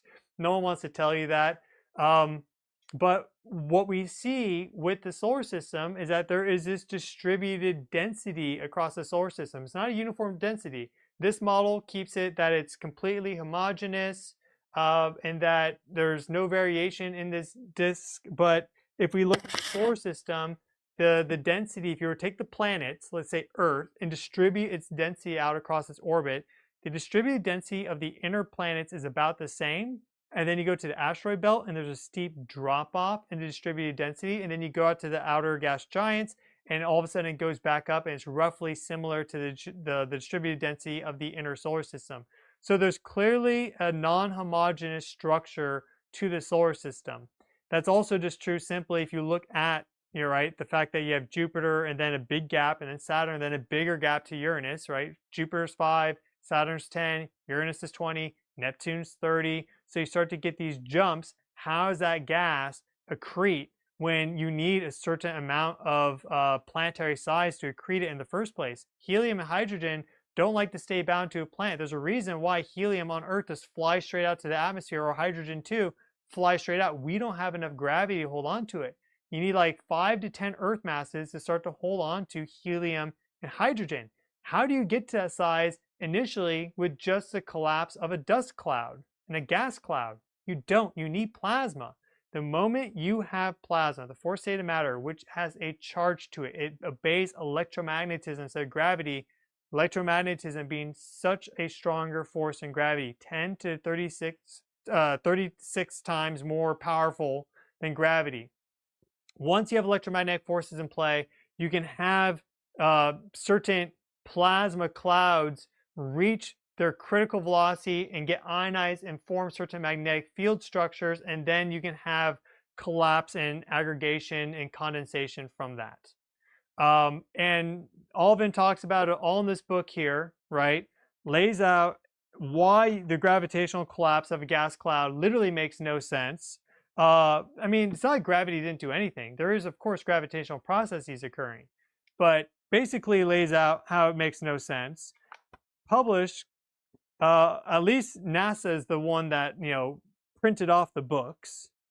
NASA SP345, yet it's not at all acknowledged with the mainstream. You go to Wikipedia and you type in proto-nebular hypothesis, right? This is what pops up. The most widely accepted model in the field of cosmogony to explain the formation and evolution of the solar system suggests that the solar system is formed from gas and dust. Where's the plasma?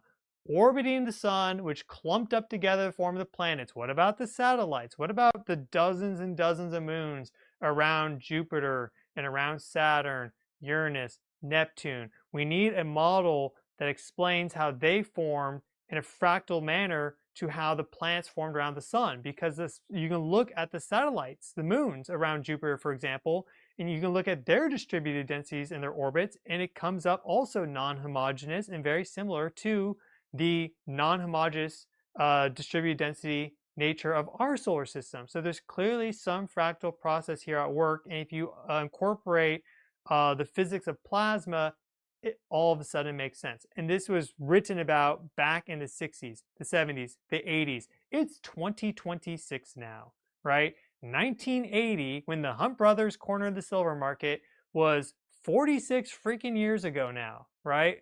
I'm not even that old, thankfully. Not that anyone being 46 should be upset, but I'm just glad that I'm the age that I am. I got hopefully some years ahead of me. But 46 years, we've just basically been going backwards in many aspects. So why are they hiding this data? Like, why is this not being acknowledged, right? There's a lot of ideas. I think some of it's is ignorance. Not everyone knows everything, and there's so much stuff that obviously I haven't covered here that A, I don't know, and B, collectively we don't know. What we don't know, we don't know. All that stuff. But there's more than that. There's more than just, people don't know. Like, these people are, they're running everything. If you're sending astronauts to the moon, you better have a good understanding of the space weather coming up. Why did they deorbit like half the astronauts on the space station just before this historic solar storm came in? They haven't said why. I understand keeping your health stuff private. Some people are speculating that a lady, one of the astronauts, was pregnant. I don't know. But, coincidental timing that right before this massive storm comes in, they take off half the crew. You have to leave some people up there, mostly Russians up there right now. So, yeah, this That's everything effectively I wanted to talk about today. It summarized all the topics that were floating around my head, and I just really want to, I hope I impressed upon you how there are a lot of things that exist and are real, and just because they are not acknowledged by the mainstream or official organizations, whatever, does not make them false and not true. Right? There's a lot of truth out there that's not acknowledged. So that is the presentation. We'll do a question and answer as well. But before we do that, I'd like to let you know that I have a website where I sell a variety of holistic wellness products and also merchandise. And my dad wanted me to do a promotion for you all today. He just had his surgery yesterday. It was just like an initial surgery for his heart, checking it out and everything. That all went well. So thank you for all your prayers for him for this time period. It's really been tremendous. We really felt it. It's been really, really amazing. Very grateful to all of you.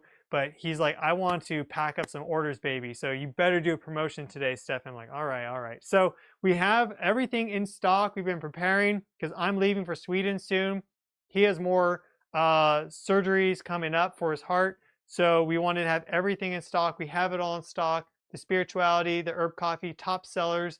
These are really, really great, each on their own. Spirituality helps open up your senses, connect to these more etheric energy fields. Often you can bring in information, downloads, aha moments, like pivotal dreams by drinking spirituality. And then herb coffee is really great to get focused, like in the zone, research, building neural connections. Like if you're interested in this stuff, you want to do your own research into it more, right? Just chase out that intuition string leading you somewhere, then this is a great thing. If you have the morning set aside to do that, whatever, like have a cup of herb coffee.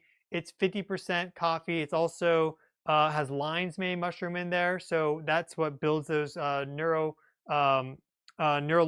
pathways and new ones, and it's neuroplastic in nature. Chicory root, dandelion root. So it's half caffeine. So you can drink this a little bit later in the day and be fine, but it still has a little bit of that caffeine for that buzz to keep you focused.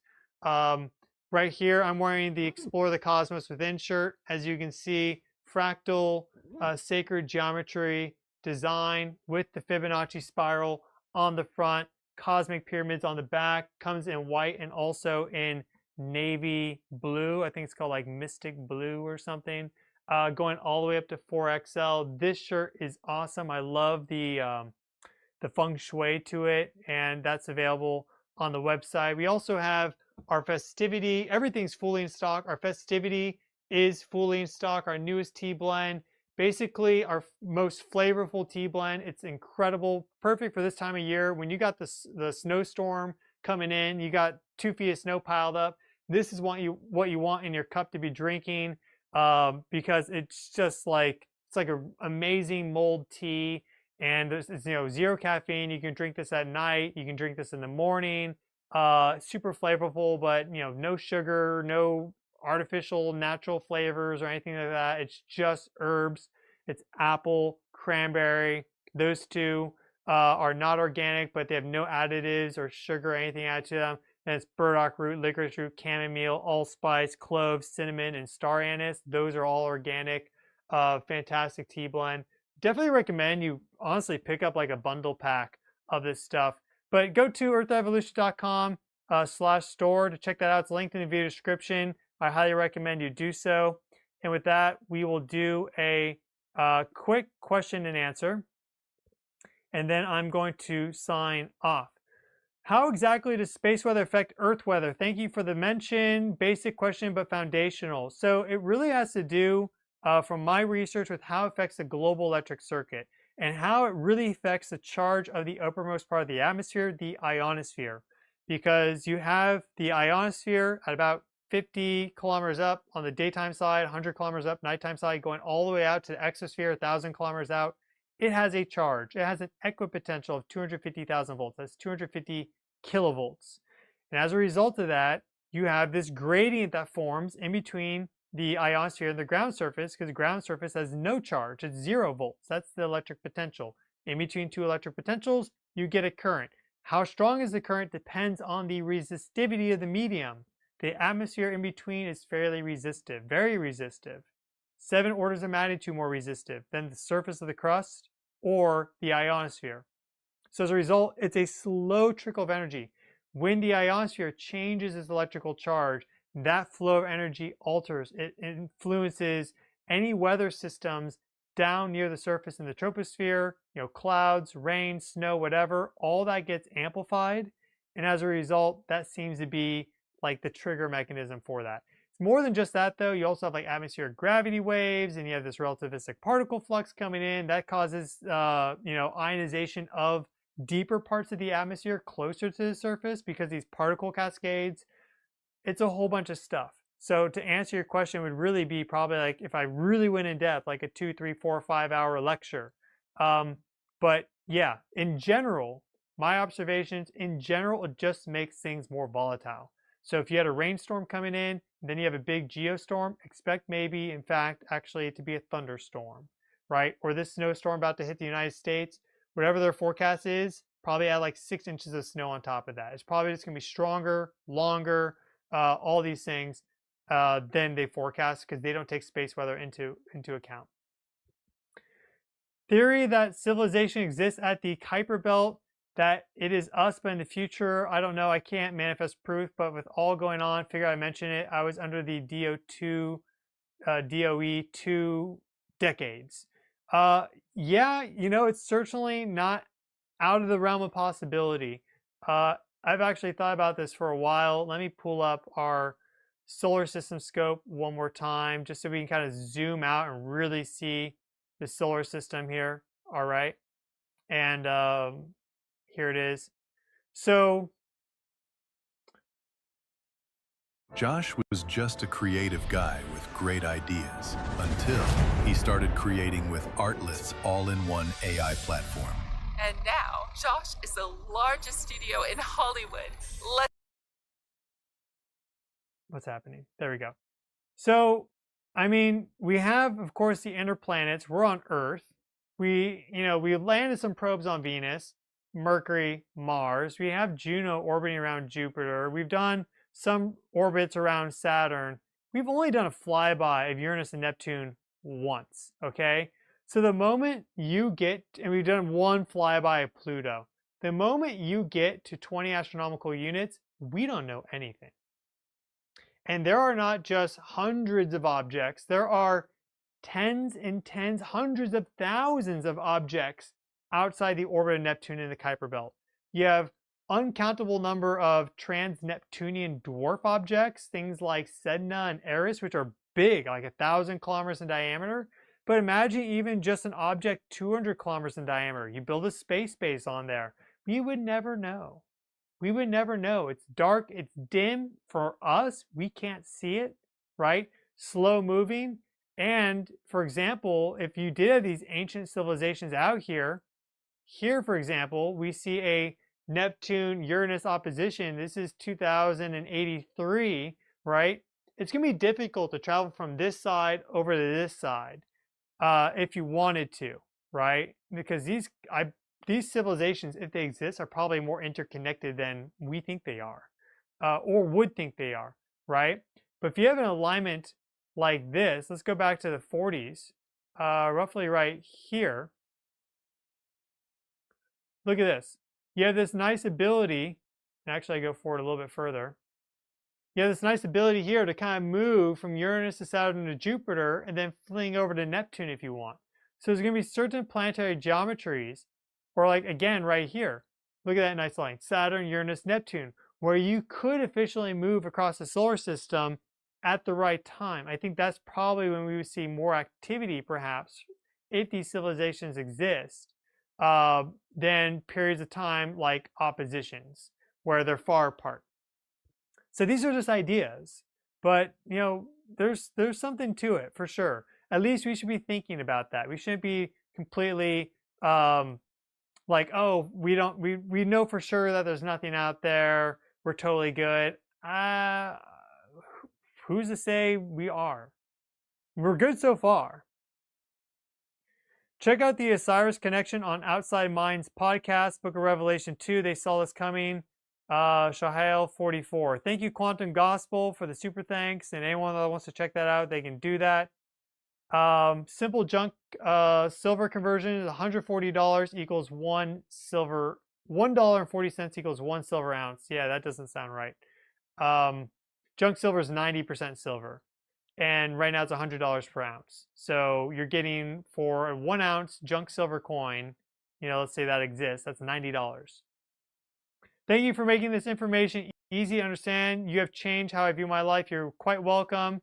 Thanks, Mike, for the other super thanks. 3i Atlas has a consciousness and is not a comet. It's some kind of vessel observing the galaxy. We aren't the main reason for it visiting our solar system. Thank you, Shannon, for the super thanks.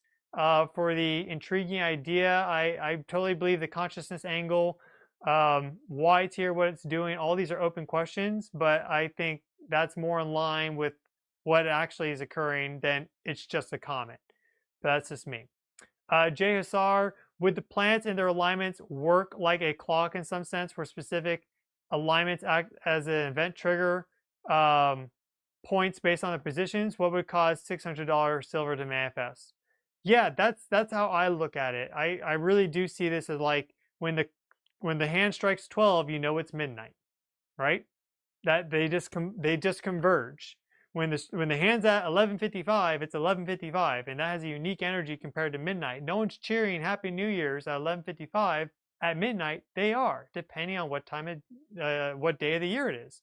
So these things matter. There are these waves and rhythms and ripples to our culture, our society, our civilization, right? How we interact with each other, all these things, the energy. It's a morphic resonance pattern. It's a holographic universe. So what would cause $600 silver to manifest? Honestly, what's happening right now? I wouldn't be surprised. I would not be surprised, because this pattern here, just in general, when you learn about this stuff, again, not financial advisor, just a smart guy, okay? But this pattern right here is like 50 years in length, going back to 1980, 1979 really, going 2026, nearly 50 years.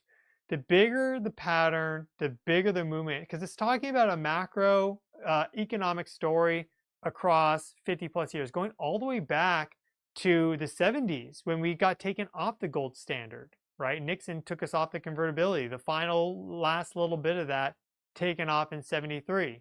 Then we had this massive uptick. Then we've been in this basing pattern because they kept the price suppressed, unnaturally so. But even then, we still form this higher high here versus there, right? This higher low, because we spiked up, went back to a similar level in 2011. Though inflation adjusted, we're still below both of these peaks. Though we're getting close to 2011 right now. And perhaps we look at that chart. So that's kind of the key. Adjusted for inflation, macro trends. Let's type this guy in. I think this is the one that'll give it to us. Yeah, here we go. Adjusted for inflation.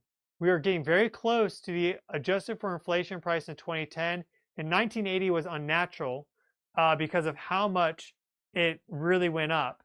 But we are getting close to that right now. And that price was $145.89. If we break out of this pattern, then we're probably just going, who knows? But if we're talking about the complete collapse of the economic system and a new establishment of something else that actually serves people, right? Because right now, I mean, people are working 3 jobs, they can't make ends meet, they're being taxed to death. I mean, it's crazy. So, I mean, this is speaking to something big. All these activations also connected to the birth of money, the birth of the Roman denarius, right? The collapse of the Roman Empire.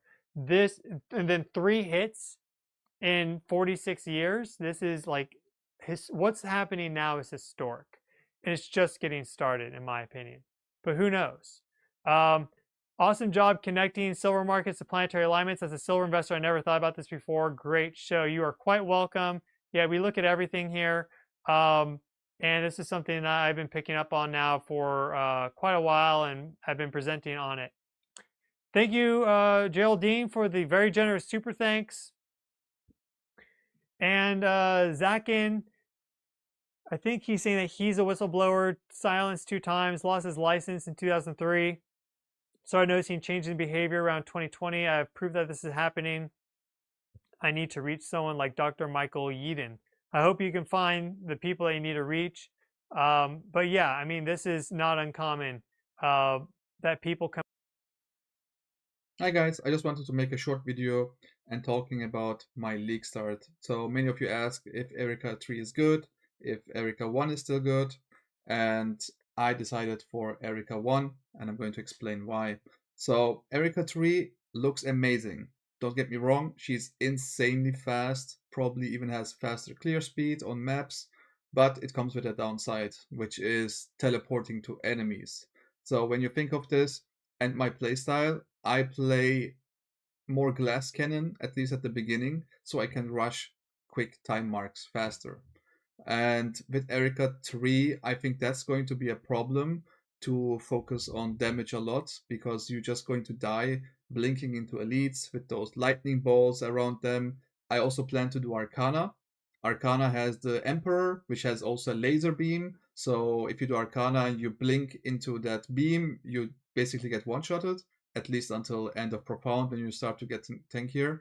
I mean, there's a way to counter this, of course. You can build your Erica 3 more tanky and whatsoever. Yes, you can do this to have a more smooth style. Even if you don't get one shot, you just clear the maps.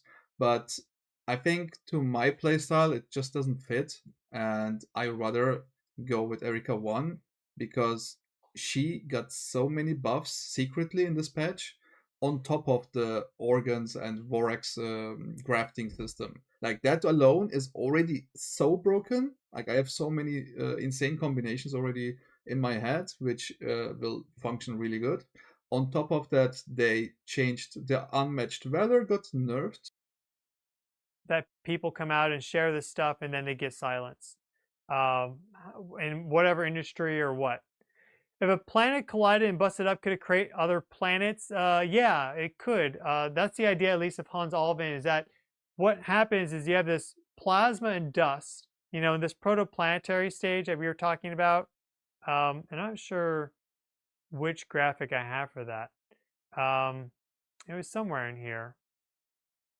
Either way, you have this when you have this protoplanetary disk of the gas and dust, it becomes plasma, right? And then it forms these regions because it gets stuck to the magnetic field. And because of that, you can start to have this condensation of more rarefied materials. And they can start to condense out, form bigger grains, which then form these, what do you call it, embryos. And the embryos interact and form planetesimals. What happens also is you have all these little things flying through space with erratic orbits. Well, when they hit each other, some of those collisions will be what's called inelastic, where the relative velocity is actually separate from each other, right? The relative velocity is actually pretty low. So rather than going like this and going apart, they actually start to become more self-similar with their orbits across time because they hit each other, and then now they reduce their relative velocity and their inclination and eccentricity. And so what happens is you have all these erratic orbits start to coalesce into what he calls jet streams. And we have tons of observational evidence of that with comets and more, where they form these jet streams. So a whole bunch of particles that will get hit by, right? 1833, the great comet storm, meteor storm of 1833 is a great example. So in jet streams, once the relative velocity and cross section of these things is very, very low, they can actually start to clump together via electrostatic forces, and even like minor impacts they can fuse together. Now you can start to have bigger building blocks, and the same process unfolds across larger time frames and larger scales, and that's how you can get planetesimals to form. And according to Alvin, because the distributed density of the asteroid belt was much lower than the inner zone and the outer zone, that's not the remnants of an exploded planet, because the mass of that planet actually would be almost nothing. 80% of the asteroid belt's mass is already in Ceres, and the mass of Ceres is like 0.0. It's like 1% that of the moon or something like that. Welcome to the next generation of website creation, Wix Harmony. Get the power of AI and the freedom of drag and drop to turn your words into a website with purpose and a brand that's entirely yours to shape. Work alongside Aria, your personal AI agent. Ask for anything from pages to sections, and there it is. Then flow naturally between instant generation and pixel level control. Or just grab what you need and drop it into place. Your canvas adapts to your every action, so you never break focus. Turn prompts into unique visuals. Tweak them instantly. Expand. Push it further. And let it set your all vibe. Align your voice with the style you're going for. And craft a brand identity that's all yours. Generate advanced interactive elements to bring the world into your site and your business into the world. All on secure infrastructure, ready to scale as your business grows. A platform that's AI-driven, and you call the shots. Wix Harmony.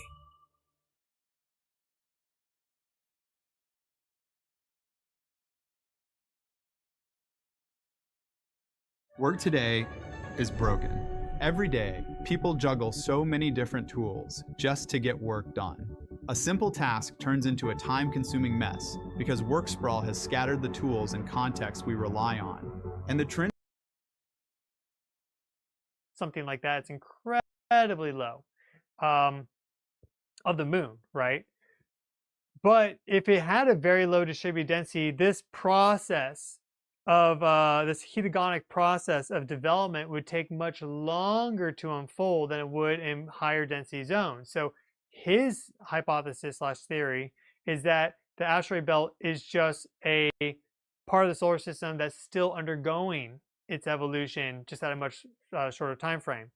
But yeah, if a planet busted up, if it was able to refocus into a jet stream, it could theoretically, according to Alvin, over millions and millions and millions of years, fuse back together again into a completely new thing.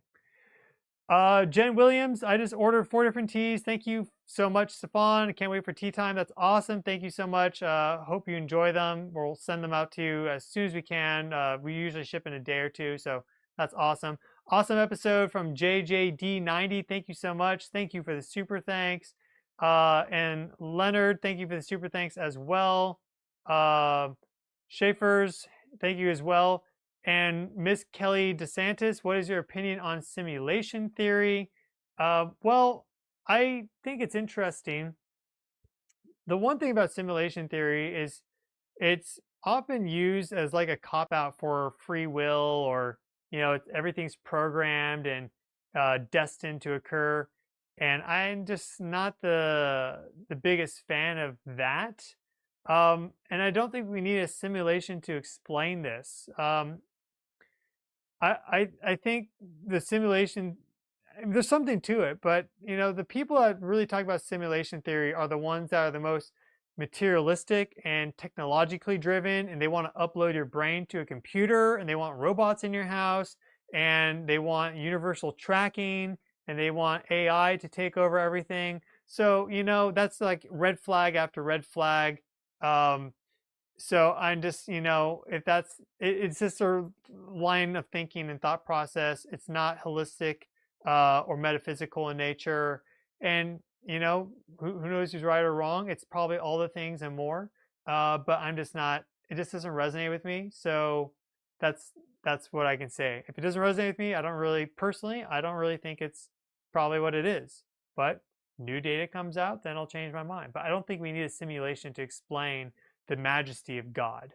That's really what it is. It's like they're so disassociated from God that they think that, it's some alien with a computer, because they're looking at a computer all day and that's all they can think about. And they haven't hugged a tree in a while. So I don't know. But those are my thoughts and opinions. So yeah. That is everything I wanted to discuss today. I hope you found all that information useful. Again, there is a whole bunch of holistic wellness products and merchandise on my website, earthevolution.com/store. You can check that out right here. And I recommend, if you like to learn a little bit more about silver by watching this video, I go really in depth on those astrological transits with that one there. So I'll keep you up to date regardless.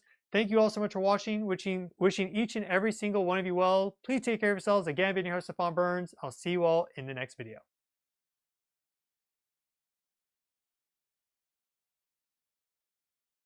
We have got to the point where literally anybody can build a fully working app without knowing how to code. This is Base 44.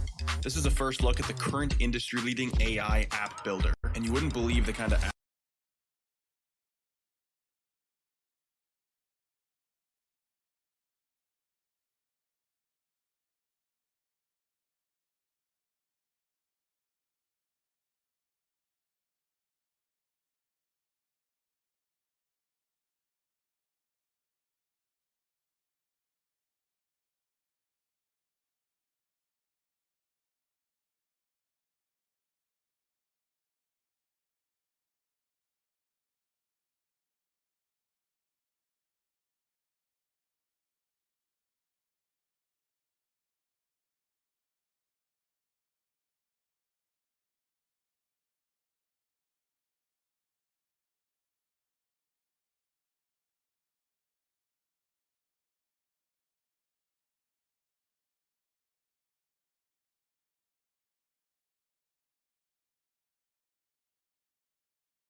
Okay, folks, I'm trying to figure out what we're going to eat for dinner, and I'm doing some research on my geckos with this black light, which is supposed to be UVBA. And I have a UVBB light, and yeah, so I'm just trying to figure out what's going on here. And doing a couple little bit tidbits of research before I try to go live on a topic at 10 like I try to do. If you are watching, thank you.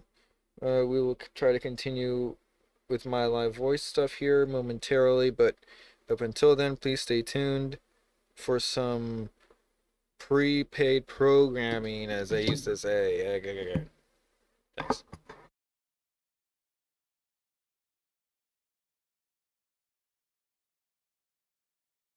Time has run out for Iran's leaders, who are now in.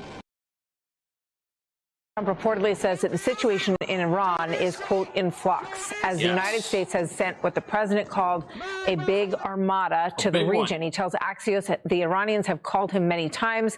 They want to talk. Martha, good afternoon. President Trump says Iran wants a deal, and tension continues to rise across the Middle East as the United States and Iran trade words over the possibility of war. The U.S. Air Force announced new drills in the region this week as new weapons continue to flow to regional countries like Jordan and Qatar. A U.S. official tells Fox News the USS Abraham Lincoln Aircraft Carrier Strike Group has now entered CENTCOM waters, but is not yet considered on station. With the buildup ongoing, Iran's foreign ministry spokesperson responded. Yeah.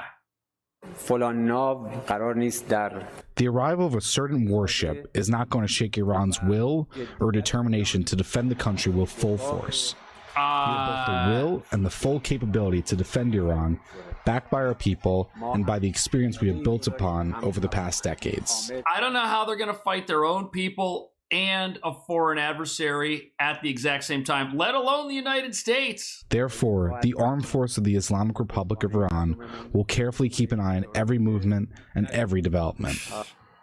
It's a horrible regime over there. Tonight, U.S. officials made clear that the diplomatic window is still open to negotiate with Iran, but that window appears to be closing. These are some of the assets. Yeah, look at this. So you have the carrier strike group, the Abraham Lincoln, the destroyers, the combat ships. This is not everything. This is just some of what's going on in that area right now. What does this all mean tonight? Blake, this is a sizable, beautiful armada, and it provides the president options.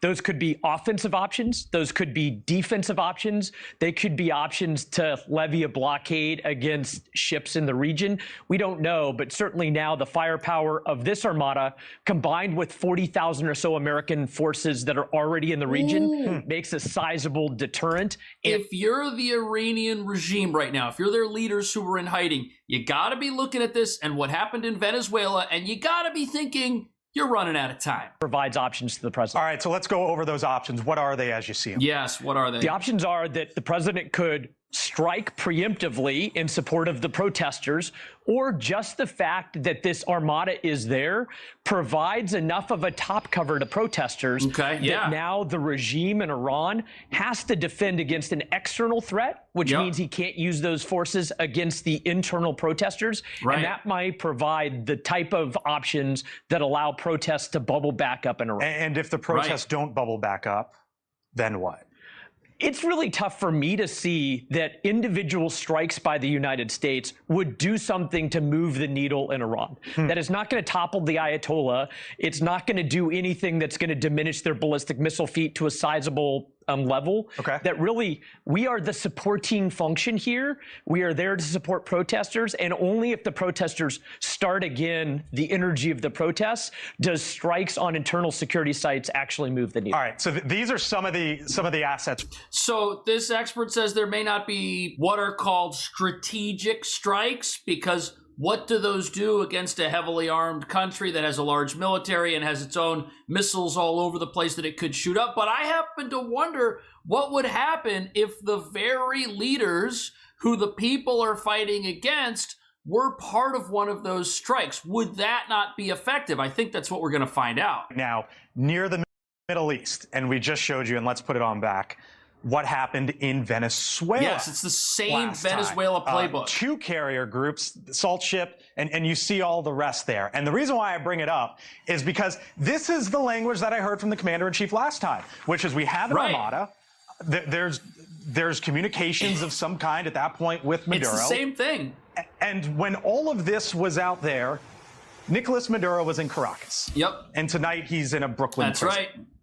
It leads to the question with the president now talking about Armada again and all the assets going in. It's the same thing. How does this compare to what we had in Venezuela before the commander-in-chief made that decision? Blake, again, the size of the naval fleet is about the same, but we also have those 40,000 additional Americans that are in planes stationed throughout the Middle East that provide a lot more options and a lot more firepower to the president now than he even had in the Caribbean a month ago. So more than Venezuela? Far more. And it's because of the 40,000? Wow. Absolutely right. It's worse. Better be watching out. This is why we continue to keep our eye on it. General, yes. We hear the president saying what he says. What he actually does next is one of the big decisions before the commander-in-chief tonight. John Teicher? I think the president already knows what he's going to do next. I think he's just waiting for the right opportunity to do it. That's what we saw in Venezuela. This regime, if they're ever going to get rid of this regime, it's going to be now. Yeah. They've got few allies. They've got depleted resources. We know from the 12-day war, you've got an immensely unpopular regime, which is just the Ayatollah and the IRGC and some volunteer extremist Islamists that back the regime. Pretty well the whole rest of the population against them. Trump's a transformative president. He wants to go down as the man that changed the world. We know he's got a significant ego. And the fall of the Iranian regime will change the world and will change it forever, or for at least the next 50 to 100 years. And we know the consequences of Iran falling. So people here... Okay, I get that not everybody out there, not everybody's a fan of President Trump, but are we supposed to believe that having a different president in the White House, had the last election in America gone differently and Kamala Harris is president, are we supposed to believe that this Iranian regime would even be on its last legs? Otherwise, what they're saying is that he's willing to put Americans at risk for no reason at all, and he doesn't care about our own service members or the people in Iran who are asking him literally to help right now. And he said he's going to. And Iran, all of the European press, the overwhelming view here in Israel is that Trump will do something. And the delay has been, for the reasons we know, getting the assets in, military assets in place. And I think also, reading between the lines, he's probably wanting to make sure that there is regime change. It's all very well to attack IRGC military bases and officers and kill their soldiers, but that doesn't guarantee regime change. So I'm sure that part of the thinking that he's been doing with allies is how do we make sure that we either kill or capture the Ayatollah or give him safe passage to Russia. But something is going to happen here, and it's days and weeks away, not months, Andrew. And the very interesting thing here is prior to something happening in Venezuela, Trump spoke to dictator Nicolas Maduro and told him, step down, leave, protect your family. If he says the same thing to these guys who are hiding underground, as it says right here on the screen, hiding, and they don't take him up on that, they must understand that capture or something worse than fleeing and living out your days somewhere else is on the table. That's interesting. Of course, Michael Danby, as you know, General Jack Keane, who's a confidant of President Trump, assured me on this show last week that there will be almost certainly a war. Wow. The US will strike. It's preparing the ground. What's at stake here? Look, Khomeini's in hiding.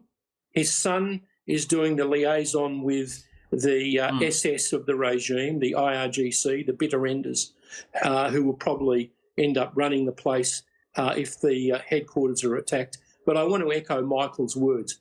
If Iran becomes even a benign state, even if it's a dictatorship that is not interfering all around the Middle East, even if it restores water to its own people and its economy, the world will be a better place. That's true, but it won't necessarily be better for the people who live there who don't seem to want another regime. They don't want regime replacement. They don't really seem to want that. They seem to want to get their freedom back, which they used to have in this country. And that's why they are protesting the way that they are. They know that things here used to be different. They didn't used to have hyperinflation. They didn't used to have no water. The Trump administration sending 40 Iranians on an ICE deportation flight home this past Sunday. Oh, interesting. The American Immigration Council says this is the third such flight since September. Now, the USS Lincoln Carrier Strike Group entering Central Command waters in the Indian Ocean, as President Trump maintains Iran wants to make a deal. Now, the commander-in-chief telling Axios in a brand new interview, quote, "We've got a big armada next to Iran, bigger than Venezuela. They want to make a deal. I know so. They called on numerous occasions. They want to talk." Now, the president reportedly coming close to ordering a strike on Iranian targets earlier this month. Some advisors reportedly, though, cautioned him at any attempt at a regime change, saying that can be a risky proposition. I want to bring in Fox News senior strategic analyst and Institute for the Study of War Chairman General Jack Keane. General, the situation with Iran seems to be coming to a head. How do you assess things right now?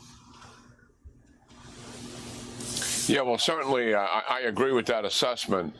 We've been waiting some days now to get these additional assets into the region, mostly maritime assets, the Carrier Strike Group and the assorted ships that come with it. They have air defense systems, certainly, that can help with any retaliation attack by Iran to protect our bases and also to protect Israel. Knock down missiles. Then they also have, obviously, aircraft, but we moved a lot of aircraft into the region to various air bases, as well as air defense assets, but they also have offensive cruise missiles that can be used as well. I think what this is really about is holding the regime accountable, and also the tens of thousands that have been in prison. And the president said he would do just that. And I think it's also about trying to cut off the head of the snake here. In other words, the regime is the snake, and we're trying to get the leaders out of there so some kind of transition can take place. A military strike in of itself won't do that unless you put boots on the ground here, and no one's thinking about doing that.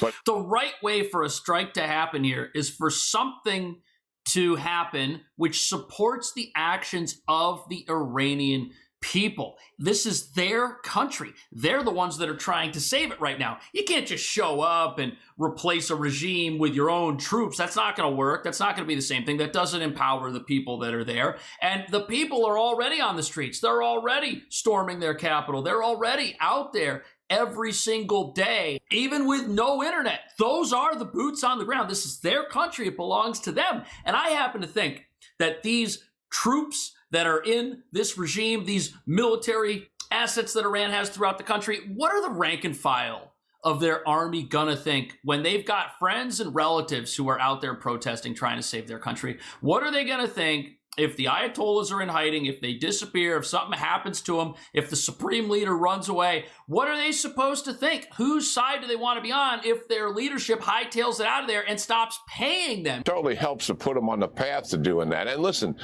just the threat of this happening has to be weakening the resolve of the leaders around the Ayatollah. Right. I mean, Iran, Cheryl, is at the worst situation it's ever been since they came into power in 1980. And it's they their are fault. weak politically, economically, and militarily, and really on the cusp.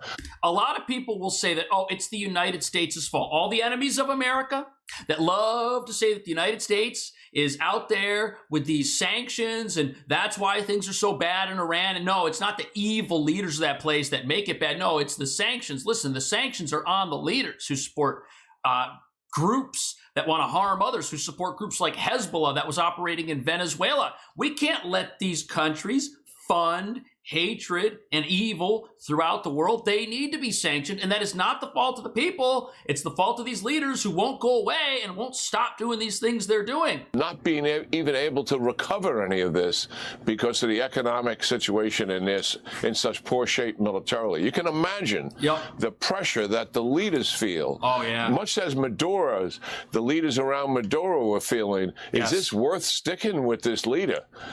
If our fate is what it appears to be. Yep, they can turn them in. Our fate is a very dangerous situation in terms of the other leaders surviving. Well, so there's a lot of pressure on the regime. No, I'm sorry, I didn't mean to interrupt you, sir, but there was a defection in Davos by an Iranian official. There was. And then what we're seeing now is that there seems to be some reporting out there that, to your point. Is that true? Wow, this happened. Iran Interior Ministry official defects, calls for U.S. action against regime. And he says people are waiting for Trump. If he does nothing, widespread hatred for him will emerge among Iranians. Wow. And this happened at Davos. So the regime's already fallen apart. There are people in the inner circle who want to save themselves before the whole place collapses. I agree with you that, look, the Ayatollah is back in a bunker again. And the way to do this is to target the Iranian, the RGC, but then also to find those allies, if you will, those underneath the Ayatollah that are willing to work with the United States. And I agree with you about no boots on the ground. That seems to be, the concern from this side. I don't think we're going to see that. The Atlantic. Do you think that that's possible? It didn't happen in Venezuela. Well, we don't know, but I just know that the pressure is significant, and certainly the threat of an attack, and people know when President Trump says he's going to do something, he does it. Mm-hmm. So I think one, the attack itself executed could put them on a pathway to a change, and two, if it's something else can occur as a result of the pressure that's on them, that certainly would be a welcome event anyway. We're trying to get rid of the head of the snake here and eventually try to work with a new government that would likely, what we're seeing in Venezuela, be a transition government, somebody you can actually talk to. Mm-hmm. I don't think you can talk to the Ayatollah and the hardliners around him. That's precisely why the president isn't taking their phone calls. We know what the plan of these Ayatollahs is. In just a couple of months, America's going to have these midterm elections. What if the government here changes and something happens? They've got some sympathetic members of Congress, some of our regime sympathizers. You know who they are. I know who they are. What if those people take back power? What if they do things to hamper the president's ability to fight for the freedom of the entire world, which is going to help America big time? America's not safer when a country that chants that it wants to destroy America is out there somewhere trying to do just that as they were in Venezuela. This is bad news. Russia, Ukraine, and American officials this week in Abu Dhabi. They hope they can survive. They think that if there's a new president in 3.5 years in the White House, that they got nothing to worry about. They hope that there is. They were wishing the last election went the way that it didn't go. Stuck in what they're trying to achieve. They're not changing anything. Recovering the ballistic missile program. They want to recover their nuclear program. They want to continue to arm their proxies. They want to go on as if nothing happened in the last 2 years, which is a complete absurdity for the Iranian people. And certainly they are really the victims here. We have to keep focused on what is best for the Iranian people. Yeah. Right. Well, it's their country, does man. That change come stolen from them? But here's the big question everyone's asking. Listen to this. What should he demand of the Iranians to not get attacked? Well, I think he's already drawn the red line back when the protests against the regime were still going on, and the regime didn't stop own people. So I think even though it's been quiet for several weeks, there's still an important point to be made here by attacking Revolutionary Guard or besieging militia targets. But I think the president also needs to think long term. One strike isn't going to bring the regime down. If he is committed to regime change, as he has now said, you need to think in a more programmatic, strategic way. By programmatic strategic, you seem to mean what will replace the regime. That's often been the refrain from those who have urged not having any action in Iran, which seems, at least for the time you and I have known each other, totally different than your previous thoughts. Well, I think programmatic in the sense, since one strike won't bring the regime down, you have to think of what multiple strikes might do to degrade the regime's ability to cause problems in the nuclear field and the terrorism field, but also to reduce its power to repress its own people. It is the case the regime is not well organized. That's exactly it. On the other hand, it's very hard to think of anything worse that could replace the present regime. Right. And that's the big thing here. The idea of multiple strikes, which is kind of what we saw in Venezuela. There was a rapid operation which commenced after a bunch of military installations were taken out, after their radar was blacked out, after the whole regime over there was completely blind. So if a whole bunch of things happen at once all across the country, the regime's ability to retaliate against its own people, United States military assets, or even our allies in the region, diminishes greatly because they won't have anything to do that retaliation with. They'll lose all of their power, and you've got the common people there on the streets who are ready to reclaim their land after 50 years. But what do you think's going to happen? Do you think this is going to be something like Venezuela? Do you think this is going to be something like Iraq? Do you think the leaders are just going to leave their bunker and go and escape somewhere? I'll see you in the next video.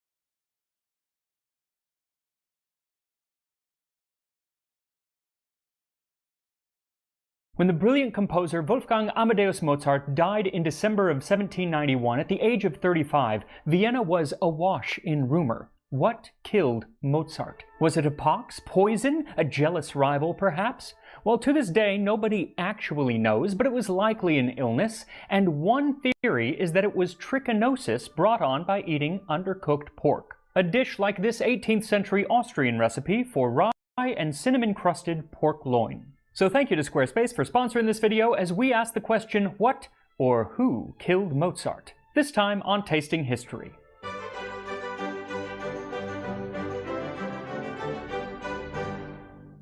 Today is Mozart's 270th birthday, so since he is one of my favorite composers of all time, I thought it would be fun to do a video dedicated to him. Now at first I was going to actually make the nipples of Venus, which are featured in the movie Amadeus, but as they didn't actually exist in Mozart's time, and I already made them over on Binging with Babish a couple years ago, I figured I would do something a little more historically appropriate.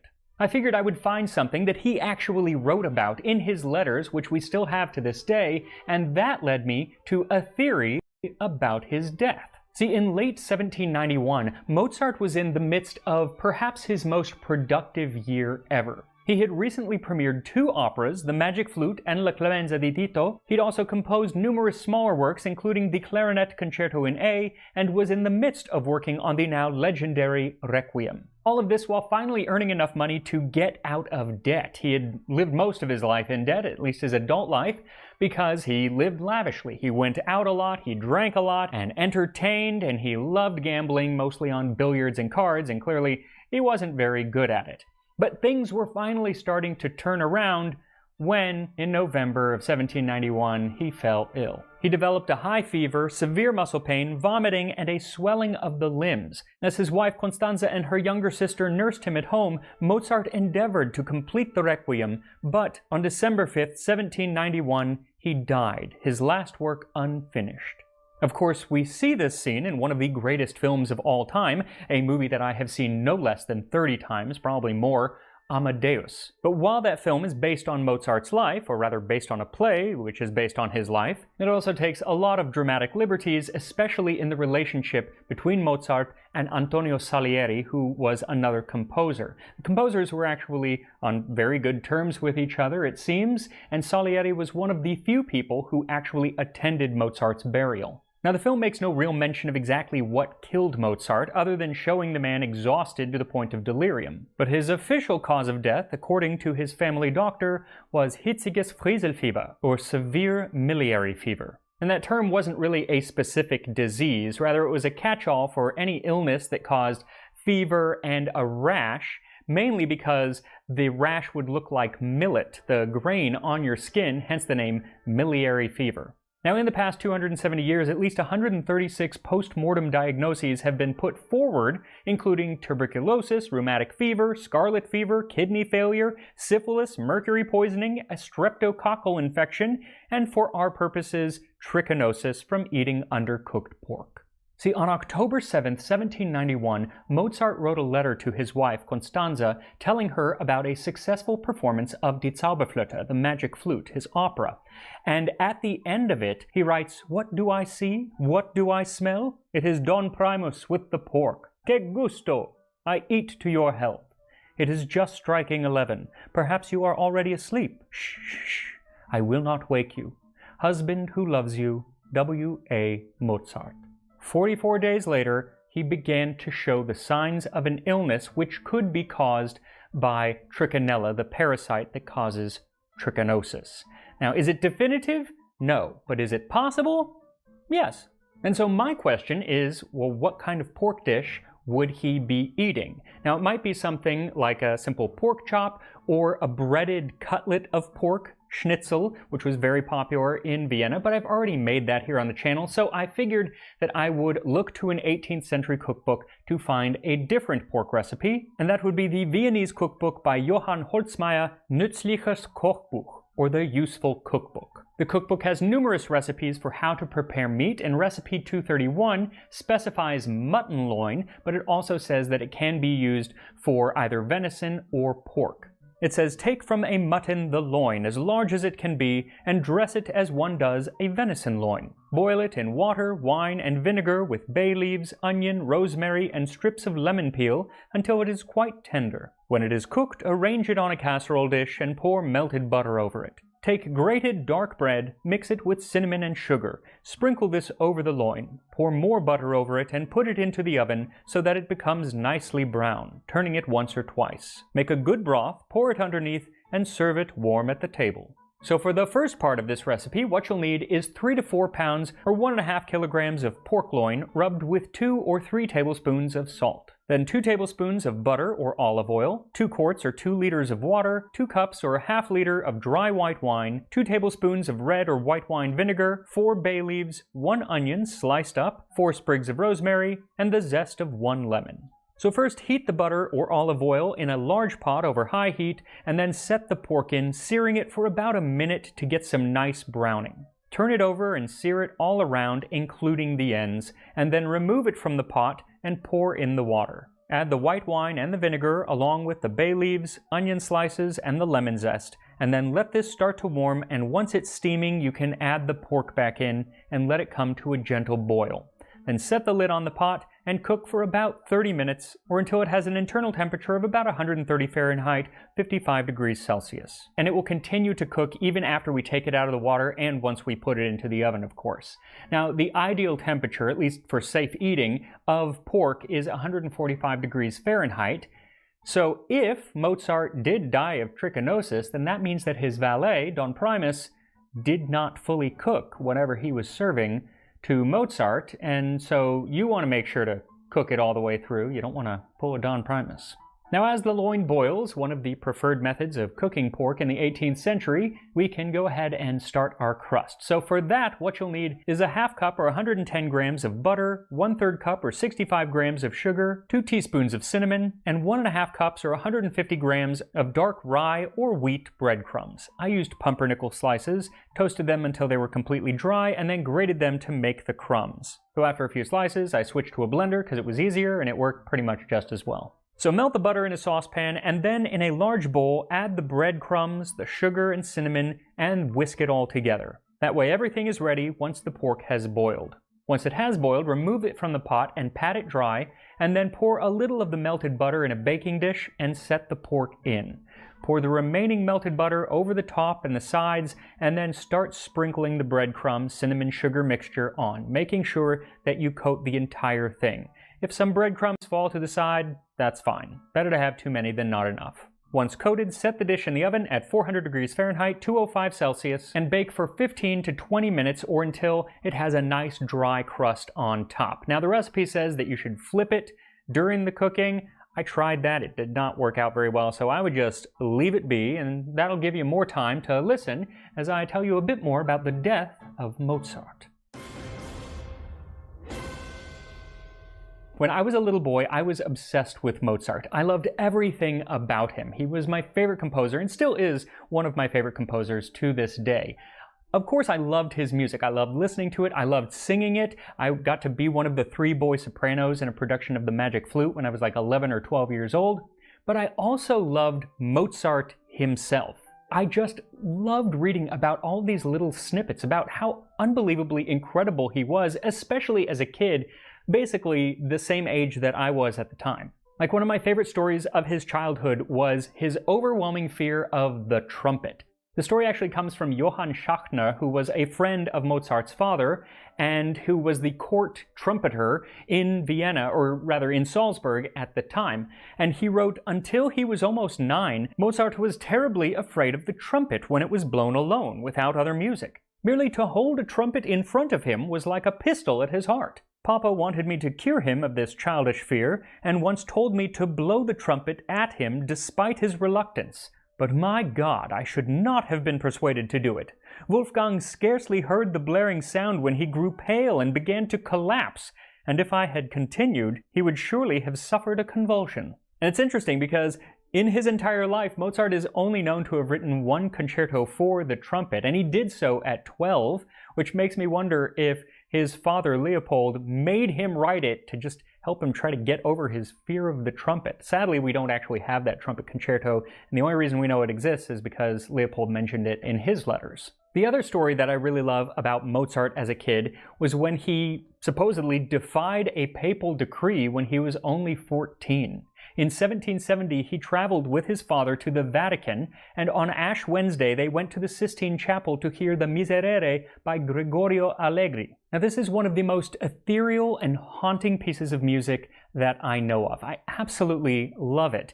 And it also has this mystique around it, or rather, it had a mystique around it at the time, because supposedly, ever since it had been composed in the 1630s, it was forbidden to take the music, the written music, out of the Vatican, and it shouldn't be performed anywhere but the Sistine Chapel. And Leopold Mozart wrote about this in a letter to his wife. "You have often heard of the famous Miserere in Rome, which is so greatly prized that the performers in the chapel are forbidden, on pain of excommunication, to take away a single part of it, to copy it, or to give it to anyone. But we have it already. Wolfgang has written it down. We shall bring it home with us. Moreover, as it is one of the secrets of Rome, we do not wish to let it fall into other hands." Supposedly, Mozart's genius was such that upon just 1 or maybe 2 listenings of the Miserere, he was able to commit it to memory and go home and write it down. And it's 12 minutes long. It is rather repetitive, but still, pretty amazing feat. Now, perhaps he did this, yes, but there's also the idea that this was the only way that it ever got out of the Sistine Chapel, and it's the only way that we are able to listen to it today. But there are also conflicting stories about how it was being performed in London by the 1760s, so not entirely sure. Either way, I love the story. Now, another story about Mozart, which is less likely to be true, is that his true cause of death was poison. But even though there doesn't seem to be a lot of evidence behind it, that doesn't mean that the story didn't spread within weeks of his death. By the end of December, a Berlin newspaper recorded that Mozart is dead. He returned from Prague feeling sickly. It was thought he had contracted dropsy, but he died in Vienna. Because his body swelled up after death, people thought he had been poisoned. Some seem to have believed that it was a rival composer Antonio Salieri. Now, when those rumors about Salieri began to appear as unclear, but they had been swirling around for quite some time by the time Salieri was an old man, because in 1823, when he fell ill, he told one of his pupils that although this is my last illness, I can assure you on my word of honor that there is no truth in that absurd rumor. You know that I am supposed to have poisoned Mozart. But no, it's malice, pure malice. Tell the world, dear Moscheles, old Salieri, who will soon die, has told you. But as Salieri's illness grew worse and his mind started to go, it does seem that he, forgive the pun, changed his tune, because Ludwig van Beethoven's nephew wrote to Beethoven that Salieri was telling people that he had indeed poisoned Mozart. And Beethoven's secretary, Anton Schindler, wrote that Salieri is again in a very bad way. He has fantasies that he was responsible for Mozart's death and gave poison. This is true, for he wants to confess it. And even newspapers began running stories about Salieri confessing to the murder of Mozart, but it doesn't seem that they actually believed him. They said it was a bit of lunacy, which surely no one but the poor delirious old man believes. Another theory that didn't arise until 1861 claims that it was not Salieri, but rather the Freemasons who poisoned Mozart. The Freemasons are the world's oldest fraternal organization, and especially in the 18th century were rather secretive about aspects of their order, and Mozart was a Freemason. Now, the theory is without any real evidence, but it was postulated that the Freemasons murdered him because he was divulging their secrets inside of the opera The Magic Flute, which is supposedly coded with many Masonic symbols. The poisoning theory was further bolstered because of Mozart's own words, kind of. They were related by Constanza to a friend, Niemesteck, who was the first biographer of Mozart. She says that before he died, he said, "I feel definitely that I don't have much time left. I am sure I have been poisoned. I cannot rid myself of this thought." Now, all of these theories are unlikely to be true, but especially the Salieri poisoning theory gave wonderful fodder to the fiction writers of the time. The Russian poet Alexander Pushkin used the theory in his play Mozart and Salieri, which was then turned into an opera by Rimsky-Korsakov, and of course the idea that Salieri had something to do with the death was further explored in Amadeus. Now in Amadeus, it is not poison, but rather Salieri secretly commissions Mozart to write the Requiem, and then his plan is once Mozart dies, then he will take credit for writing the Requiem. But that's pure fiction. Except kind of not, because that actually did happen, it just wasn't Salieri. It turns out that someone did commission Mozart to write the Requiem, and he did so in secret. His name was Count Franz von Walsegg. He was an Austrian nobleman and a wannabe composer. And I say wannabe because after trying his hand at it, he kind of realized it was hard to do, and so he would hire other composers to write things and pay them handsomely with the caveat that they could never take credit for it, and then he would take credit for it. Well, in 1791, following Walsegg's wife's death, he commissioned Mozart to write a Requiem, but he did so through a messenger, so Mozart never knew who was actually commissioning it.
and the messenger said, "Don't you dare try to find out who my employer is." Well, Mozart was very much in need of the money at the time, so he accepted, but he kept falling behind because he ended up working on other things like the opera La Clemenza di Tito, which was written for the coronation of the new Emperor Leopold. Well, the messenger returns and is questioning Mozart, saying, "Where is my requiem?" And he says that I'll actually pay you more if you get this done quickly. And so Mozart agrees, but then he falls ill and he ends up telling his wife that he feels like he is writing this requiem for himself. Well, shortly after his death, the messenger comes to collect the unfinished requiem, but the cat was already kind of out of the bag because before he died, Mozart had given it to his assistant, Franz Sussemeyer, who was actually the one to finish the requiem. Once he did give that to the Count, and Walsek ended up still trying to take credit for it for about a year, and it was only because Mozart's widow, Constanza, was saying things and knew that Mozart had written this that finally he relented and acknowledged that Mozart had actually written the Requiem. Alas, while that mystery was revealed, we will probably never know the mystery of what actually killed Mozart. Was it a fever of some kind, rheumatic fever, or syphilis, or scarlet fever, or something else? Maybe trichinosis? Who knows? What we do know is that on October 7th, 1791, Mozart did eat a meal of pork very much like the one that I am about to enjoy right now. So once the breadcrumbs on the pork have dried into a crust, let it rest for 5 to 10 minutes, then serve it with a bit of the broth that the pork boiled in. And here we are, a cinnamon and breadcrumb encrusted pork loin from Mozart's Vienna. By the way, I got this fork. It is not an actual antique. It's a replica, but I just think it's so cool. It's so pretty. Anyway, here is, got a good amount of the crusting on top, some of the pork. Here we go.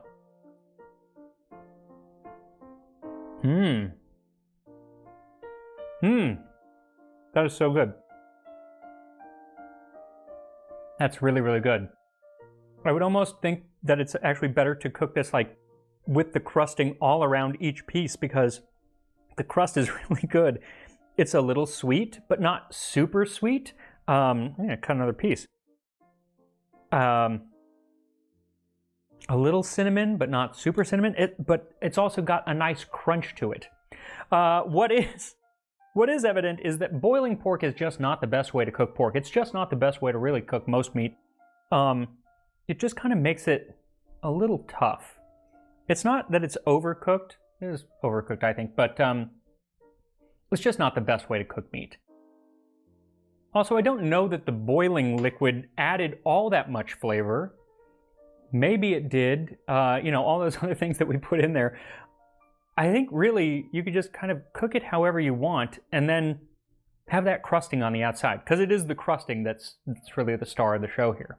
Now, something else that's interesting about this meal is that we not only know that Mozart ate it, but we know that when he did so, he had a clean tablecloth, because on October 8th, the day after he ate this, he wrote another letter to his wife Constanza saying, "You should have seen me at supper yesterday. I couldn't find the old tablecloth, so I fished one out as white as a snowdrop and put in front of me the double candlestick with wax candles." Very fancy. Also, I wanted to let you know that I'm going to put some of my favorite Mozart pieces, as well as the Allegre Miserere, in the next Tasting History newsletter that comes out probably next week. So you can sign up for that over at tastinghistory.com, a website that I built with help from today's sponsor, Squarespace. Squarespace is the easiest all-in-one platform for building a website, and you don't need to be a web designer to use it. Their professionally designed templates give you a great place to start, and their intuitive tools like their drag and drop editing allow you to customize your site to make it really yours. And they have a wonderful suite of business tools, so whether you're selling services or products or both or your time, then they can help you set all of the scheduling up and help you with payments and fulfillment and invoicing and inventory and all of that stuff. So if you want to try Squarespace, then head to squarespace.com and you will get a free trial. And when you're ready to launch, go to squarespace.com/tastinghistory and you will get 10% off of your first purchase of a new website or domain. And I will see you next time on Tasting History. Wait, actually, I have a wonderful, actually a terrible little dad joke for you about Mozart. What did Mozart do after he died? He decomposed. Now I'll see you next time on Tasting History.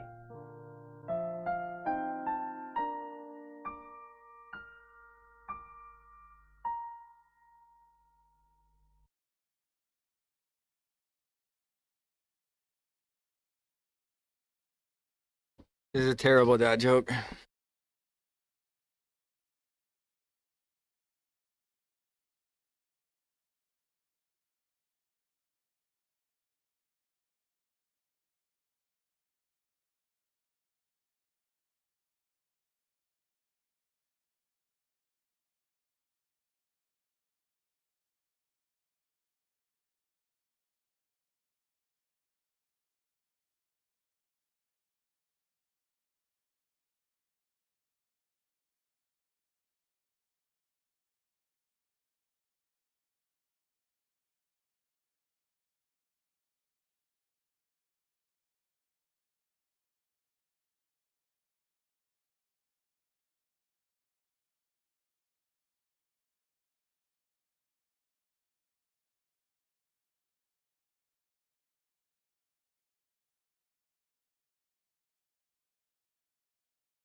Look at Gecko go.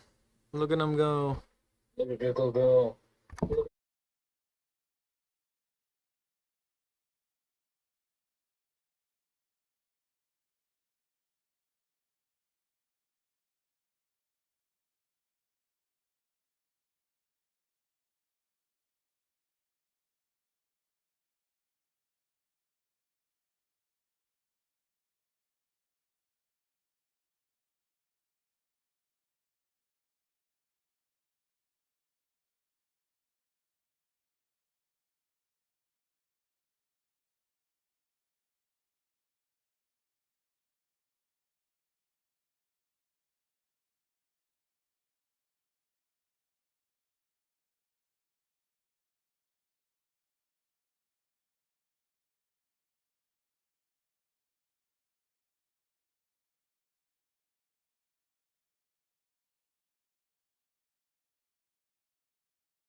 There he goes.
Go doing his thing.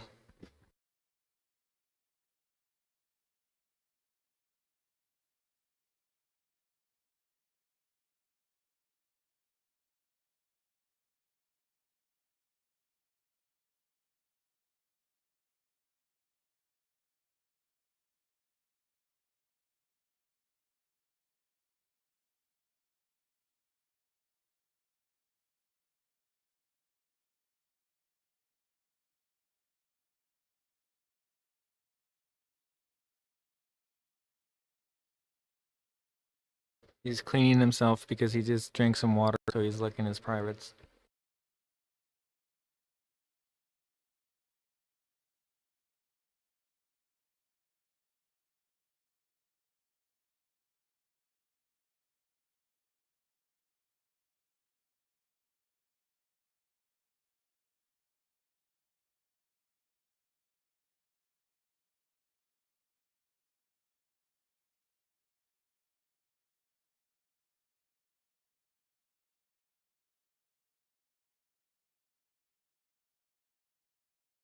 You could tell he wants to go in there and cuddle, but like he's not sure if she's gonna bite him, so he's kind of chilling.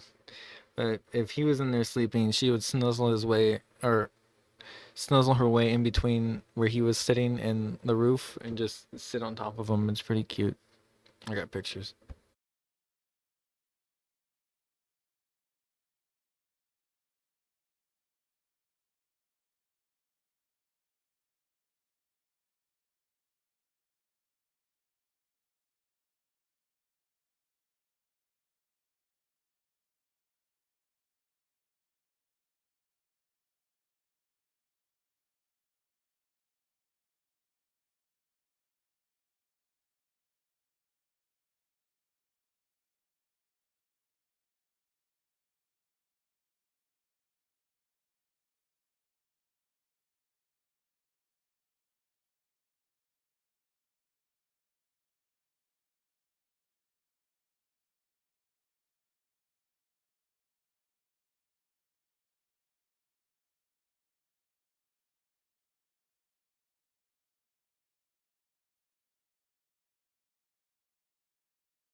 So now we have Gogo on the roof of their den.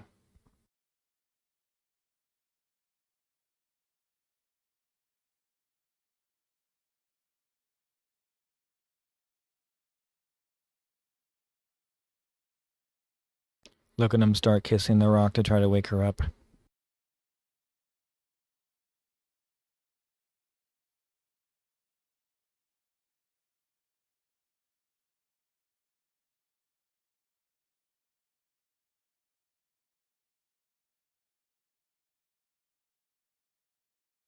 And by kissing, I mean licking the rock, tasting it.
So she moved her head up a little bit to the right, and yeah, she's waiting for him to come in, I think.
And there he goes. He's off.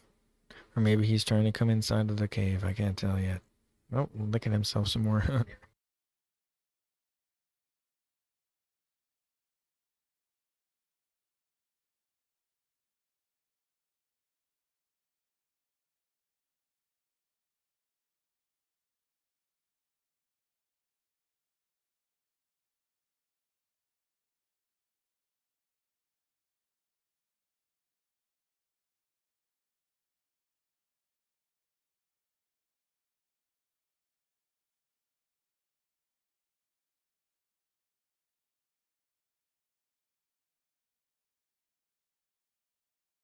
Okay, so their heat lamp is right above that rock. Not right above it, but kind of over that corner of that tile where the trunk is.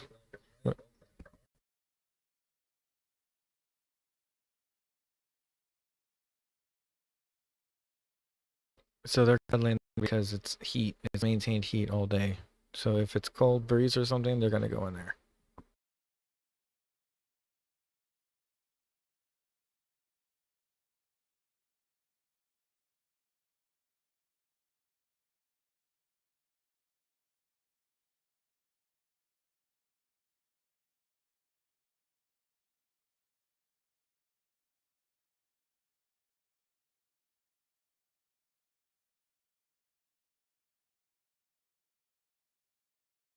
We're going to fix this. Everything is too laggy, but at least you see them. She's reacting to him now, and then so he's going to go in there. Look at him cuddle.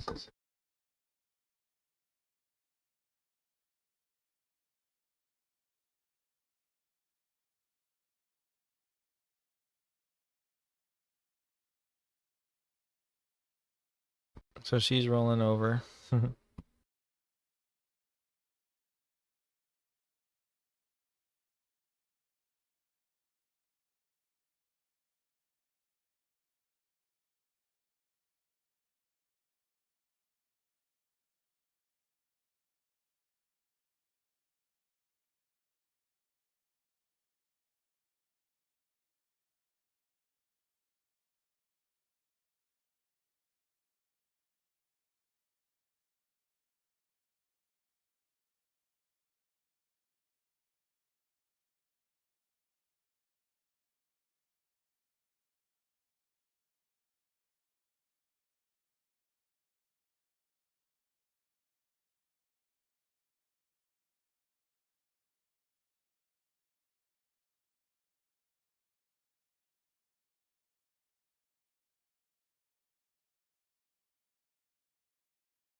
We're back.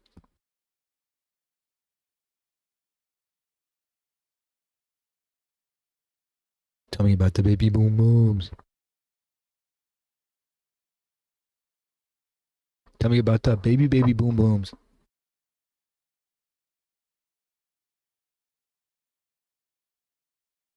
She's looking at the mommy. Boom boom is.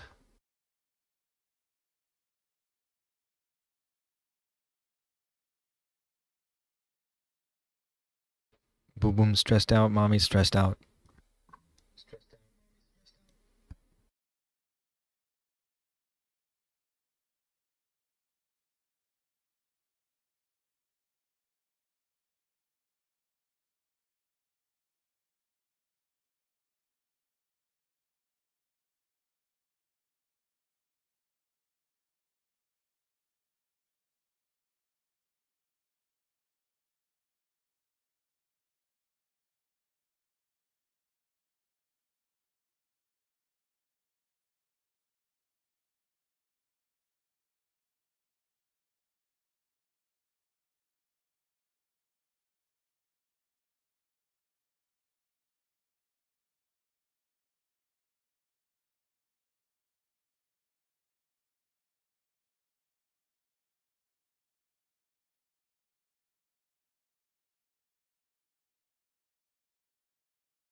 Go-Go's running. He's going.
He's going on the leaves.